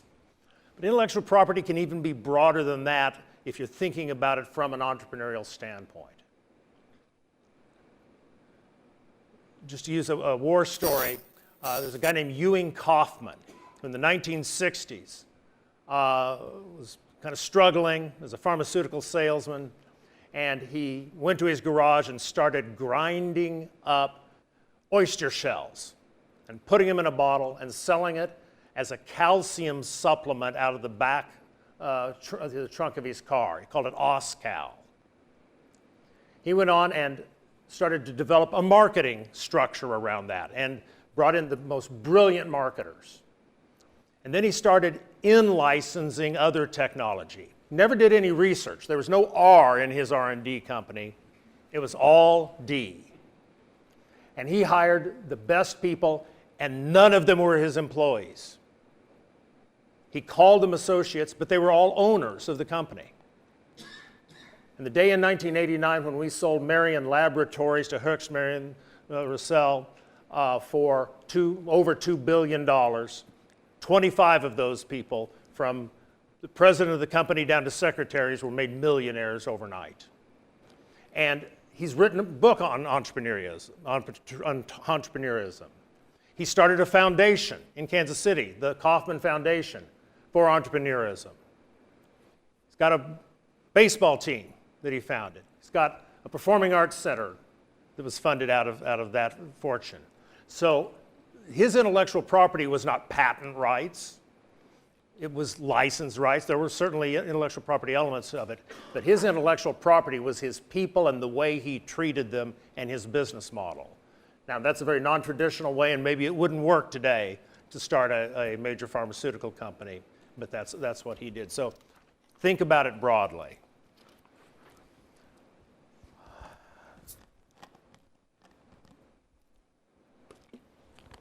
The linkage between money and IP is critical, and you had lines going up here back and forth. And the one thing I can tell you is, I don't care how great your idea is, without money, you're wasting your time.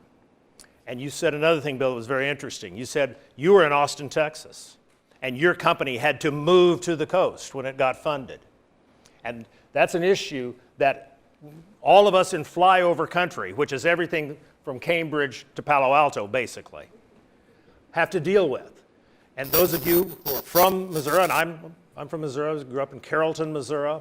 That's 90 miles north of and west of here. We want to have opportunities to live and work in the state. And if you're a scientist right now and you've got a great idea, I can tell you, if we don't get more money in here to fund these emerging and growth companies, they're all going to go to the coasts. And that's something we're working on, but that's another aspect of it. But when you're talking to the venture capitalists, they will want to see a logical plan. And you need to do the Stephen Covey thing. Start with the end in mind.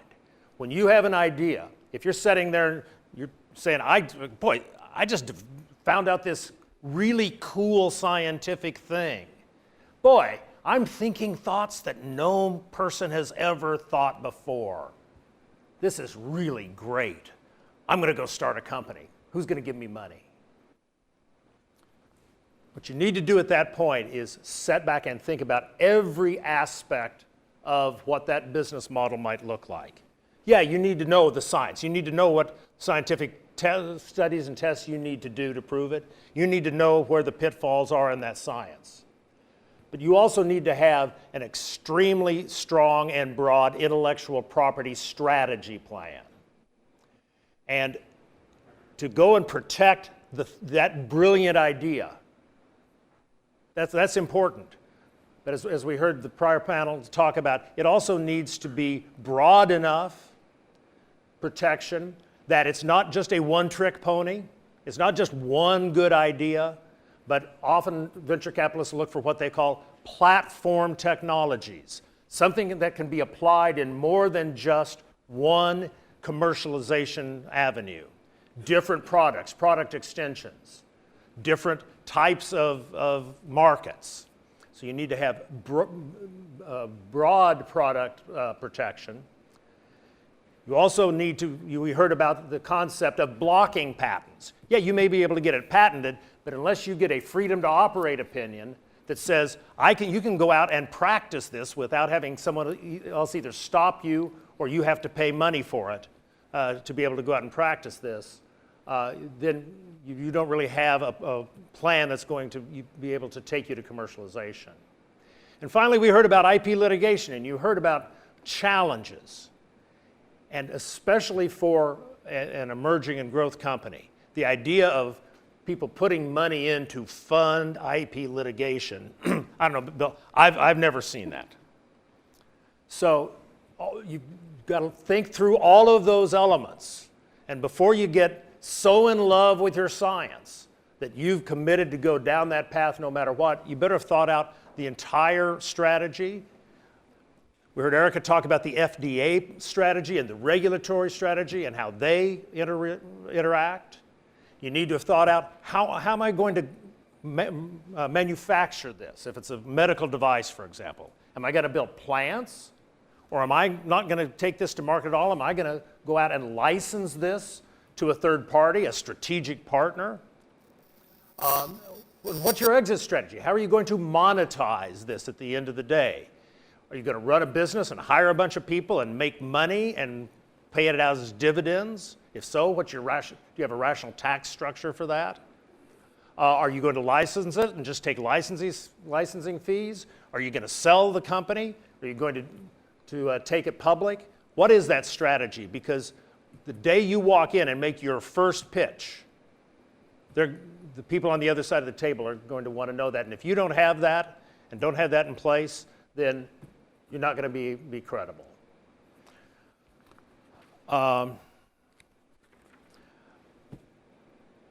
Sweat the details. You don't have much money. You're always resource limited. But you've got to do the IP stuff right. You've got to make sure you have in your employment agreements IP ownership provisions. If you have third parties writing code for you, you have to have the work for hire provisions in your contracts. Because if you don't, when you go to get money from somebody or sell your company to somebody or go public, there will be mean, nasty lawyers on the other side of the table whose job it is to do, it's called due diligence. And that due diligence is intended to make sure there are no problems. But I will tell you, they will look for problems, and what they use those for then is leverage to get the price down for your company, get the pre-money valuation down, to get a better deal for their clients. It's an adversarial relationship. So you might say, oh, I'll go back and get those later. I don't want to spend the time and money to get the work for hire contracts now. And I can assure you, if you can even find the people 5 years later and you go back and try to get those, it will be a whole lot more expensive when they know you need them than when they need the job. So one last comment, and then we can have a discussion. That's on the relationship between the university and industry sponsored research partners. And I see Steve, the lights are up. Are you still out there? Steve's here, and talked to Hank a little bit on the way out.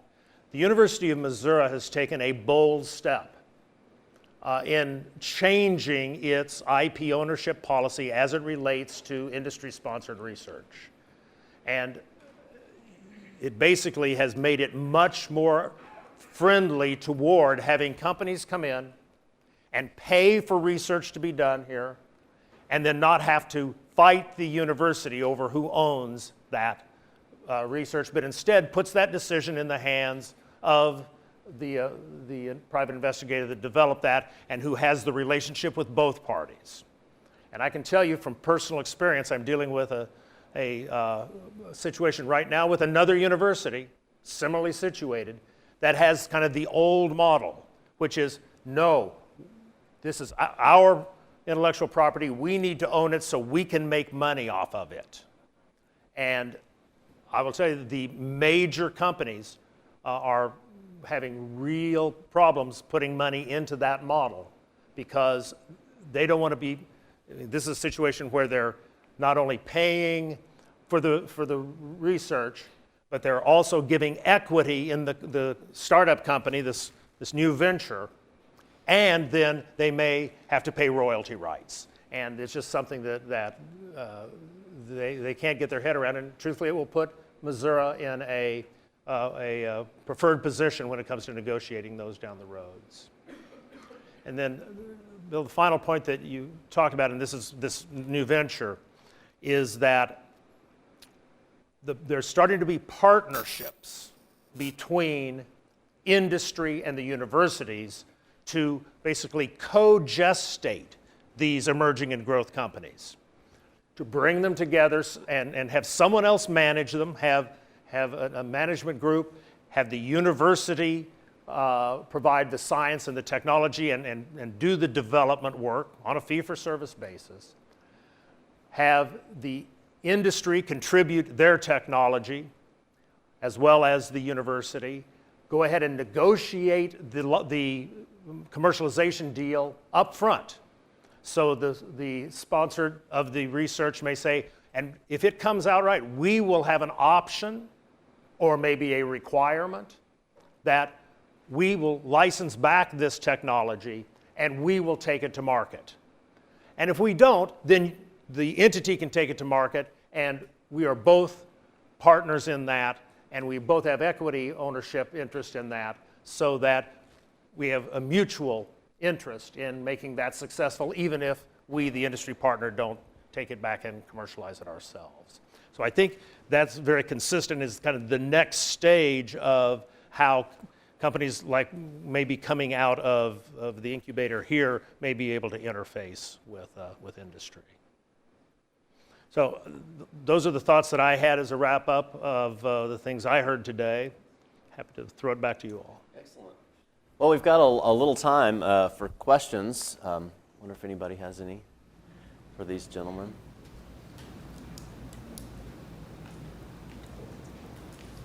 If not, I have one for Bill. Oh, Mr. Howeisen has one. Yeah, so when dealing with like an incubator, like the Missouri Innovation Center, when a scientist or whoever comes and says, I have a good idea, who makes the decision, like, you know, this is viable, we will fund it, like, how does that whole process work? We don't accept just everybody, so we have sort of an intake process, and we look at a variety of factors, like what is the technology, is it patented, those sort of things. We look to see if it's an area that we can actually provide any help in, because we have limited capabilities. But we make a judgment.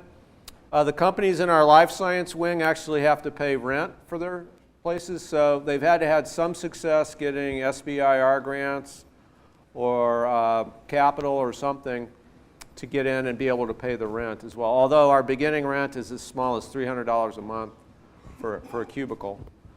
But the other thing we can do is we have non-resident clients, as we call them, and that's companies that aren't even in the incubator, but we deem as interesting. So we'll spend some amount of time helping them put a business plan together, put a pitch deck together, and see if we can help them raise money so that then they could move in.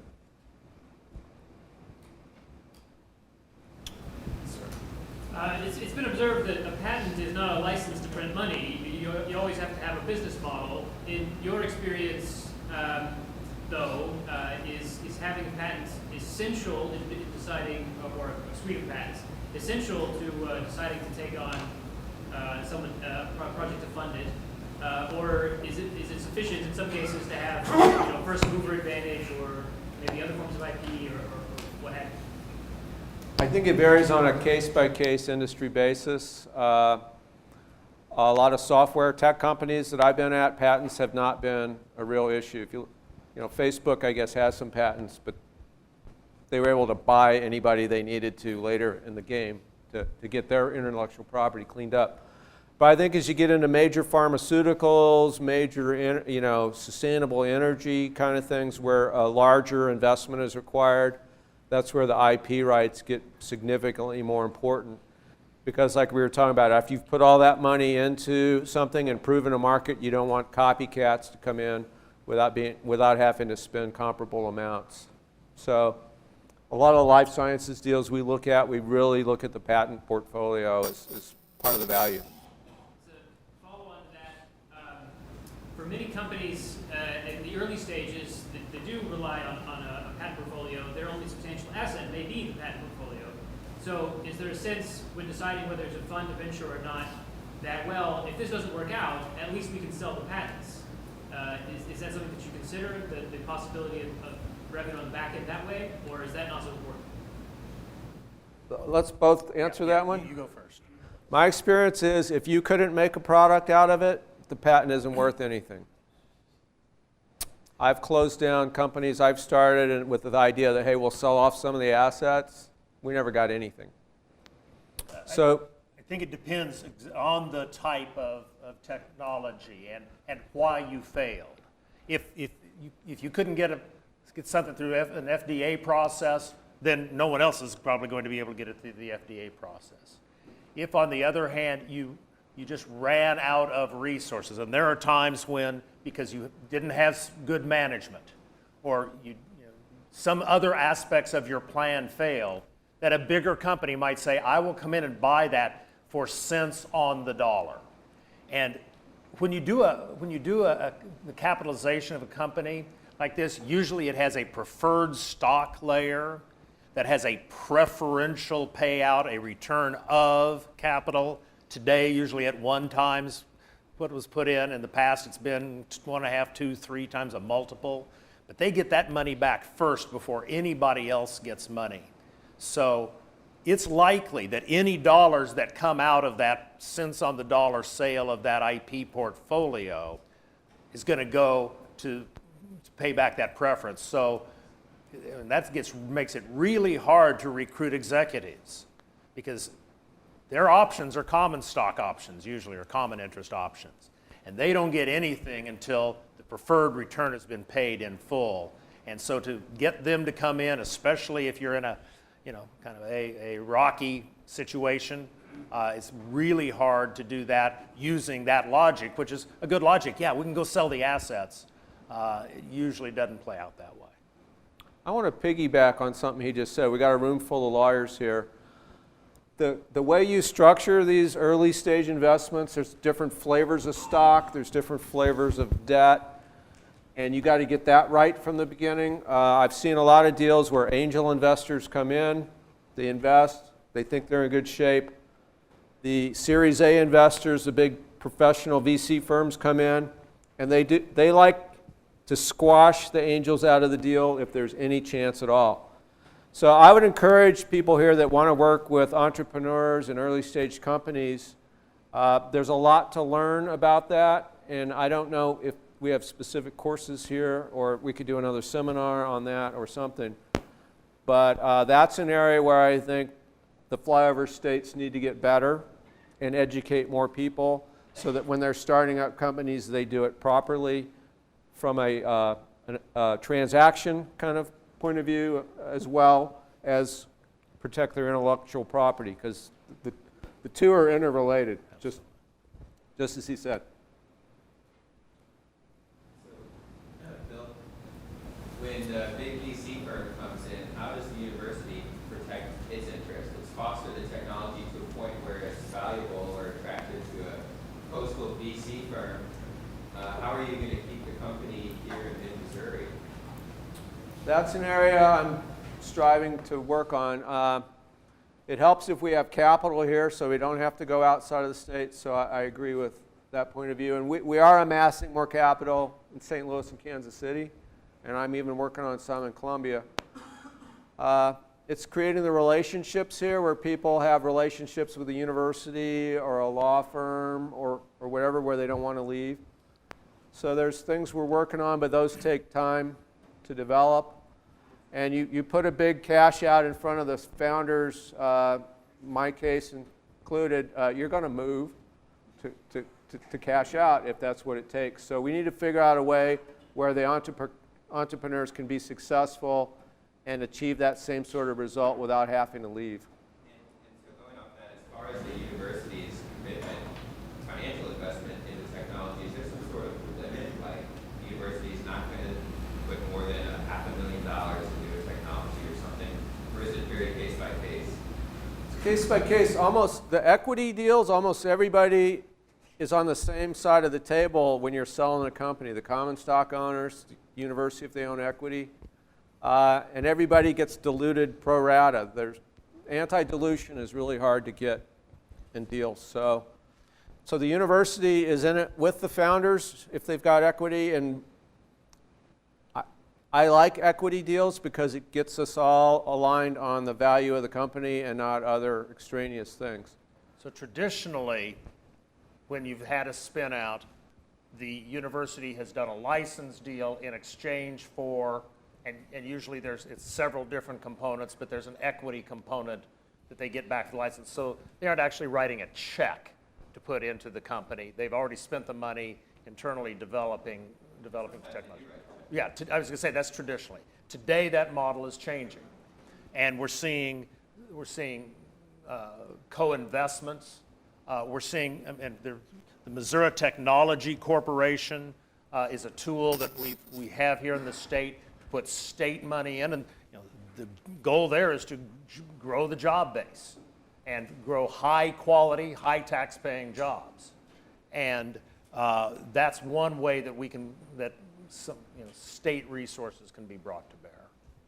I just want to point out Jonathan's one of our incubator clients. He's a university spin out from the College of Engineering. They've raised $2-3 million at this point, maybe 5. So they're one of our big success stories here, and he's a great resource to talk to you about how it can work when it works well. And we're real proud of them, Elemental Enzymes, several other companies that have gone through this successfully here recently.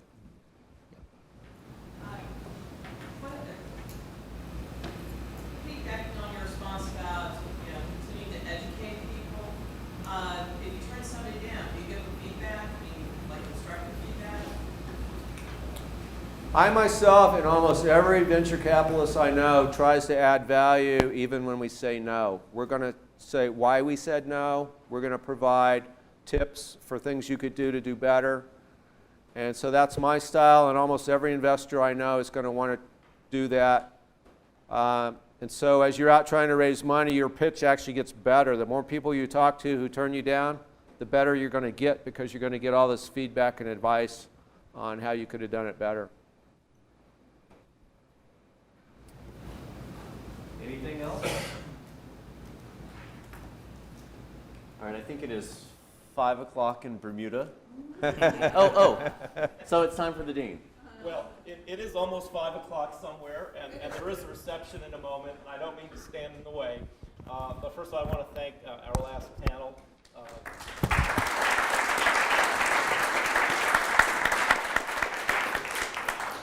I think Tom, Bill, and Kevin really summed up why we call our new center the Center for Intellectual Property and Entrepreneurship, and building that connection between the two is a very critical point, and I appreciate you building on that point. I also want to thank everyone who came today. We have the Chancellor here, Vice Chancellors, I know there are faculty, students, staff, and others who are here, as well as alumni and lawyers who might want free CLE. You're of course most welcome as well. I want to thank you for coming. I hope we'll have many more events like this in the years to come. And please do enjoy the reception, which is in the Fireplace Lounge. If you don't know where that is, there should be a sign right outside the door leading you there. Thanks very much.